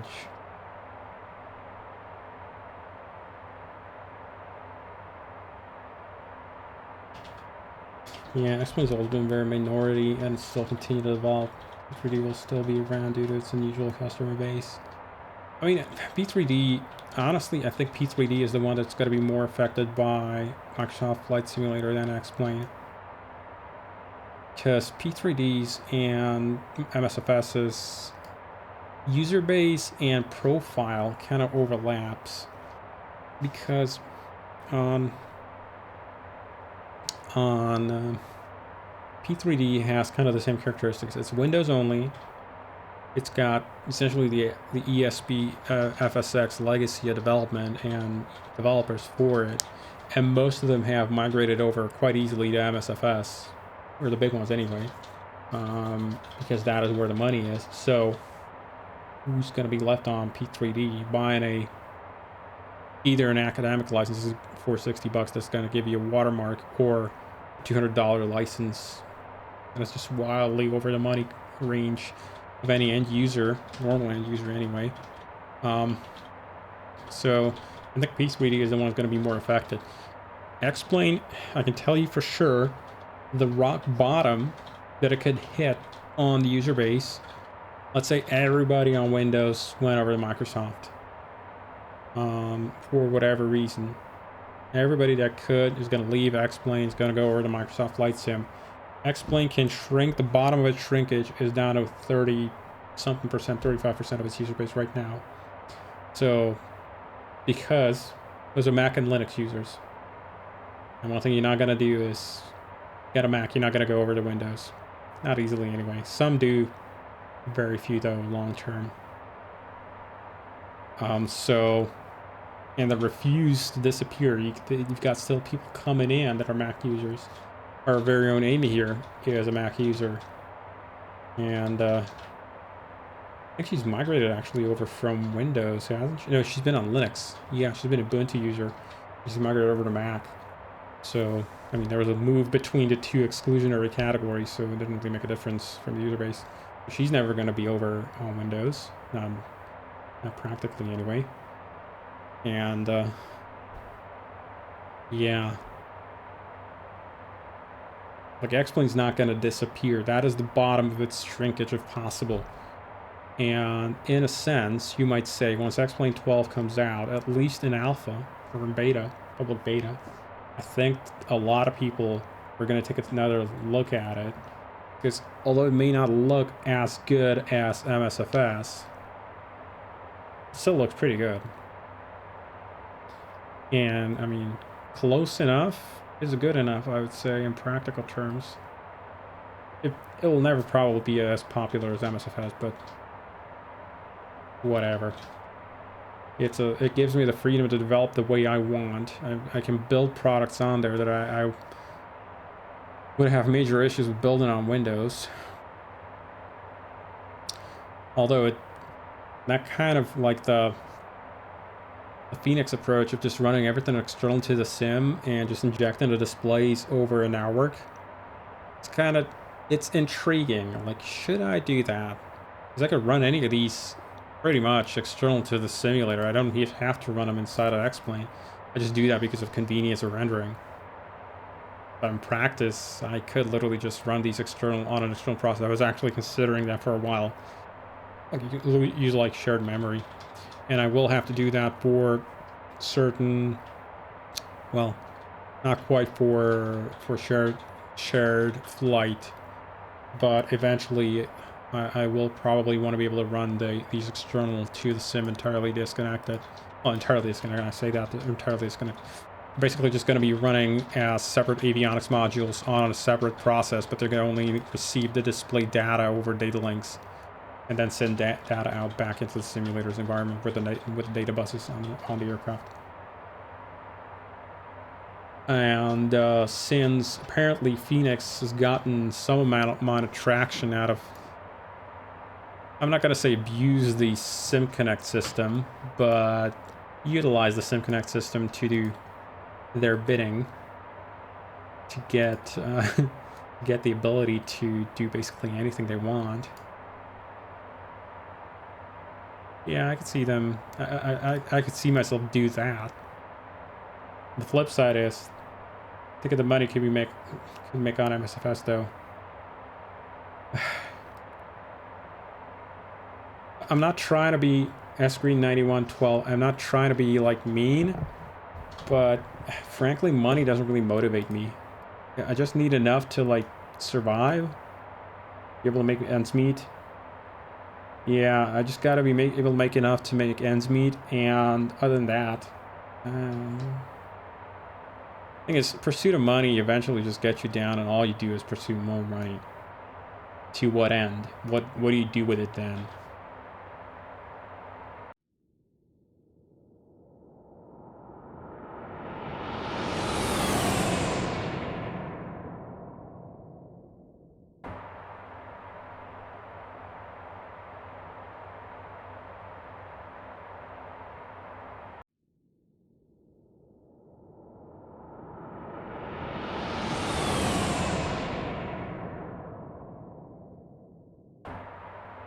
Build a rocket and go live on Mars.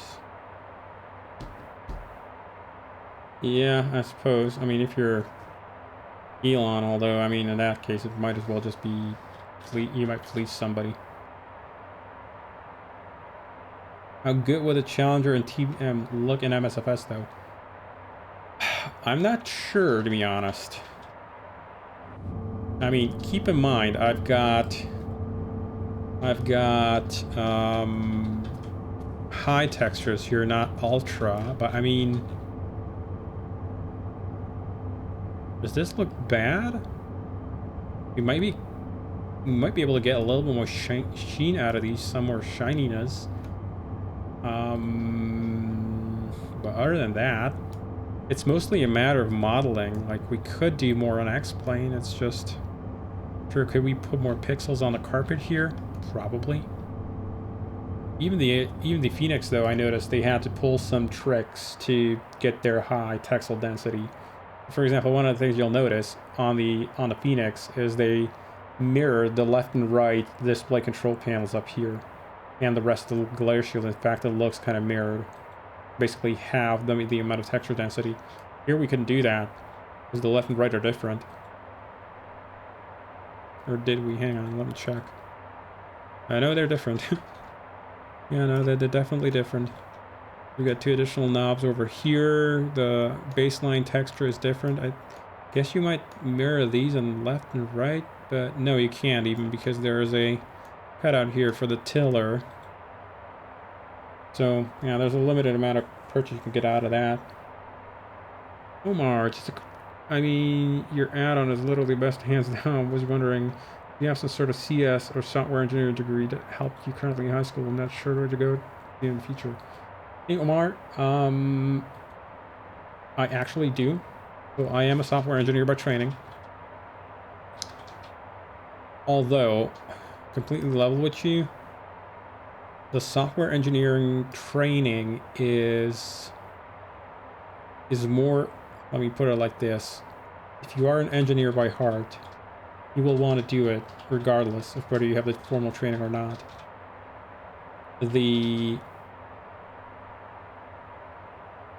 We're almost within range of starting to pick up nav aids. I'm gonna jump off Discord here so that I can focus on flying. So, just tuned in. Why is this not your A220 project? Meow and fly? We shall see. I don't know. We're not sure if the A220 is going to be the next project. Maybe, maybe not. Maybe something different. Global will be perfect, but admittedly, business jets do not make as much money as airliners. I said I'm not really in it for the money, but at the same time, making a project that's going to be appreciated by people does have. Will the CL650 come to MSFS? Not for the foreseeable future JTX 87, I'm afraid. It will require a lot of re-architecting. So Omar, to your question, if you're an engineer by heart, you will want to do it regardless if you have training or not. What's the thing that actually gave you all the information needed in terms of programming skills in particular? Well, having an elder brother who knows how to code is not a detriment, which is how I got myself started. But really, it's about you have the drive to do something. For me, I wanted to make games. I wanted to make games I'd like to play. So that is usually how you get into that kind of stuff. So yeah, that is usually how you do it. Try and pick out something you want to do, and do it. And by the way, recognize that it's not going to happen overnight.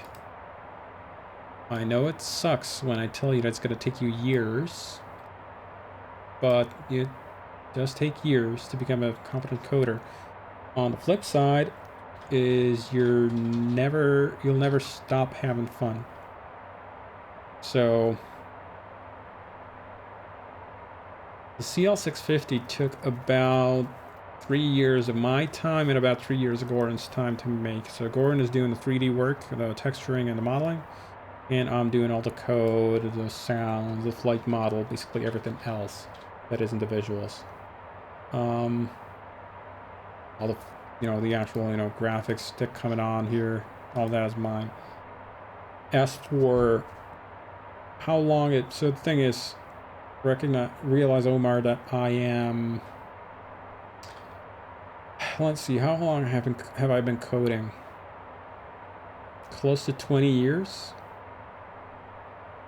Yeah, so when I started on a Challenger, I had probably somewhere on the order of 15 to 17 years of professional coding experience under the belt. Well, 10 years of professional coding experience under the belt. You just say it like that. So, give or take, this kind of project is not your first rodeo. When will weather radar come? When X-Plane 12 gives us the new API that's going to be used to drive it, because there's going to be a massive change in the weather system in X-Plane 12, so I didn't want to bother implementing OpenWexer interface.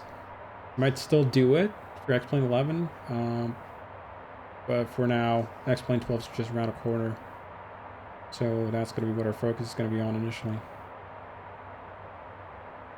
X-Plane A220. It's a cool plane. Definitely good looking. Gotta say that. So yeah, I wouldn't say no to that. 3 minutes until we gotta talk to... Pilot Edge.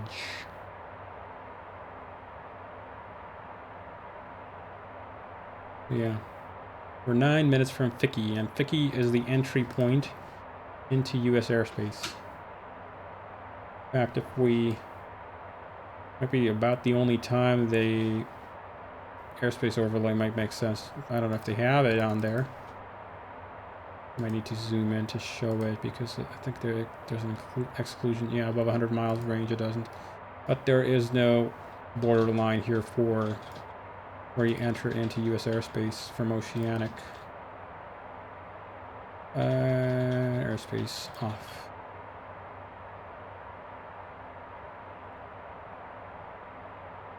But yeah, that is the entry point. So when we're about 5 minutes from there, we gotta start talking to Pilot Edge.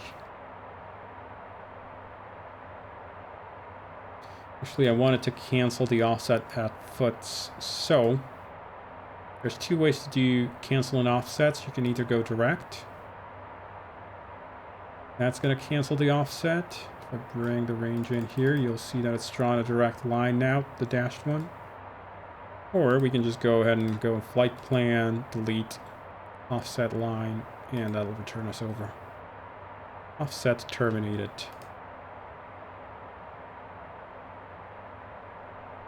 And that's it.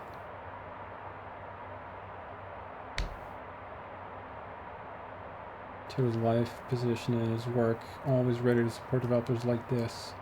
Oh, my pleasure.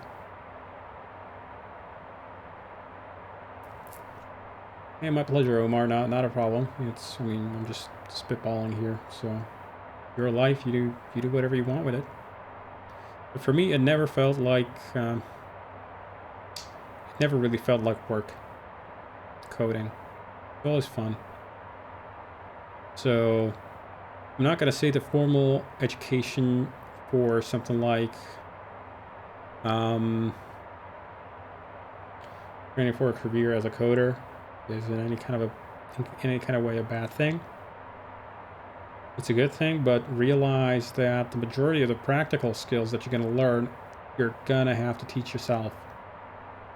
What formal education is going to give you, go to some like a college course or a CS course or something like that, is going to give you the theoretical underpinnings. So understanding things like general algorithm design, what is a state machine, how to write parsers. I mean, what even is the theoretical computer science concepts like structuring of languages. Let's see. Good old time complexity of algorithms, that kind of stuff. It's not going to teach you, for example, if you go to college course, it's not going to teach you how to, I don't know, use a particular development environment. They're not going to teach you a particular development environment that you're going to learn, that you're going to want to use in an actual job. They're not going to teach you how to do like game graphics or do like real-time graphic rendering, that kind of stuff. They generally will not go into that, but they'll teach you enough fundamental underpinnings, and you should really be picking those up by yourself from the internet. I mean, there's a billion resources these days, so that shouldn't really be a problem. Does it mean you can't really work with just a CS degree? You'd need some experience first, I guess. Correct. Yeah, you can't really. The CS degree itself is more of a theoretical degree. But while you're doing a CS degree, it doesn't mean you can't play around with stuff at home. Of course you can. You can do it right now. Yeah.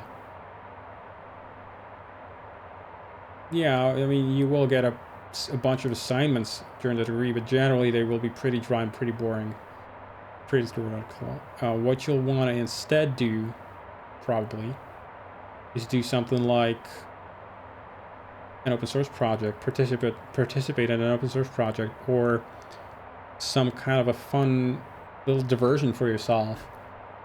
I had a buddy of mine during college. He was doing a 2D top-down run and gun shooter kind of game. And that's where he taught himself 3 Pascal of all things, but whatever, that was his choice.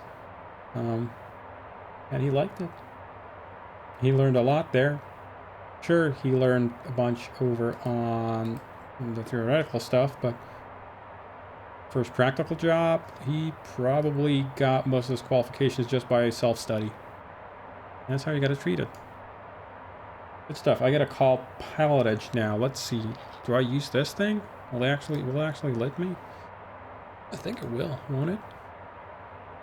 No, indeed, I can literally pick this up here.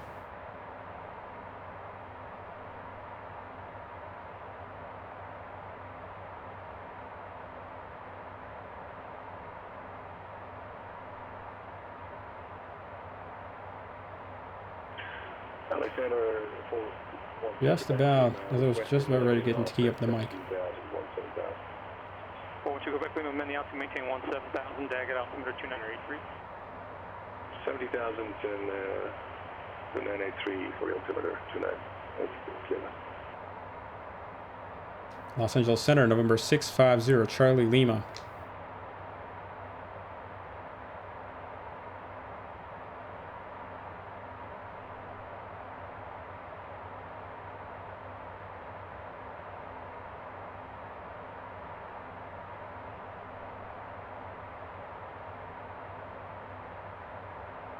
Maybe. Go ahead. November 650 Charlie Lima is a Challenger 600. We're coming in from Oakland Oceanic, flight level 370. Currently located 25 miles southwest of Fiki, Foxtrot India Charlie Kilo Yankee. Looking for clearance to enter controlled airspace and clearance for the IFR flight.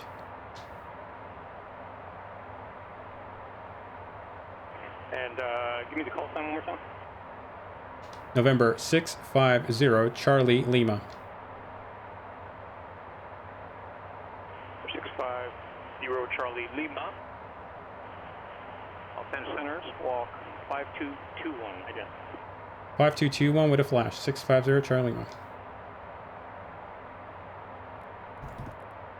There we go. 5221 and an ident.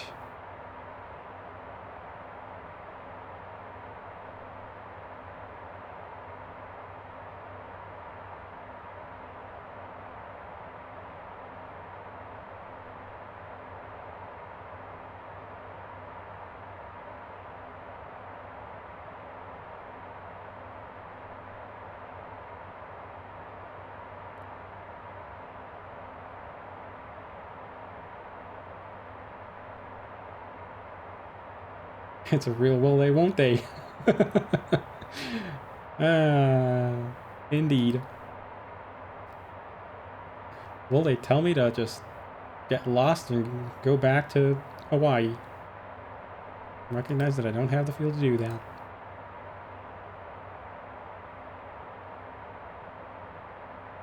You can feel the wheels of time grinding away there.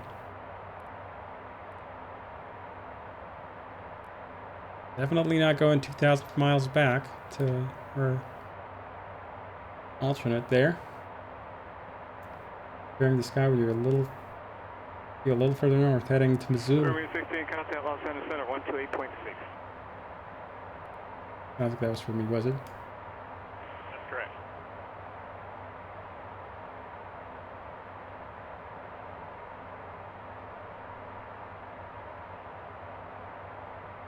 Answer and leave. And I saw you, Keith. I saw your message on Discord. I just didn't have time to respond because I was on stream right there. Funny enough, I actually have my own VNAV woes today. So with your wing 16 on the Puddle to departure, maintaining 150. Call me via the first. Hey, heli pilot, how are you? Chris. That was partial blocker, 522, Papa Mike, SoCal departure, radar contact, maintaining 4,000. Wing 16, Los Angeles Center, maintaining level 3, correction level 230. Come on, maintain flight level 630, swing 16.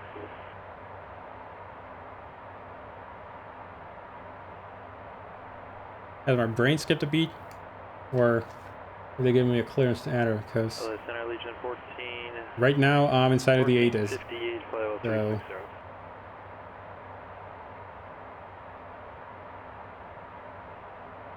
hopefully they're not scrambling fighters. 1458, Los Angeles Center, roger.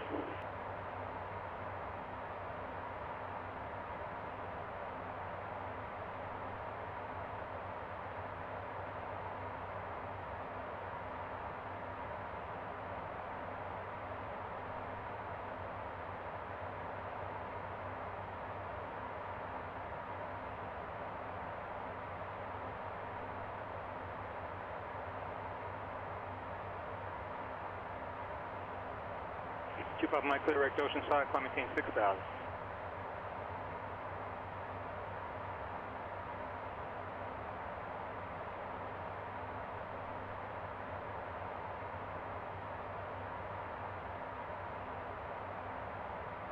Los Angeles Center, November 650 Charlie Lima. 650 Charlie Lima, I don't see you anywhere. Verify the transponder 5221, identify. 5221 and with another flash. 650 Charlie Lima. 0 Charlie Lima, I see you now. I was looking far enough. Radar contact 190 miles southwest of Los Angeles. And clear to Las Vegas Airport as filed. Maintain flight level 70. Clear to Las Vegas as filed, flight level 370, 650 Charlie, my position checks. Thank you. Wonderful. I was just about to punch in Las Vegas into... Yep. Or Los Angeles. Damn it, this is good. Casually connects the PE and DCS as an F-16 Vandenberg to intercept November 600 Charlie Lima. Yeah.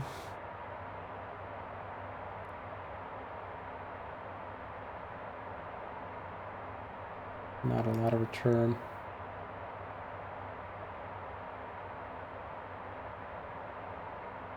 Massive time difference between the West Coast and the islands. Yeah, I mean, one thing that might be interesting, Keith, is once en route CBDLC is available, perhaps cover Oakland Oceanic via CBDLC only.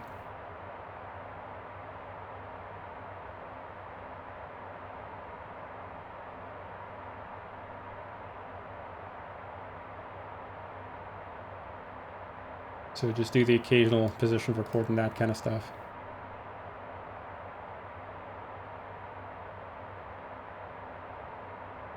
Just a thought, just a little something to think about. So do some position reporting or position checking, fuel checking actually. Why does it not give an altitude where we passed Vicky? 370, 4920 on fuel. And we expected 4.5. Okay, 4.9. Good, so 400 kilo high. Not out of the question if workload isn't too high. Yeah, for the thing is, for CPDLC and for Oceanic, you wouldn't really have to do a whole lot. East Coast, yeah, they probably want the East Coast more. Sakurahana uptime, I don't have a bot or anything like that, but I mean, here's the flight time. 4 hours, 27 minutes. So, yeah, pretty much. We took off probably 45 minutes after stream start. Hawaii Edge as a project when I retire. Ah. But it doesn't run bots. No, I am a bot myself.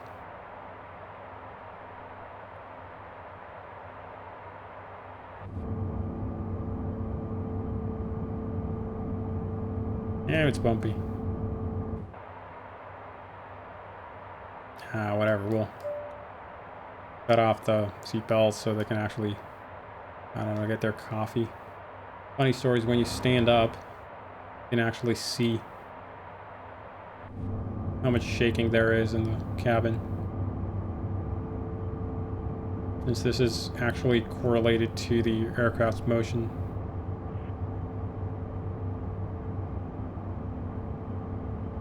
I feel like slightly unstable, but not terrible. But also vote for Texas. Vinny? Either 1458, descend Sure, a lot of people would. On 26 left.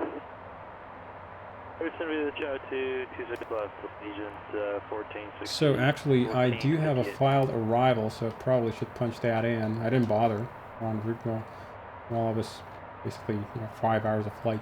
A lot of people fret about and set up the entire flight plan all the way from the start, but honestly, it doesn't make that much of a difference. So it's Jackie to via Bela. Hang on, did I actually punch that in? I don't think I did.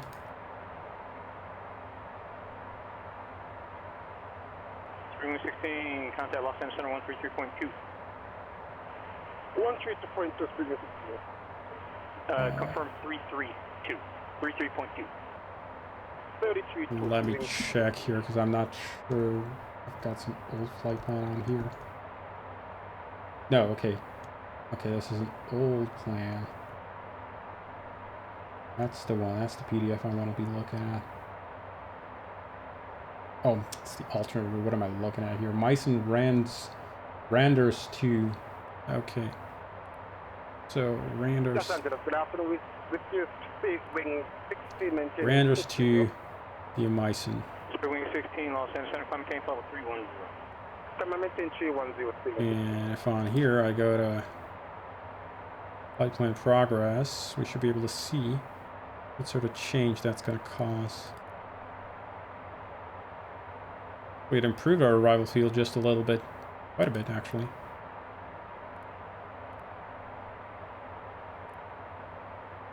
Ison Teddy. We hit all 90 towered airports yet. Sadly, now to tell the truth, I haven't tried pilot edge at all due to lack of time. I haven't actually used it. Got it. Ah, come on, Keith. Don't be so mean. Admittedly, a lot of people, it's a bit of a chicken and egg problem. A lot of people say that they would use it more if it had better coverage. I mean, it's of course a bit of a chicken and egg problem, right? Isn't it? Where they might use it, they might consider getting it, but they also might not. Difficult, of course, to plan that kind of stuff. Let's see, what is our EPU? Is 5.5 at this point. Ooh, boy. Navigation, we are probably very close to reality. Yeah, half a mile off only on a position.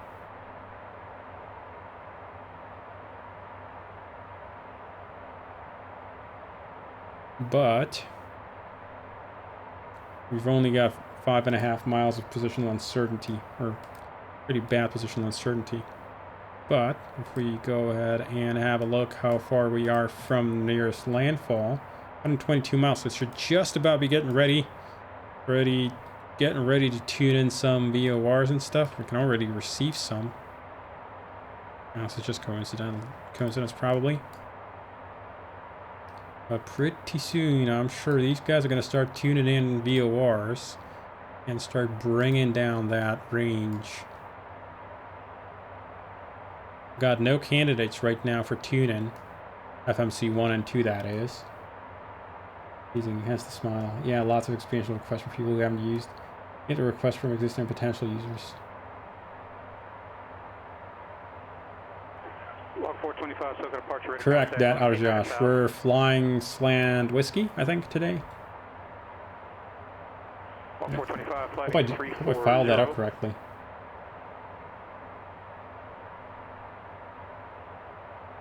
It's tuned something. There we go. Got range, NSD.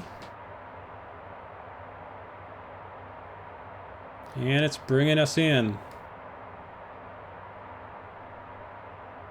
There's EPU 0.28, and it's slowly bringing in the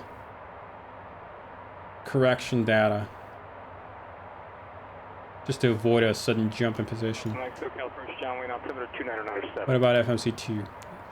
FMC2 is also start to bring stuff in. Good stuff. Actually, FMC2 is faster at it. It's bringing in the corrected positions for the IRSs, and this guy as well. He's pulling them in. Look how quickly he's pulling them in. And that's causing the FMC position to converge in closer and closer. I'm going to in a few seconds. So it's working as I intended it.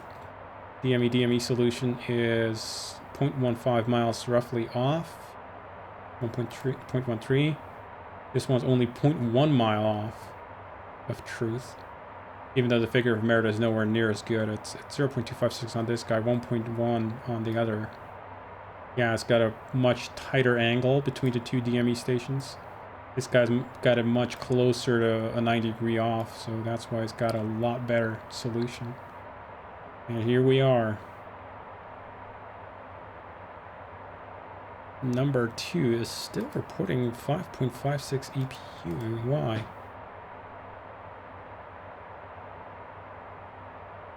Oh, he's retuned. A different pairing, probably. San Marcos, RZS, there we go, 0.33. Legion 1458, this is just a transition for the star. I'm not assigning you an arrival runway. Approach will do that. Thank you. Legion 1458, Las Vegas, altimeter 2986. 86. Yep. 425, clear direct tail, resume departure. Yes, I am RNAF. Yeah, I think, yeah, I'm Slant Zulu. I need to check what I filed. I think I did file correctly. I did pick up the non. Slant Lima will be GNSS. Slant Zulu is for non-GNSS RNAV. So yes, I think I am Slant Zulu. Yeah, Slant Zulu.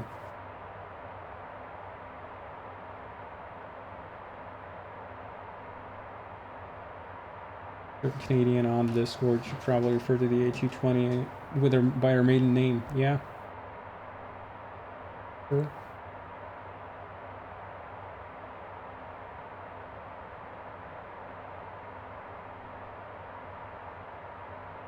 Sweet.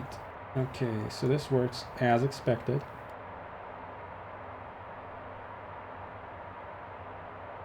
This worked beautifully.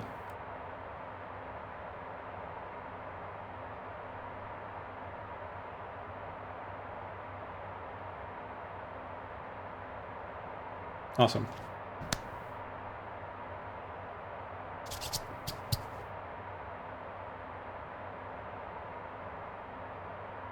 We work GPS in about as long as I can remember. It's so entertaining to kill the GPS systems are spectacular. It's actually, there's a bunch of still bad behaviors in the build you have, so I'm actually going to be fixing those. But if you flew in the Middle East, you might have run into these guys. Well, there's currently nothing in range. But if you were flying in the Middle East or around Eastern Europe, you might get jammed on the GPS receiver. 522 Pop Mike, SoCal approach, flight 320. And do you have requests?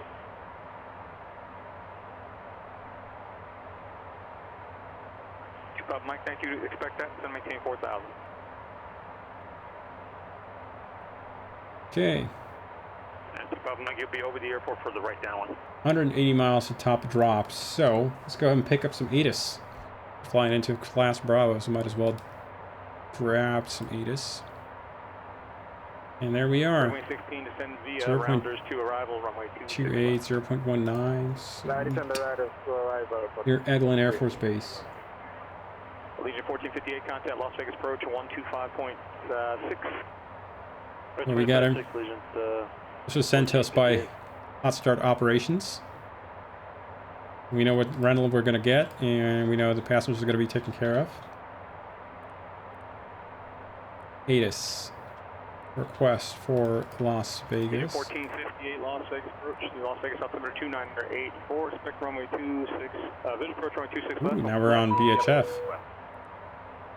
Arena International Airport Information.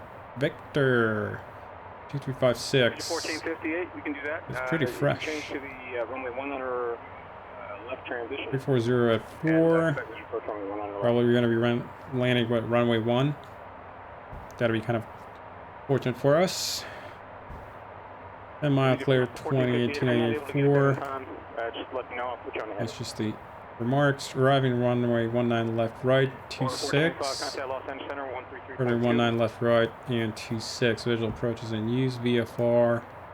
Departures. Contact clearance. Don't worry. Blah blah blah blah blah blah blah. Quebec Lima cross WIG at maintain 1000. Correction. The rest is just standard stuff for ground stuff.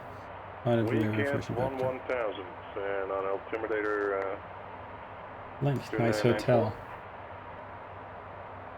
Los Angeles Center, Aspen 2-1, speed check. Numbered base. And 2 Quebec Lima, I had it right the first time. WIG at 11. Cross WIG at maintain 1000. WIG at 1000 to Quebec Lima. Yeah. LA Center, Walker 425 at 16,700 climbing via the Auras 2 Sid.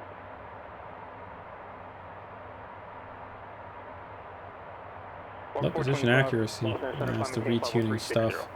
I need to make it. I need to fix this so it doesn't delay. It doesn't lose the EPU quite so quickly. Really, I just want to refactor the whole thing there. Because it doesn't actually get this in uncertain right away. There's a fair amount of, since once the position is correlated pretty closely, we don't have to destroy the correlation quite that rapidly to say that, hey, we're super inaccurate. Even if we momentarily lose, like, VOR stuff. Wow, X-Plane. Wow, thanks for the stutters.